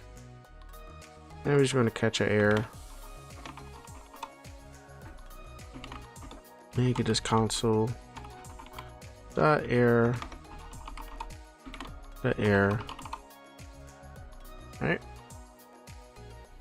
And after all of that, we have to run this create order function because we're still inside of that use effect. So we also need our dependency array, which is going to go here. So we have to do a comma and do empty dependency array because we just want this to fire only once when the component is loaded. We don't want this to keep firing over and over again. So right over top of here, we're going to do create order like that. All right. So somewhere we messed up. Oh, maybe because this doesn't have anything in there. There we go. All right, let's give that a save. Make sure we don't have any errors. So that right there is our create order function. Make sure everything looks good. Perfect. All right, and now underneath this use effect, we're going to do a const options. So I don't think I showed you guys this website. So Stripe. So you have Stripe.com. This is what we added our products on. But then you also have another website called Stripe.js, or which is, I mean, it's still the same thing, but you just go to their docs and then it looks totally different. Looks like a whole different site. And here, you know, you can learn about all the stuff that I'm doing now, with about like the options, the Stripe element options, and the load Stripe and everything. So all of that is inside of the docs. All right. So if you guys want to check it out, they got pretty good docs. The only docs that I really don't like is NextAuth. Their docs is a little bit confusing, I'm not gonna lie. But yeah, they got pretty good ones. Stripe does. All right, so we're gonna do a const options,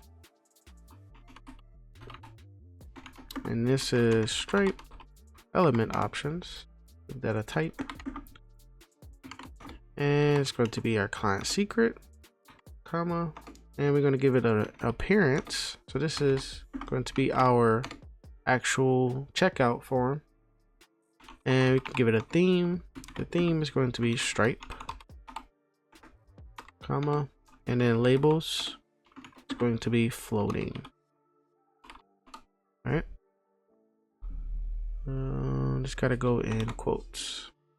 Okay. Perfect. And now let's do our return. We're going to do if client secret and parentheses. That's where we're going to render out elements. Elements. And just take some props. This is going to take our options. And is also going to take Stripe, which is going to be our Stripe promise. All right. And then in between here is going to be our checkout form. And this takes a prop. This is going to take our client secret.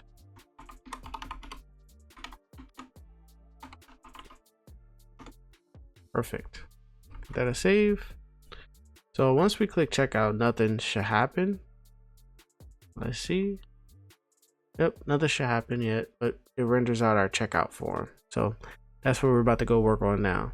All right, so head over to the checkout form component, and first things first, we're gonna make this a client component. This was pretty lengthy as well. So we're gonna do import, we use state, and also use effect.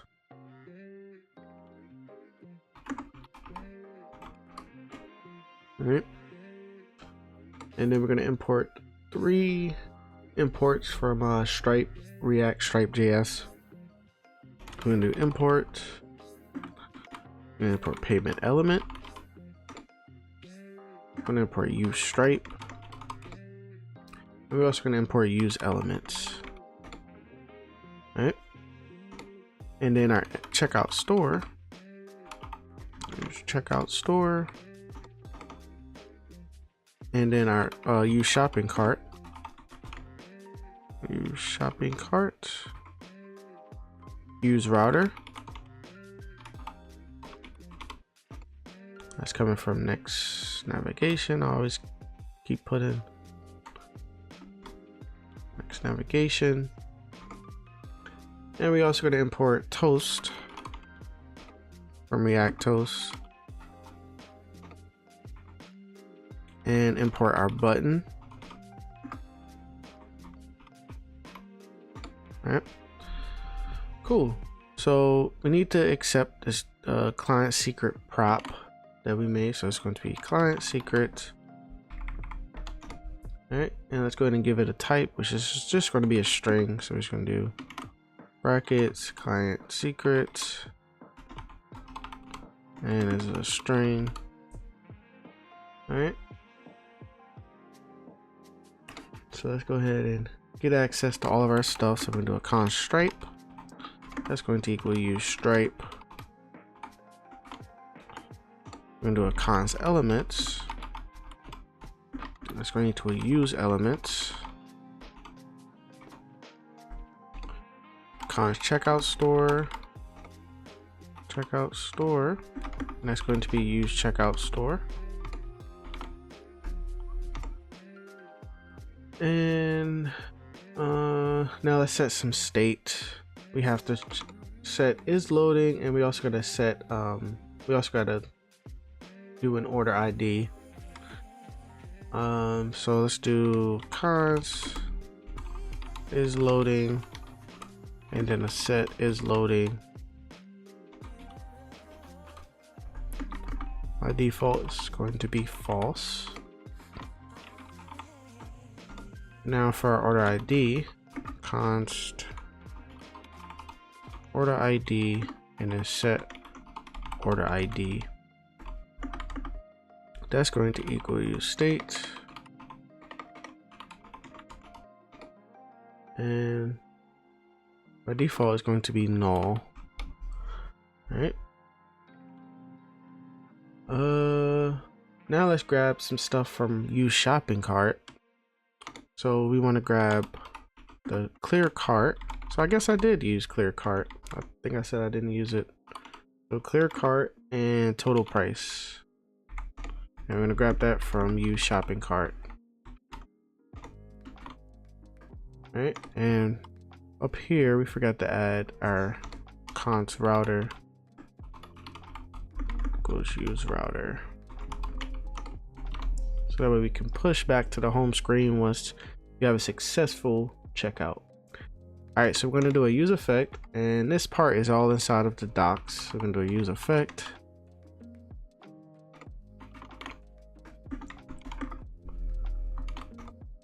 And all we got to do is if it's not Stripe, we're just going to return. All right. And then we're going to do, after this, we're going to do a if it's not a client secret. We're just going to return as well. And we're just looking for any changes made with Stripe. Okay.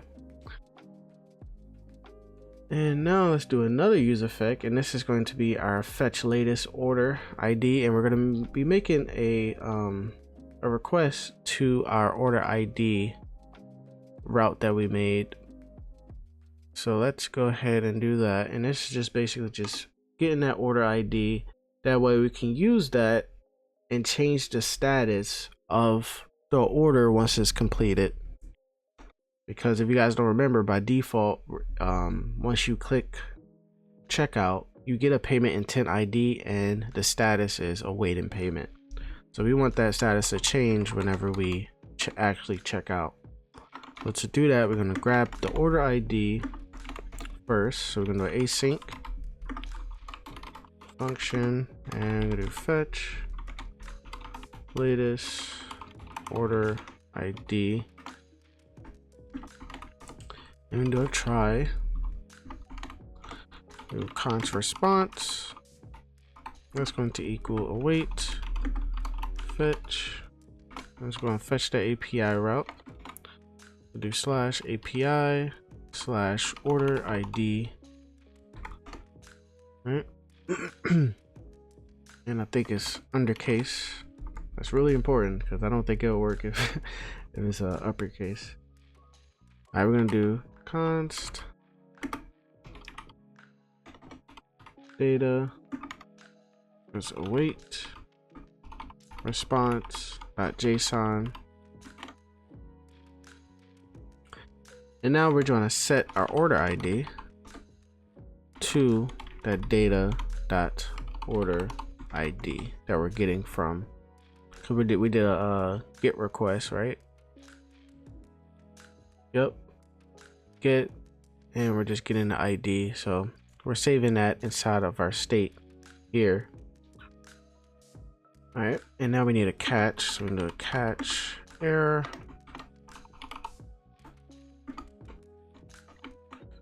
and we could just console.error the error. All right. So this is the use effect. Now we need our dependency array because we want this to fire as soon as the component mounts, and only one time. And we're gonna call it here. So we're gonna do fetch latest order ID like that. Let's give that a save. All right. And now we need our on submit for our actual checkout form. So we're gonna do a const handle submit async.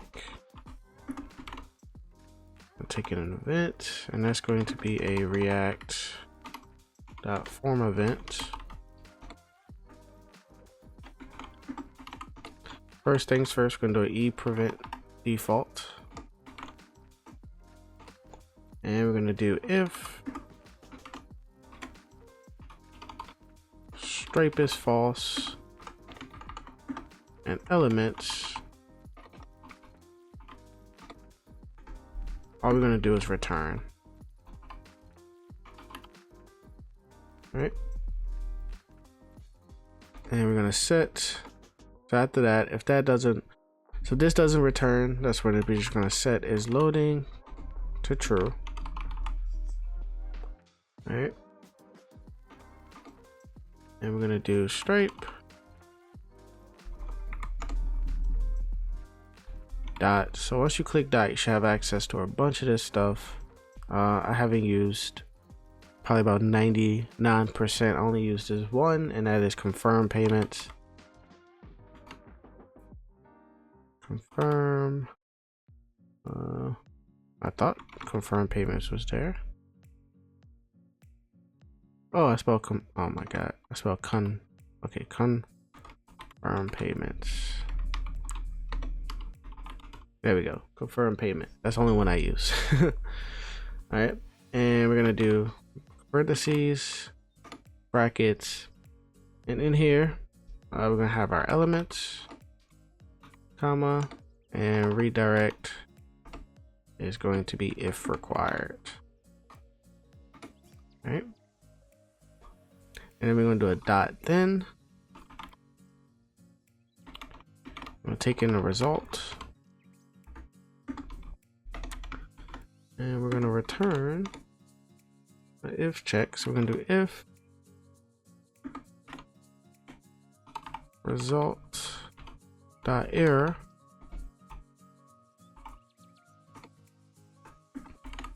We're going to do checkout store dot set checkout back to cart, because we don't want it to stay on checkout. All right.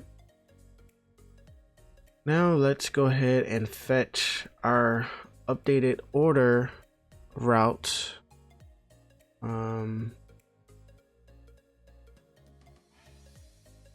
Let's see, cart. All right, so still inside this if statement, we're going to go ahead and fetch that. We're going to do fetch / API / update - order - status. I'm gonna do a comma, and I believe we did a post. Yep, we did a post request on there. So the method is going to be post, comma. We gotta do our headers, which is going to be content type. It's going to be application /JSON. All right, let's go and send it over our body. We gotta make sure we add this comma here. The body is going to be JSON.stringify, and the only thing we're sending over is our order ID, and that's going to be order ID, and then our status, which is now going to be payment successful. All right, add that comma there. All right, cool. And now we have to set is loading. Wait, we did something wrong. All right, I see it now. So we just gotta remove that parenthesis there, and we're gonna add it down here like that. All right, and so underneath here, so make sure you do bracket parenthesis, and then a bracket. I want you guys to get lost like I did. So do set is loading to false, and then we're gonna do a router push, and we're gonna push our home page, and then we also want to set our checkout store set payment intent back to the default, which is just empty. And last but not least, we're gonna end it off with a nice toast success and say that your payment is successful. There we go. Perfect. So that is our handle submit function. All right, so now it's time to actually do our form. So I'm going to return a form, and we can get rid of this action. and give this a class name of textGray 600, and go ahead and give it our onSubmit, which is going to be our handle submit that we just made. And in here, we're going to do payment element. That's a self-closing component. And we got to send it over some props. We're going to do options, double brackets, and we're going to do layout is tabs. All right. Now we're going to have an H1. And this is going to have a class name of py4, a text small, and a font bold. And in this H1, it's going to render our total price. But we're going to come back and format it. For now, we're just going to put total price. And then underneath this H1, we're going to have a button.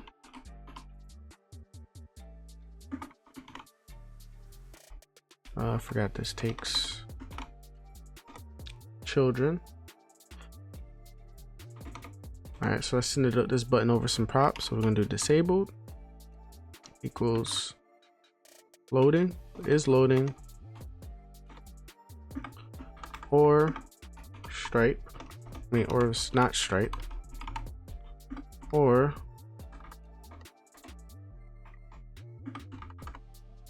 if it's not elements, like that. All right, and then we want to on click here, and this on click is going to clear out our cart.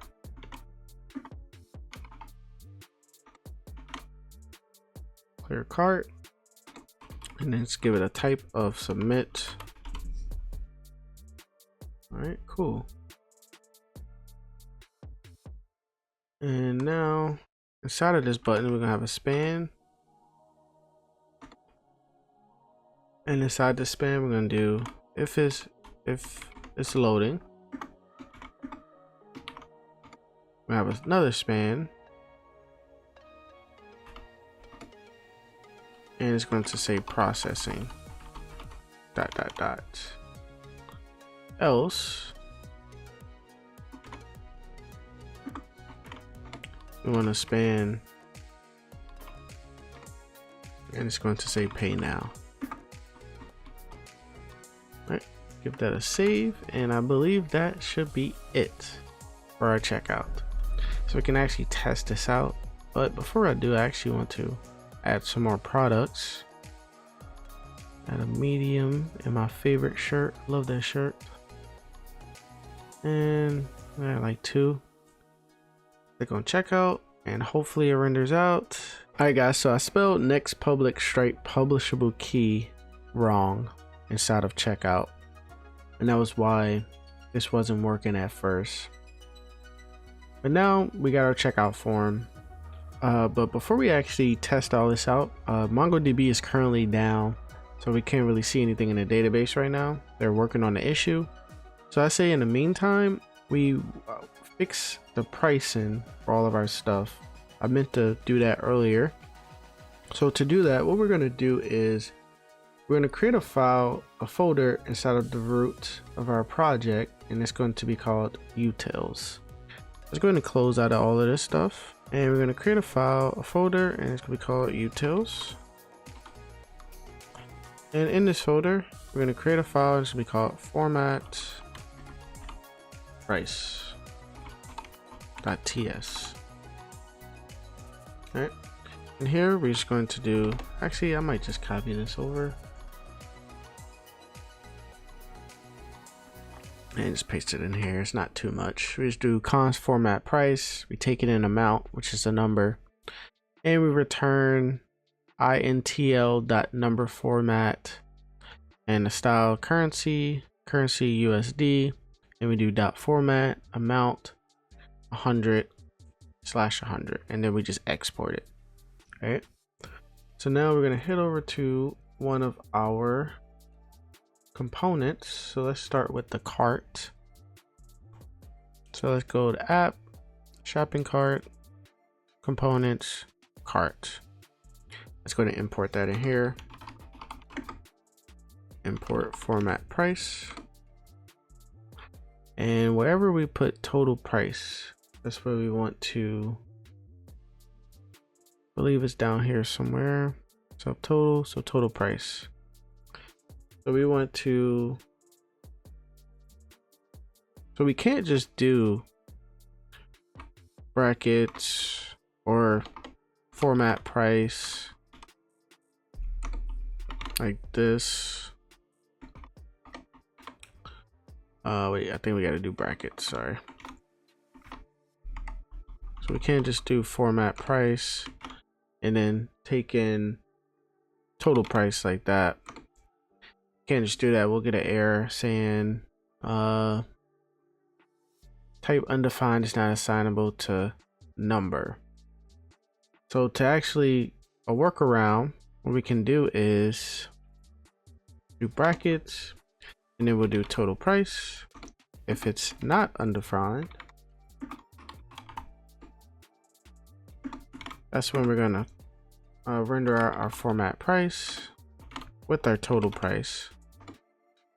But else, we just want to show null, right? So now hopefully, and as you can see, it's got that $sign now, and also got the dot in between the 74 and 97, the cents and the dollars. Now we need it to do it here for the price. Let's scroll up. Where is it?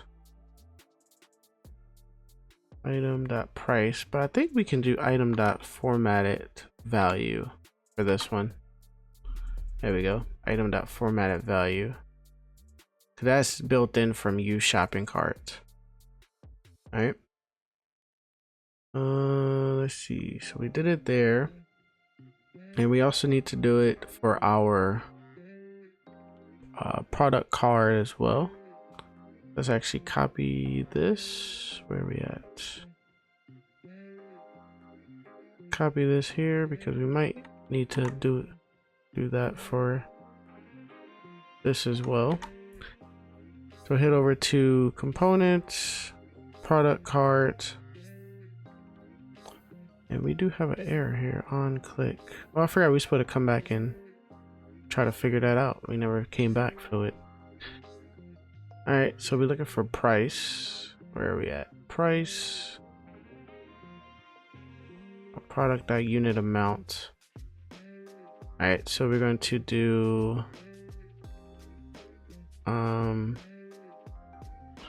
format price, and then just take in the product.unit amount.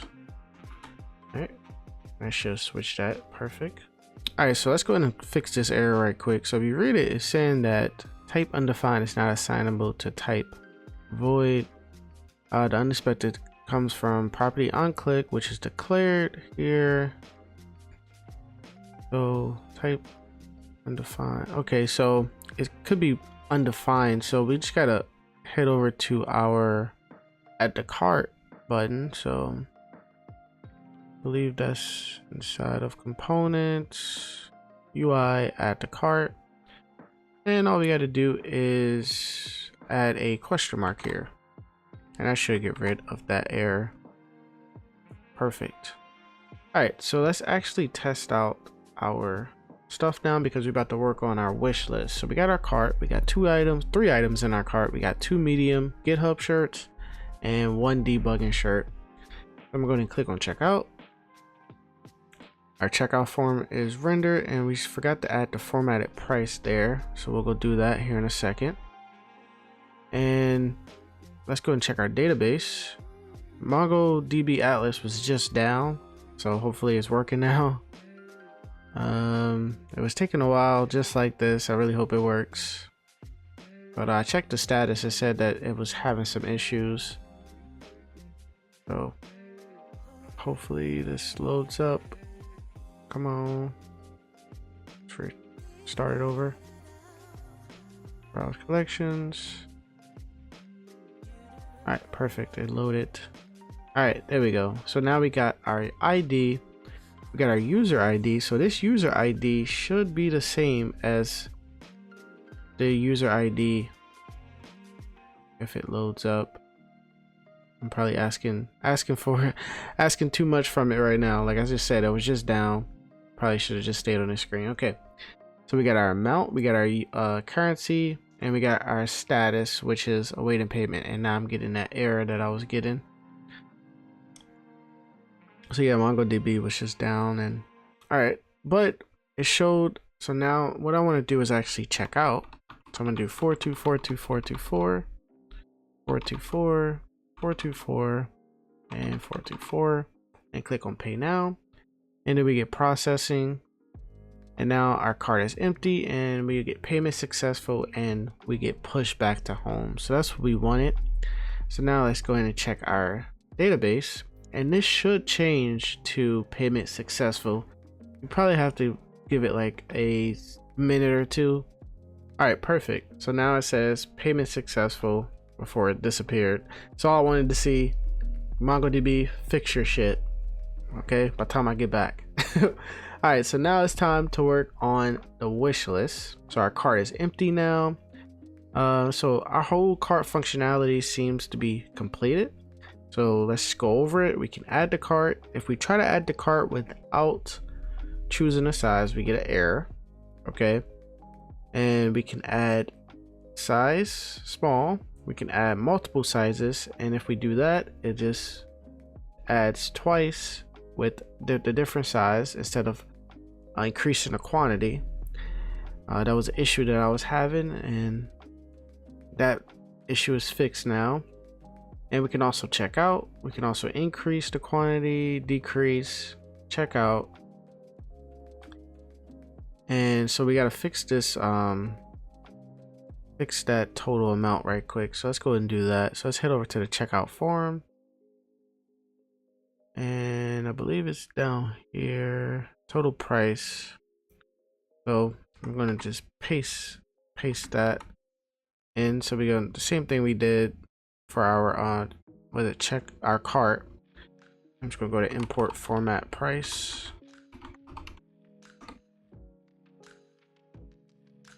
All right, and give that a save. Click back to cart, click on checkout. Perfect. And we can check out, and it's all getting tracked inside of our database. And to be honest, it's also getting tracked inside of our Stripe as well. So as you can see, it says incomplete, and this is the order that we just did. It's not completed yet, but if we go ahead and check out, which I'm about to now, 4242424 424 424, and click on pay now. Processing, cart empty, payment successful, push back to home. And now let's go ahead and refresh the Stripe page, and now that payment should be successful. Perfect. All right, so now I think it's time to start our wish list functionality. And to do that, we're going to head over to the store, and we're going to create another file. It's going to be called useWishlist store. And inside of the description, there's going to be a GitHub gist with this code here for the store, or you can head over to the GitHub repository just to save us some time. I will go over it and also added some comments in it so you guys know what each line mean. And once you paste, you will get a bunch of errors. That's just Zustand being a little bit buggy. To get rid of the errors, just watch this. You just get rid of one of the comments and then click Control Z, and then that's it. So yeah, it's a little bit buggy, but basically same thing as we did inside of our use checkout. We did our types up here, and then you just set the initial state, which is our only initial state is going to be wish list. It's going to be empty array. And then here we do a function to add an item to our wish list. We take in the state, and we also check and see if the item already exists in our wish list. If it does, we'll just add a quantity to it. And if it doesn't, we'll just add it to our wish list with the quantity of 1. And down here is just a remove from wish list function, and we also got to name it down here. So really simple. let's go ahead and close out of that. And now inside of our app, what we're going to do is create another folder, and we're going to do parentheses wishlist. So in here is going to be all of our wishlist components and wishlist page. So let's actually start by creating the wishlist page, or actually let's start by creating the wishlist components. So in here, we're going to do a component folder.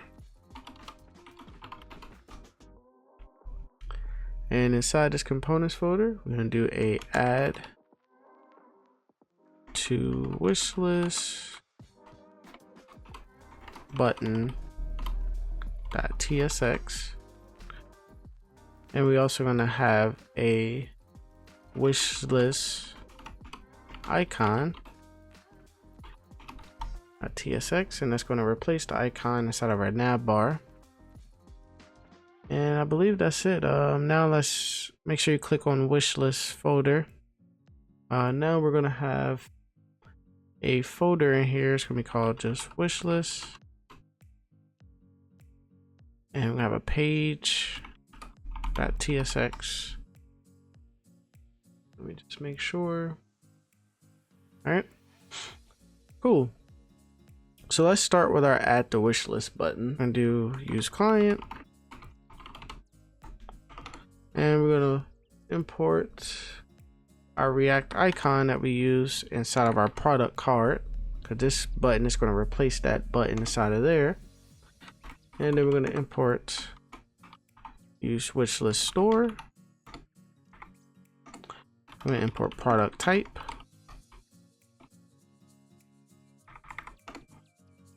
And last but not least, we're going to import toast, because we want a nice toast once an item is added to our wish list. So we're going to do cons. I'm just going to do refe. Right. All right, so we're going to receive some props here. We're going to receive name. We're going to receive an ID, image, unit amount, quantity, right? And all of this is going to have a type of product type, right? Just going to get access to our wish list store. So I'm going to do wish list store, wish list store. That's going to equal use wish list. All right, so now we want to make a function. I'm going to do add to wish list.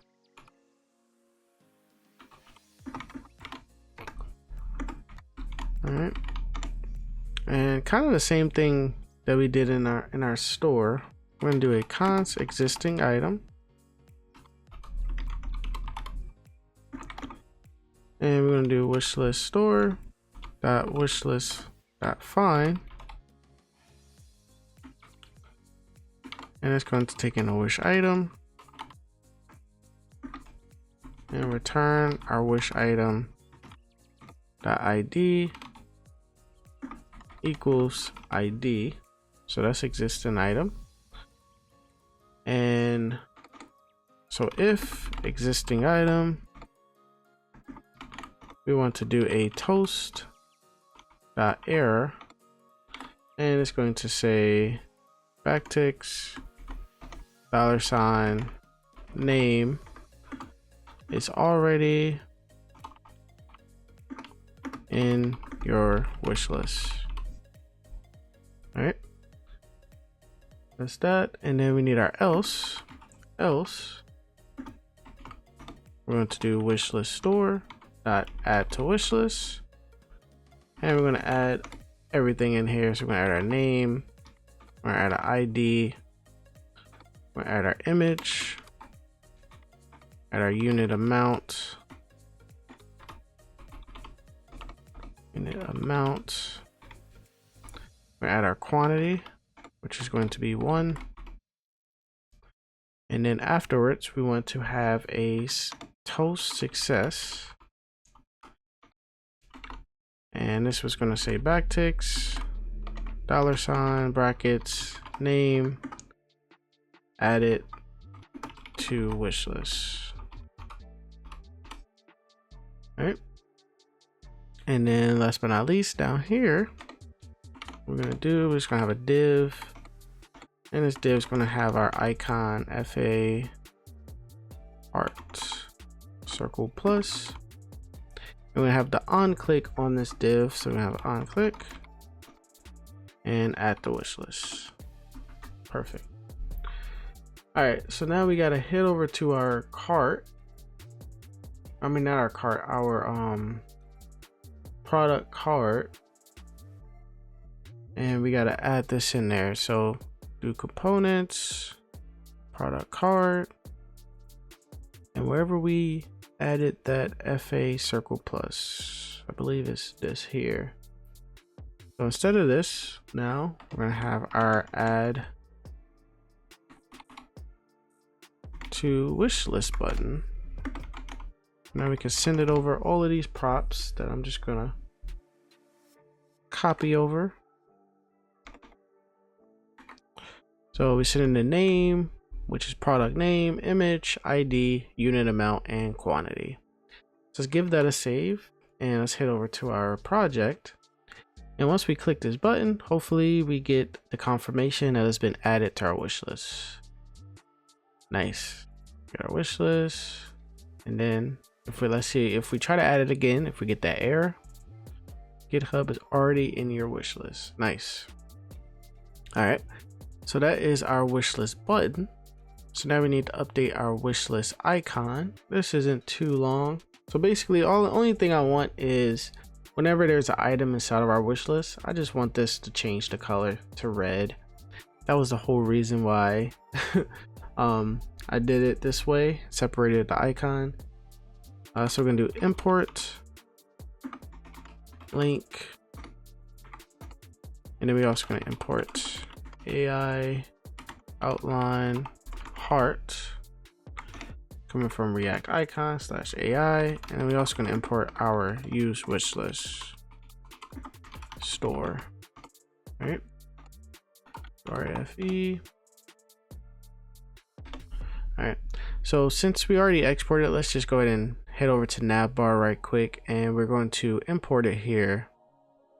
So instead of this AI outline heart, I'm just going to do wishlist icon like that.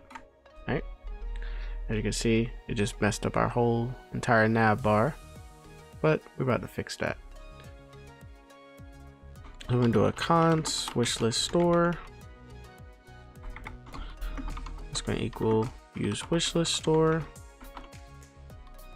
All right, and let's go ahead and return some JSX. We're going to do a link, and this link is going to take us to our wishlist page /wishlist, and we're going to have a class name. We're going to do brackets, backticks, $, brackets, and we're going to do wishlist store wishlist length is greater than 0. So if our wish store has any items in it, we want the text to be read 700, and then else we're just going to return null. All right, and inside this link we're going to render our AI outline heart like that. Give that a save, and we should be presented with the red heart. There we go. Nice. All right, perfect. Let's see. All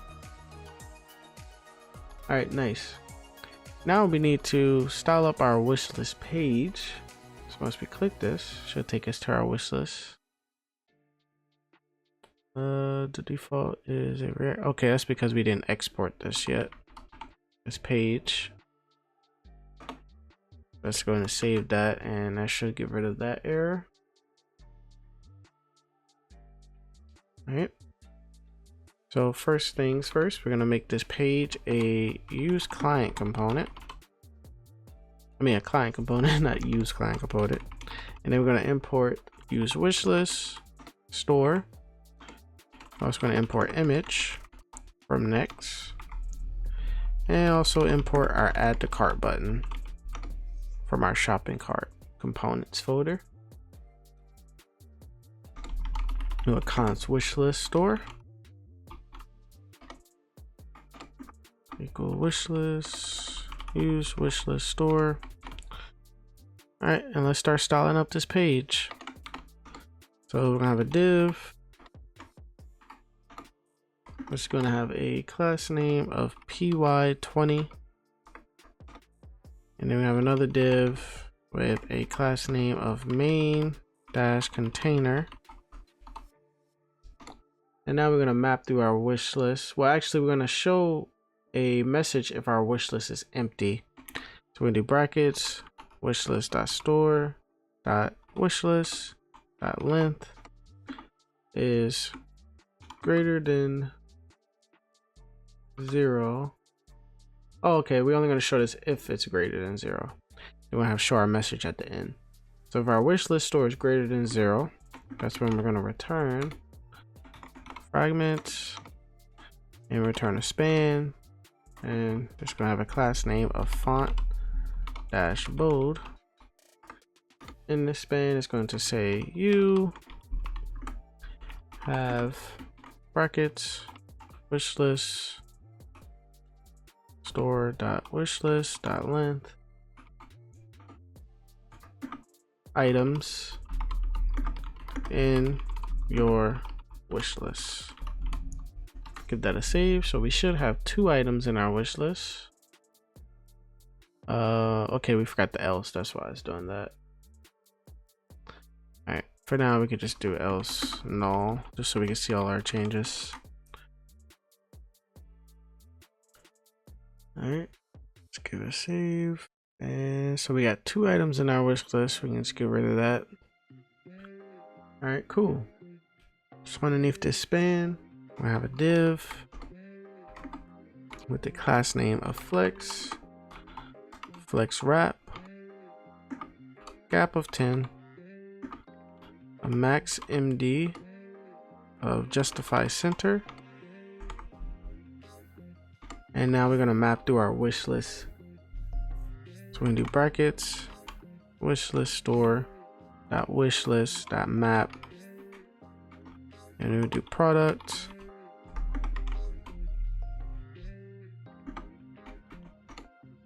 and we return a div.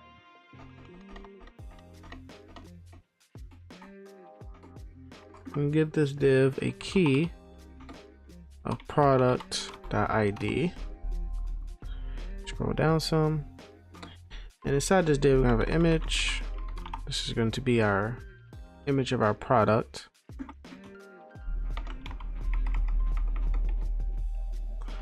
Source is going to be product.name. Image, sorry.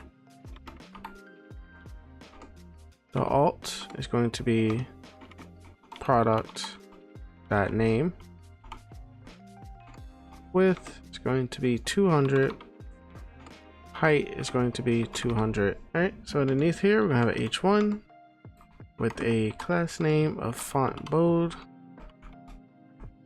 And here is going to be our product.name.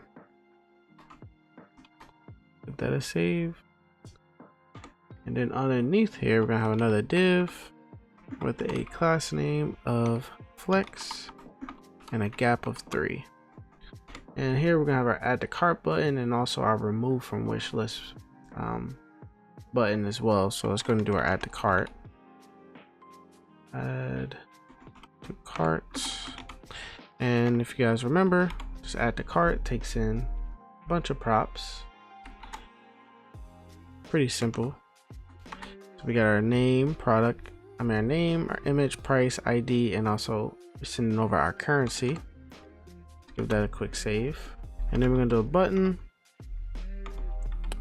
And this button is going to have a on click.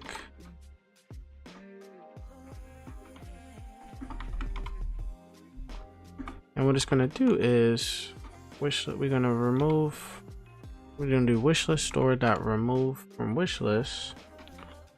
And we're gonna remove the products, products. Like that. And it's just going to say remove. All right. Try it, remove, nice. All right, so now we need our else. Down here, instead of saying null, we're going to return a div with a class name of with full, height screen, flex, justify center, item center, and we're gonna have an h1 with a class name, font bold, and then a text XL. And it's going to say your wish list is empty. All right. Perfect. Sweet. Okay. That was weird. All right. So now once we remove it, now it says your wish list is empty. I don't know why it's all the way down there. We probably don't have to make this height screen. I don't know why I did that. All right. Perfect. All right. So now I say so our wish list functionality is working. We can go to add an item to our wish list. If it's already in our wish list, we get an error. We can add that one, and then head over to our wish list. And we get our items there. So our wish list is complete. So now I say we start styling up this home page, and then start styling up our shop page and then our contact page, and then we'll be really done. And we still got the user dashboard we have to do, and it's perfect. So yeah, everything's coming along pretty well. All right, so now it's time to start styling up our website a little bit more. We got most of the backend functionality done. We still got to do the user dashboard where we can track all of our orders. And that's really about it. So let's go ahead and we're going to let's go close out all of this stuff so that way we can have a nice clean slate. And inside of components, we're going to create a file, and it's going to be called banner.tsx. All right, and we're going to export this. Export. And we're going to head over to our app, and inside a page, it's going to be right underneath top products. Later. All right. We didn't import it, that's why. Banner. There we go. All right, save that. And now we should see it inside of our project. Is our server? Okay, there we go. All right, so head back to banner, and this is really easy component here. We're just going to import image from Next, and we're just going to render out a div with a class name of main container, flex, justify center, and an my of 5. And in here, we're just going to render out our image.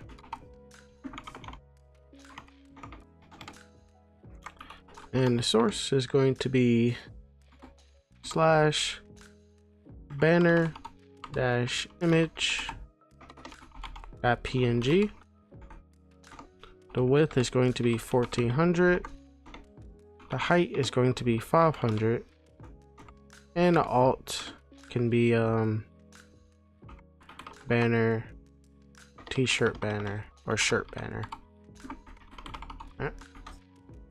Give that a save, and let's see if it shows up. Nice. This is my code in t-shirt. All right, cool. So now it's time to do the section. I say we do the footer, and then we're going to do the new product section for the new products. So it's going to be kind of like similar to this section here, the top products, but it's just going to be for new products. And so let's go ahead and do the footer. So inside of the components, close out of this, I'm going to create footer. Oh, sorry. Footer.tsx. All right.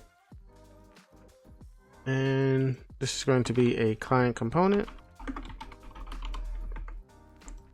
And we're going to import a bunch of icons that I'm just going to copy and paste over.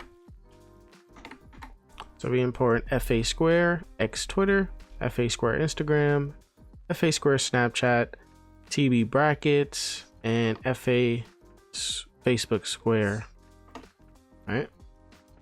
And then we also going to import image from Next.js. All right. Let's go export this, and we're going to go ahead to our layout, and we're going to import it there. Go head over to layout, and we want it right underneath our children. So footer.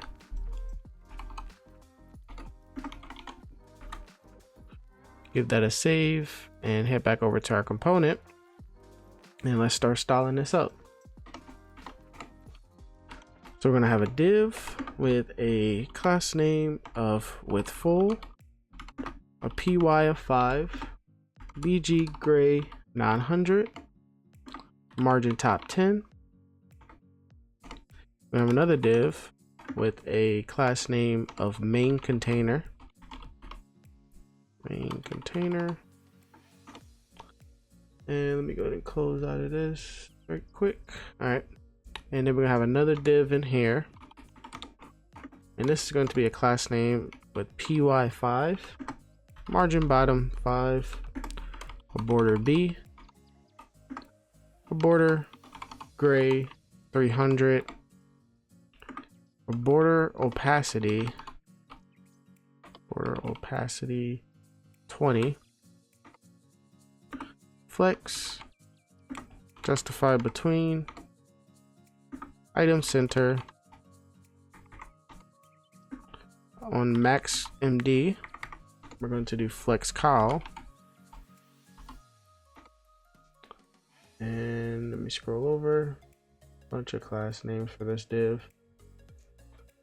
MaxMD flex col, and also MaxMD a gap of 8. Okay. Do we put a? Okay, perfect. All right, and inside of this div, we're gonna have another div, and we're gonna have a class name of flex1, a gap of 1, item center, text XL, font medium, and also text white. All right, and here we're gonna have our h1, and it's going to say dev dash threads. All right, and now we're gonna render our icon, our TB brackets angle icon like that, and let's take a quick look. There we go. It's our logo. All right, underneath this div, we're gonna have our UL, and we're gonna have a class name of flex, item center, justify center, a gap of 16, flex 1, text white. On MaxMD, we're going to do a flex col and MaxMD gap of 5. All right, so this is where our link's going to go. So we actually have to import our main links as well. Main links from our constants, and we're going to import link from Next.js. I must have got lazy in my project and didn't do this. So all this is all off the brain right now. All right, so we're just going to render out our main link to our main link. So we do main links, that map. And we're going to take in a link and we're going to return from JSX. So we're going to turn a link tag from Next.js. All right, and we're going to do href, and that's going to be link dot route. And in between here, we have our li, and that's going to be link dot label. All right, and we also need a key, so I think I might just do key. And what we can do is do link and then ID. I believe we can just do ID there, like that. Or maybe not. Let's see if it works. Alright, okay, perfect. Alright, shop, perfect, contact, about, nice. Alright, UL. So right underneath this UL, we have a div. And we're gonna have a class name of flex. A gap of 5, text white, flex 1, justify in, and then a text 2XL. Alright, and in here, this is where we're going to render out all of our icons. I'm going to copy and paste these.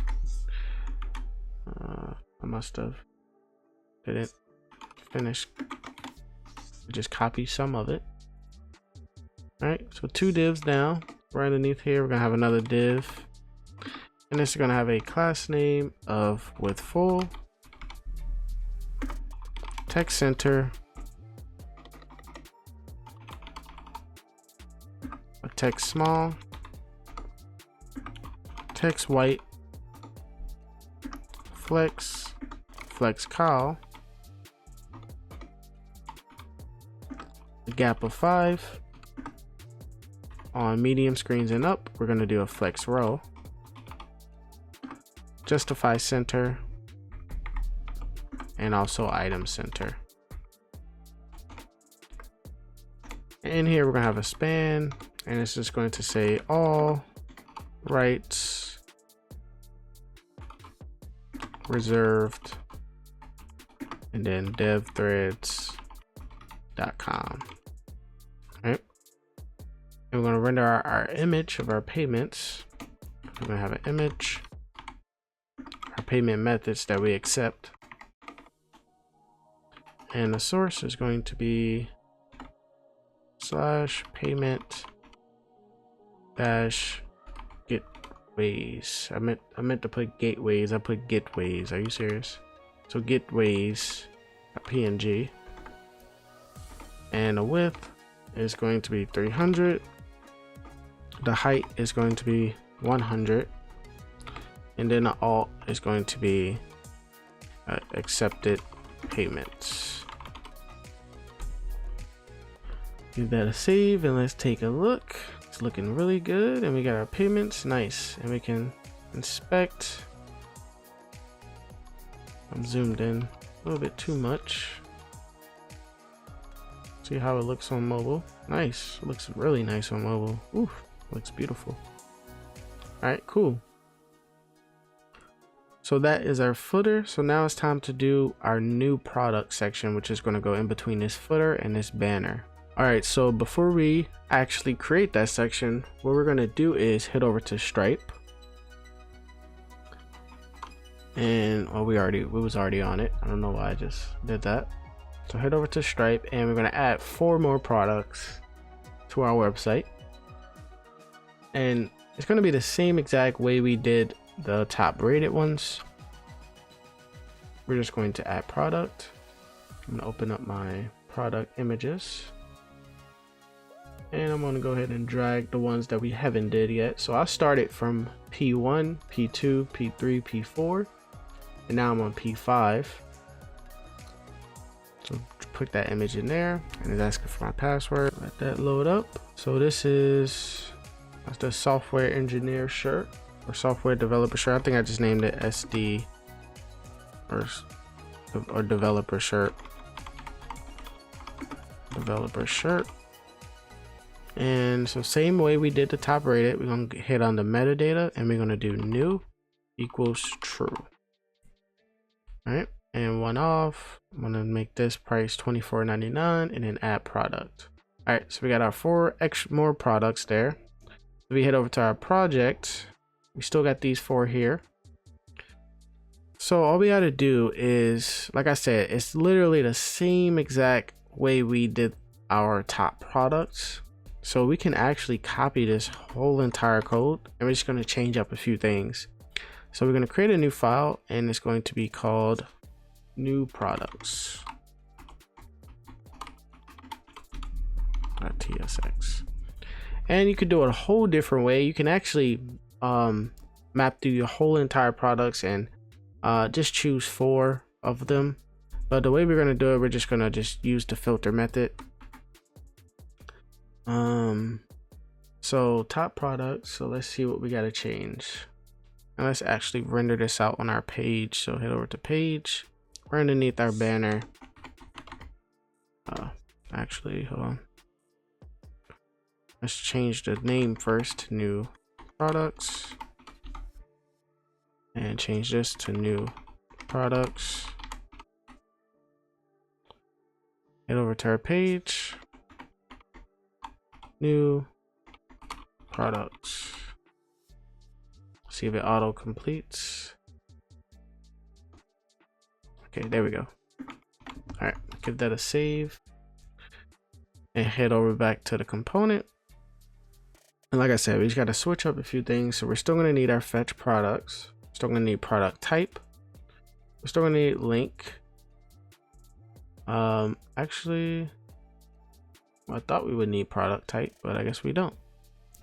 Product card and link. So we got our cons products, we're fetching them. So this is we're going to change this to new arrivals. And we're still filtering throughout our products. And products filter, product. So instead of metadata top rated is true, we're going to do metadata new is true. And then down here, we're just going to change this to new arrivals. All right, and just give that a save. And we also can change this to new arrivals. That a save. And as you can see, we got our new arrival. We got our 4 brand new shirts that we just added. It's that easy. And we can add these to cart. GitHub shirt has been added. Get our cart there. And it's inside of our cart. Perfect. All right. Now I say we can either work on our dashboard, user dashboard, or we can work on our shop page. I think we might go with our user dashboard. Let's go ahead and knock that out. All right. So, let's go ahead and do our dashboard. We're going to create a folder inside of our app, and this one's going to be called dashboard. All right, and in this folder we're going to have a page.tsx, do our RAFE,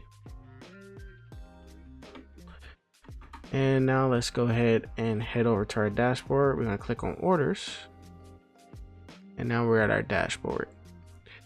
All right, so before we do anything inside of this dashboard, we're actually going to create a new action. So head over to the actions folder, and we're going to create one called getOrders.tsx.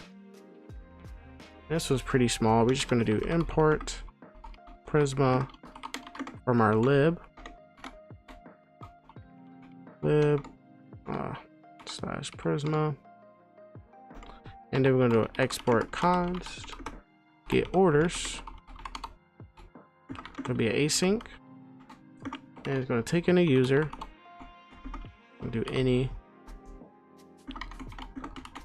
and then we're going to return const orders. That's going to equal await Prisma dot order dot find many. I don't know why that did that. Find many. And we gotta tell it where to find it. So where it's gonna be for the user ID. And that's going to equal user dot ID. And then we also want to include the items. Items is true. All right, we gotta add a comma there. So where and include items true, and all we gotta do is return orders. All right. So that's our get order action. So we can actually just close out of that and then head over to our dashboard, and we're gonna import that here and actually use it. All right. So first, let's go ahead and import it. Get orders. Make some space here. We're also going to import getCurrentUser. We're going to import image and also import formatPrice. All right.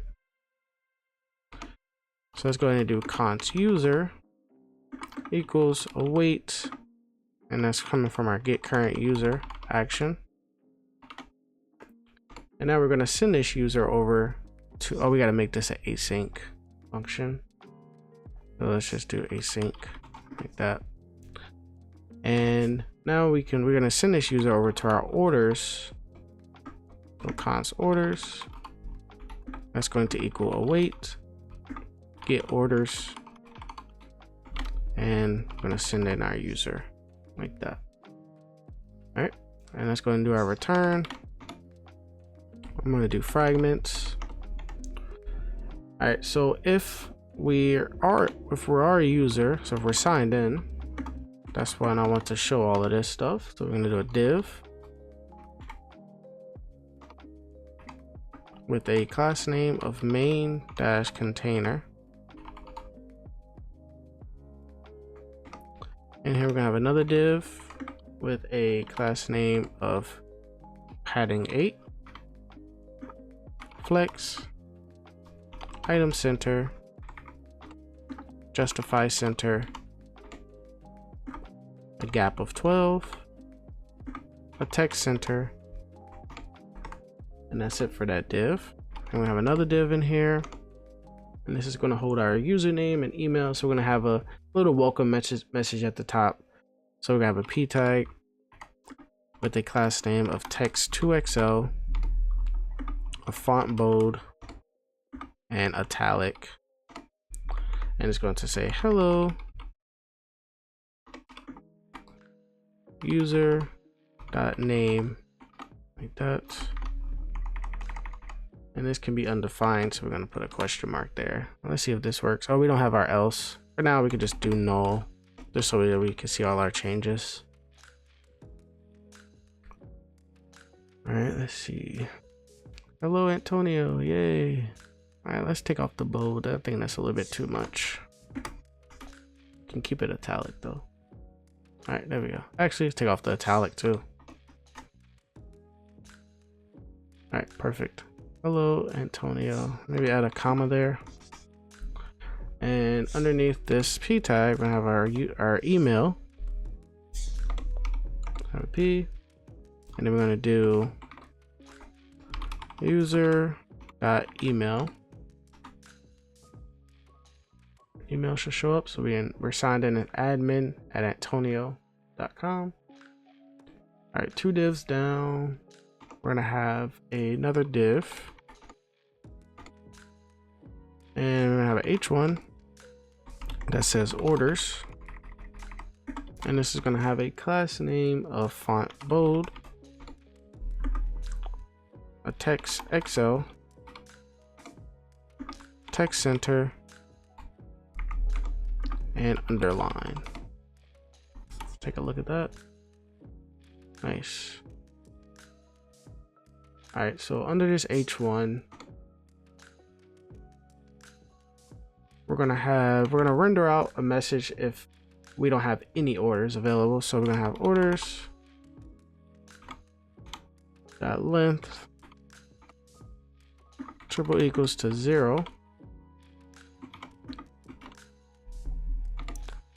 And we have a div, and it's gonna have an H1 that says no orders placed. All right, this is going to show when we have no orders, but if we do have orders, else we're gonna do fragments, and then we're gonna do orders dot map, and make sure you put a question mark there because it could be undefined, and do order, and we're gonna return a div and do a key of order.id.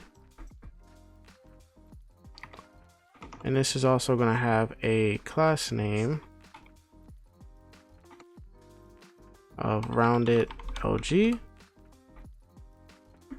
a padding of 8, my of 4, a space y2, a bg gray 200.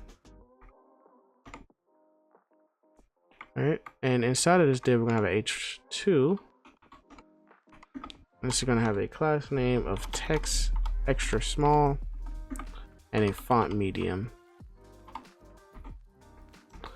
And this is going to have our order number. Order number. I'm gonna do that. What we can do is like a little empty space like that. And then we're gonna do order.id.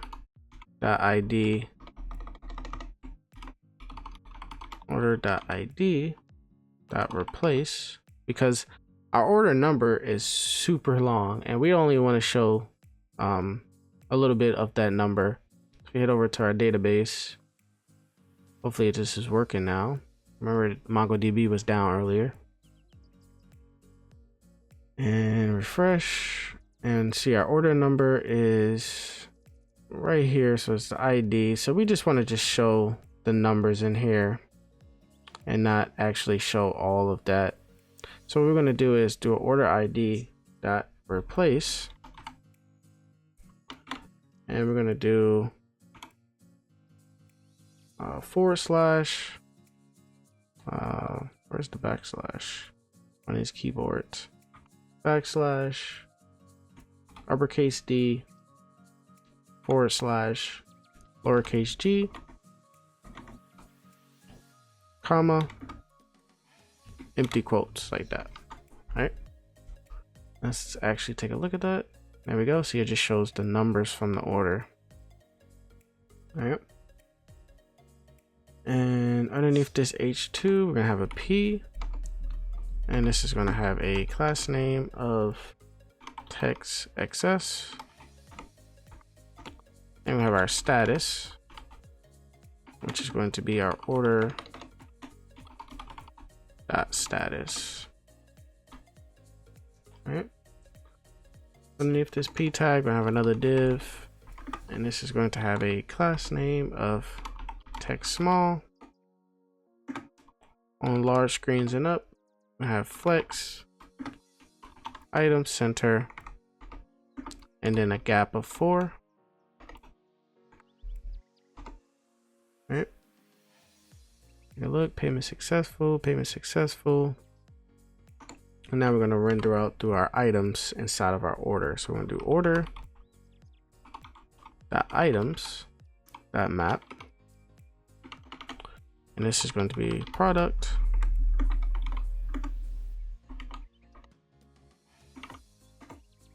All right, and we have a div, and we have a key of product.id, and this is also going to have a class name of py2. All right. Scroll down some. We almost finished with this. All right, so now we got to render out our product image, but we can't just do product image or inside of an image tag. We actually got to render it out conditionally. So we got to do product dot image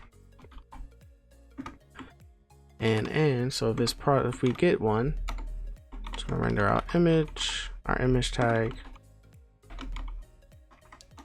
and in here the source is going to be product dot image. The width is going to be 100, height is going to be 100, and then the alt is going to be, you can do backticks, image for $, brackets, product dot name. All right, let's take a look at that. See if our products show up. Nice, perfect. All right, so underneath here we're gonna have our h2 with a class name of py2, and this is going to be our product dot name. Save that. We got our names of our products. Underneath that h2 we have a div with the class name of flex items baseline, and then a gap of 4. You have a p tag in here, and this is going to hold our quantity for each one. So quantity, and this is going to be our product dot quantity. Perfect. I wonder if we have, let me just see if we have access to this product dot. Okay, so what we can do is actually we can add something on here. So this is not even in my project, the completed one. We can add a size here too. So what we can do is right underneath this h2 we can have a span, and we could do product dot size, and we can make this span super small. So we can do a class name of text XS like that. This py2, maybe change that to like a py1. Yeah, that looks good. Medium, small. Okay. All right, cool. And underneath here, that closing div, we're gonna have a p tag, and this is going to have a class name of font medium and a py of 2. Go down some, and in here we're gonna have our total, which is going to be our format price, and it's going to take in our order dot amount.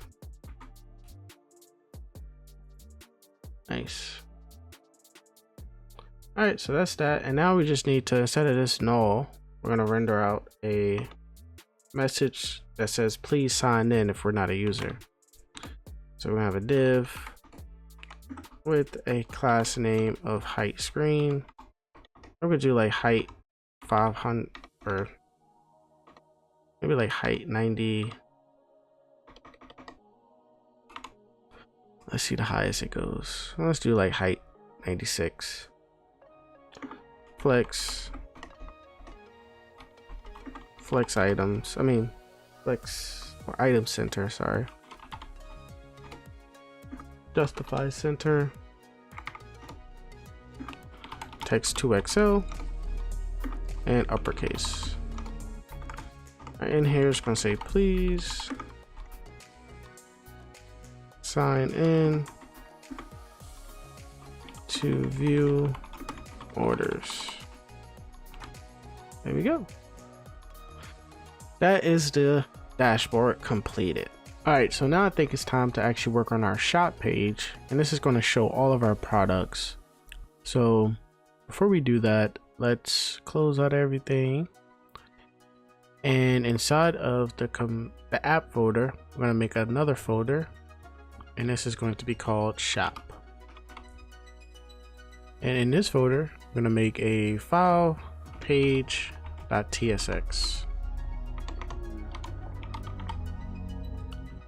Let's go and export it. And now we can keep that open, but let's go to the actual page. So we're just gonna click on shop and it should take us to that page. So before we start styling this up, we're gonna head over to Stripe and we're gonna add our last 4 products. One off, and the price for these ones, I'm gonna make them a little bit lower than our normal price because we're gonna have a filter in our shop section that's gonna filter price from highest to lowest and lowest to highest. So just for us to see that filter work, we're gonna change up the prices a bit. And now all of our products are added. We can actually close out of Stripe if you guys want to look around here, but like I said, everything is getting tracked inside of our Stripe as well. But we built our own database to track, you know, our users, our orders as well. So, but everything in here is getting tracked. So you go to payments, these are the 2 payments that was made, succeeded. So we can actually close out of Stripe now. Shouldn't be needing it anymore for the rest of this video. And now head over to page, shop page, and we're gonna start styling this up a bit. So what we're gonna do, I don't know if you guys remember, but inside of the components, we made a component called products, and we haven't done anything to this yet. So this is gonna show all of our products on this page. So, but what we have to do, because this products is gonna be a client component, we have to send it the data that we want, because we won't be able to fetch our products in this because we need to use async await, and you can't use async await inside of a client component. So what we're going to do is actually fetch our products inside of this shop page, and then we're going to send it over to our products component. So let's go ahead and import our products component, and we're also going to import fetch products. All right, make some space. And since we're using our fetch products component, we got to make this a async. So I'm just going to do async. And now here, what we're going to do, I'm going to return my products component. And then I'm just going to send over, it's going to be all products. And that's going to equal to products. All right. But now we got to do our cons products. That's going to equal await fetch products. All right. And we're getting that error because we're not accepting the prop inside of our products component. So let's refresh this right quick. Make sure everything still works. All right, so now we see products, nice. Let's head over to products now. And this one is pretty lengthy. It's about 80 lines of code. So like I said, this is going to be a client component. And we got a few imports. We're going to import useState. We're going to import our product card.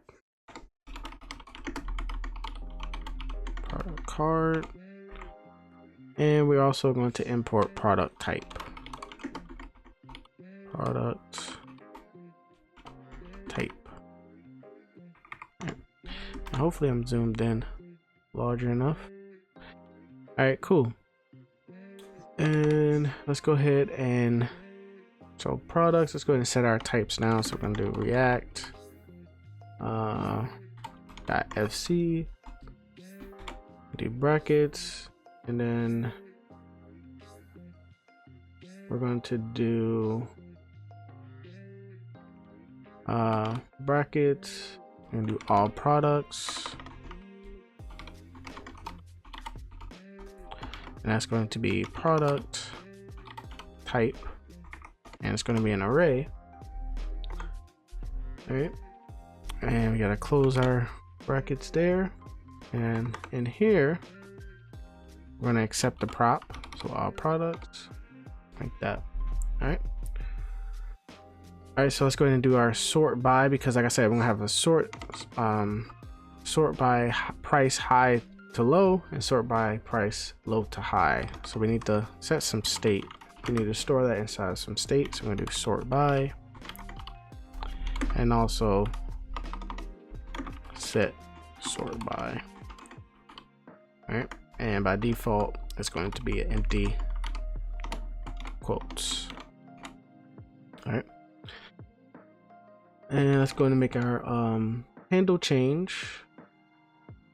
We're going to do a const handle sort change,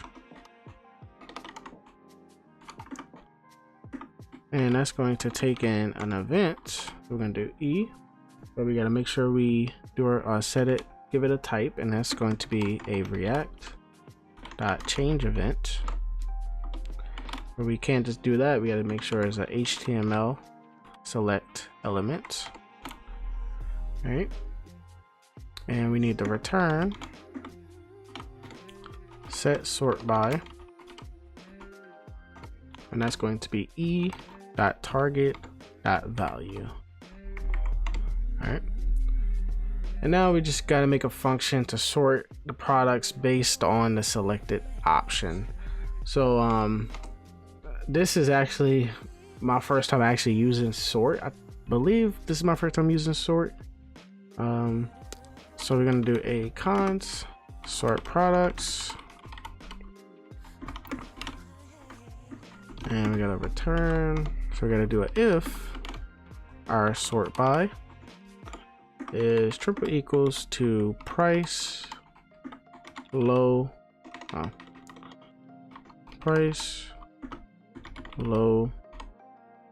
dash high. We're going to return all products, and we got to do a dot slice, and then on that we got to do a dot sort, and then do double parentheses, and we do it takes in A, B.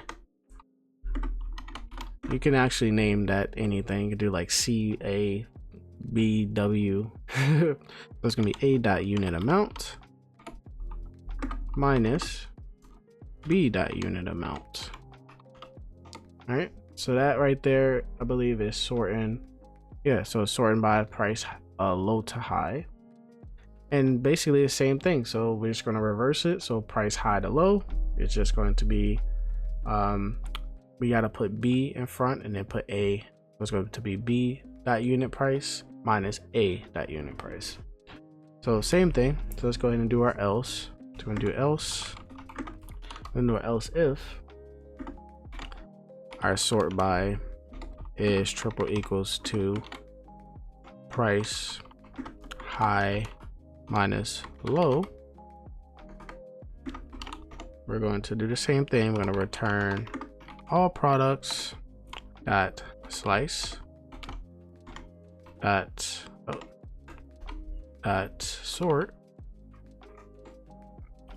and same thing. We're just going to take in A comma B, and then we're going to return B dot unit amount minus A dot unit amount.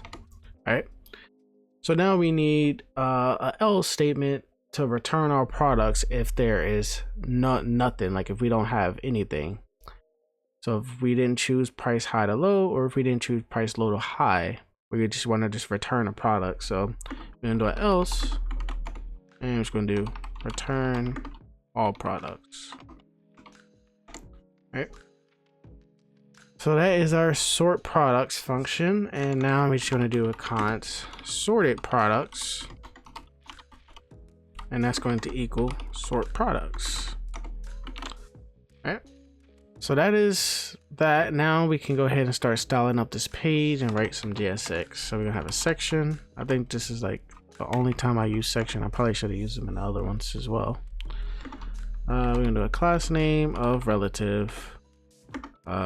Medium screens and up, we're gonna do a PY of 24, PY 16. We're gonna have a div in here, and that's going to have a class name of main dash container. We have another div, and this is going to have a class name of MD flex, a justify between, item center, and a margin bottom of 6. All right, and in this div we're gonna have a span with the class name of font semi-bold,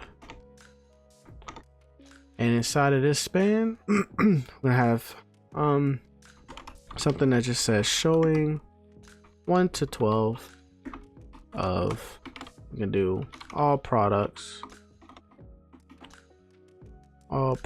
dot length, and then we can do items.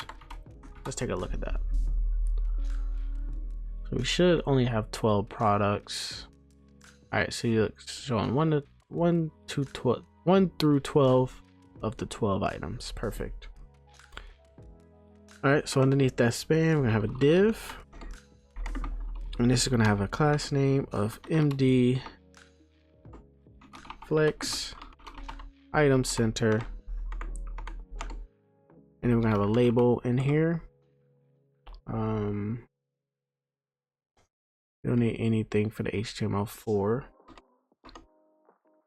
but it will have a class name of font semi-bold, and on medium screens and up we're gonna do a ME of 2. If you guys don't know what ME is, this is margin inline end. All right, and in here we're gonna do a sort by, like that. Let's take a quick look. It should be right over there. Nice. All right, now let's go ahead and make our select. We're gonna do a select. Select. All right, and this, we're gonna give it a value. So the value is going to be sort by. That's where we're storing our state at. And then our on change is going to be handle sort change. And we also gonna give this a class name of medium screens. It's going to be a width 36, a width full. Medium screens and up, we're gonna do a margin top of 0, margin top of 1, PY of 2.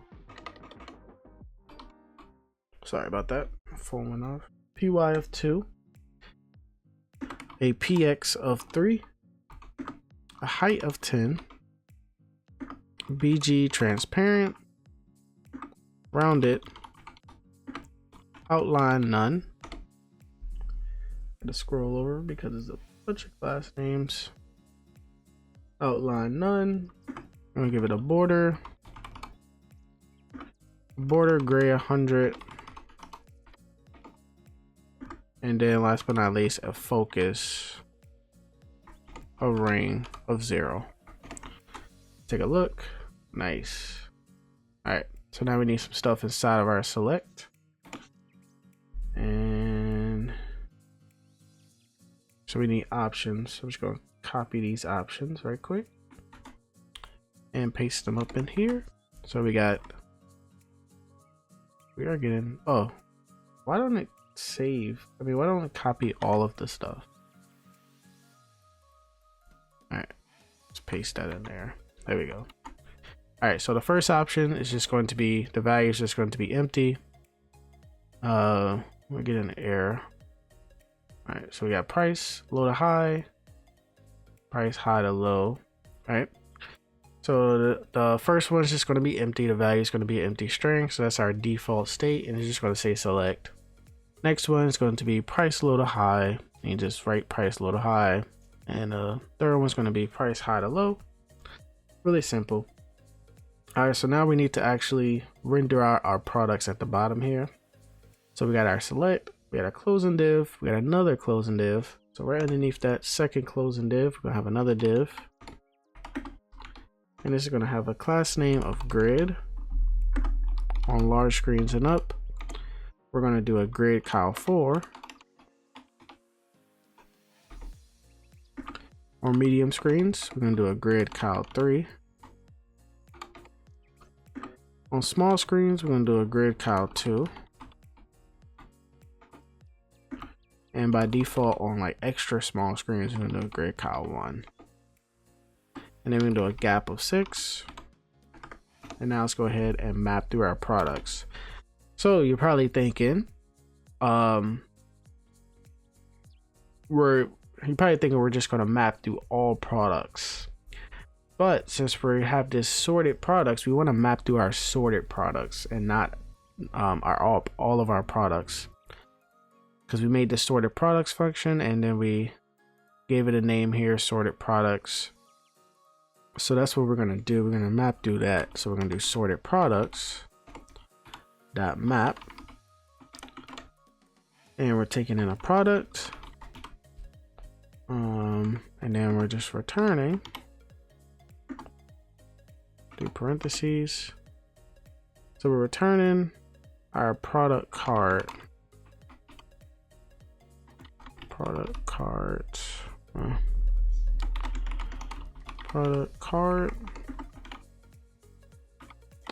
And we could give this a key of product ID. And then also we're gonna send this over our product as well. All right, take a quick save and hopefully this works. Nice, perfect. And let's see if this filter works. So low to high, so that's low to high and high to low. Perfect. Nice. So now all we got to do now is work on our contact page, and then I'm going to go back over through everything and make sure we didn't miss over anything. But we don't do an about page in this project. I just left that out. I mean, I really spend most of the time working on the functionality on this project, and I know you guys don't want to get bored with just styling stuff. So I did do a contact page, and like I said, that's just styling. There's no functionality in that page. So if you guys want to skip over that section, you can, but we're about to go build that page up now. All right, so let's go ahead and close out all of this stuff, and we're going to head over to our app folder, and we're going to create another folder, contact. And then in here, we're going to do a page.tsx. And then let's export that, save it, and now let's click on contact. Now we got our contact page. So if you guys seen the preview, I don't know if I showed this in a preview, but we do have like a map on here. And if you guys want to know how to add a map to your website, I normally just type in iframe Google Map HTML or something like that. And it should be one of these websites. Oh, right here, iframe generator. So this is the map. Yeah, this is the website I use, and it generates a map and it's interactive and stuff.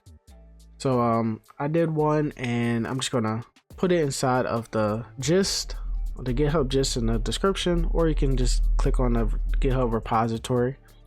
So we're gonna make a map component. So I'm gonna do map.tsx.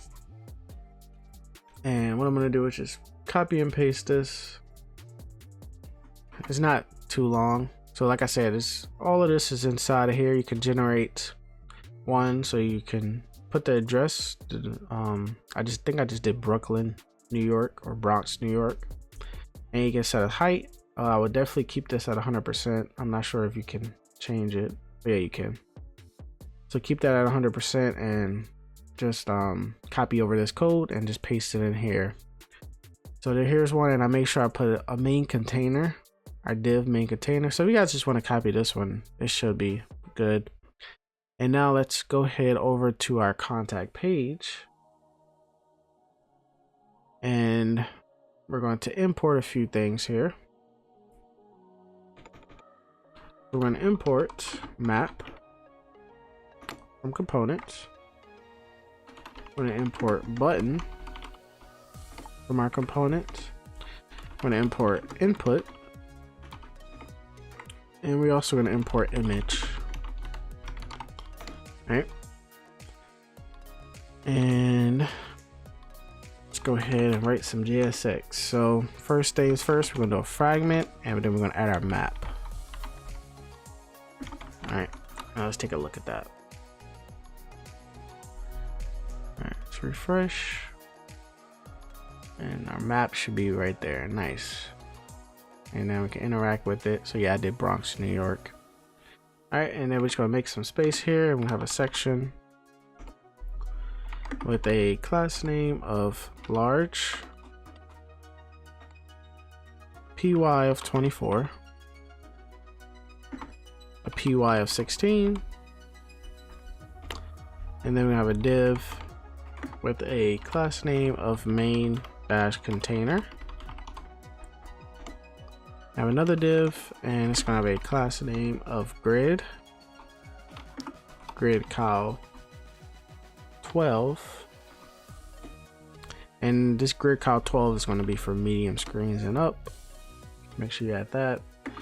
And by default, it's going to be grid cow 1, item center, and then a gap of 6. All right. And then we have another div in here, and it's going to have a class name of LG call span 5. And on medium screens, we're going to do a call span 6. All right. And this is where our image is going to go. I'm going to do image, make some space. So the source is going to be /contact.jpg, and then our width is going to be 500. Our height is going to be 500, and then our alt can just be contact image. Take a look, and let's see if our image show up. I think I clicked refresh twice. All right, so our image, oh, I forgot the dot. There we go. Save that. All right, let's see if it shows up now. Nice. We got our Stack Overflow shirts there. All right, so underneath this div here, we're gonna have another div, and this is where our forum is gonna go, contact forum.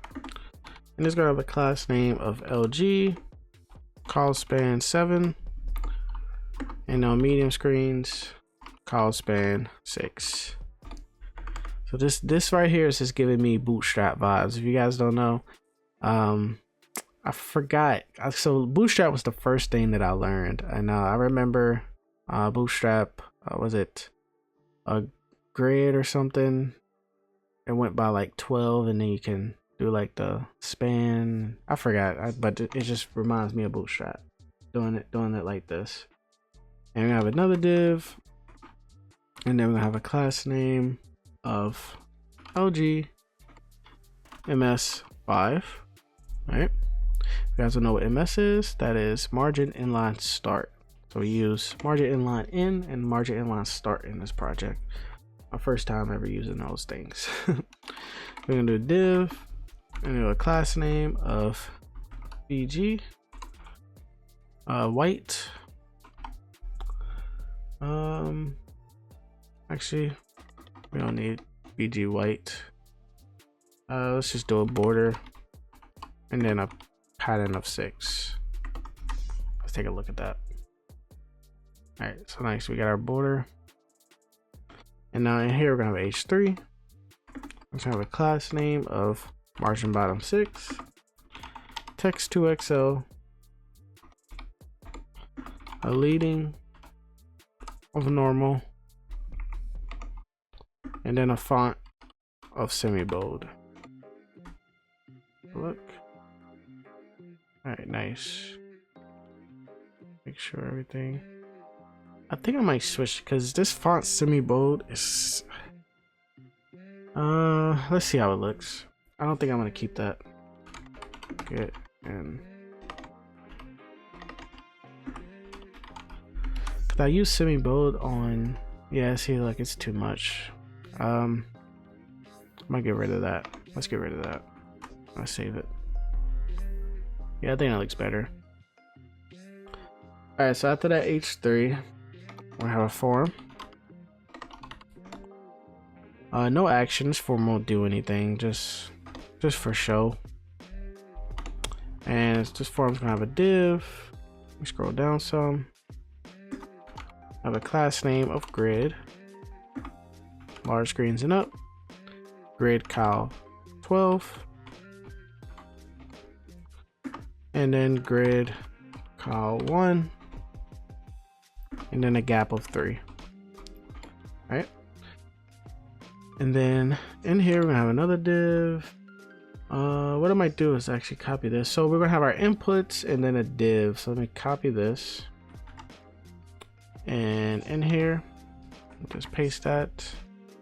Hopefully it's not confusing. Let me just zoom out some. All right, so this is our first one. So we have a div with the class name of LG cal span 6, and then our input. Not sure why that is not completed. Let's go and just save it. See what happens. All right, so we got our input, and since we did a grid cal 12. Once we add another one of these, so that's type text, ID name, label name. So if you guys don't remember, we made this UI component and it takes in all of those props. So let's head back to the page. So we're gonna have another div just like that. And this is going to be also LG cal span 6, and it should be right next to it because we did a cal span 12. I mean, we did a LG grid cal 12.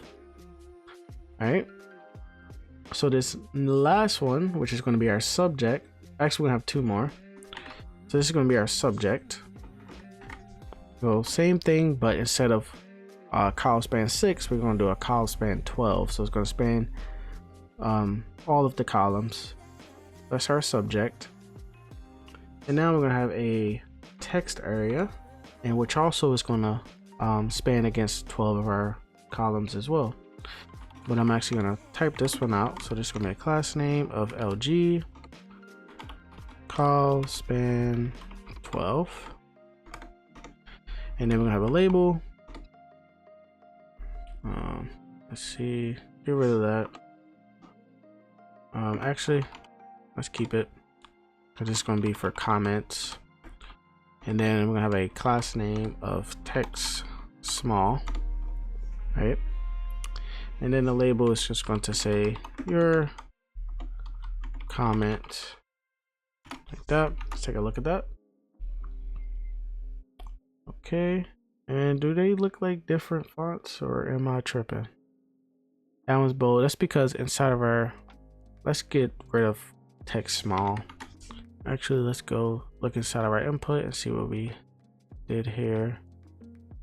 I mean, input. Okay, label, here we go.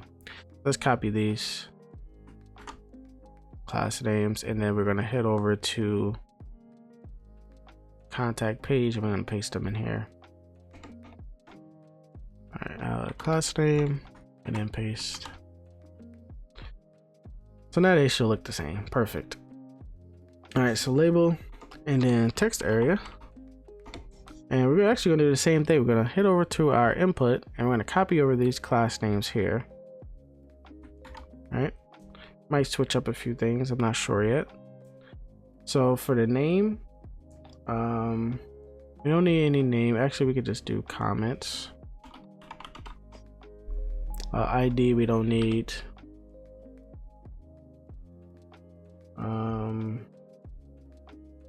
Yeah, I think that's, we don't need this either. Let's just add our class name and paste that in there. And let's see what happens. All right, perfect. So we got all the styling as our inputs. We don't need to change anything. We'll keep everything like this. Now we just need our button. So 1, 2, right underneath here for our button. And it's just going to say send. Don't need to add any props or anything to it. Actually, here, let's add a margin bottom of 3. There we go. Perfect. So that right there is our contact page.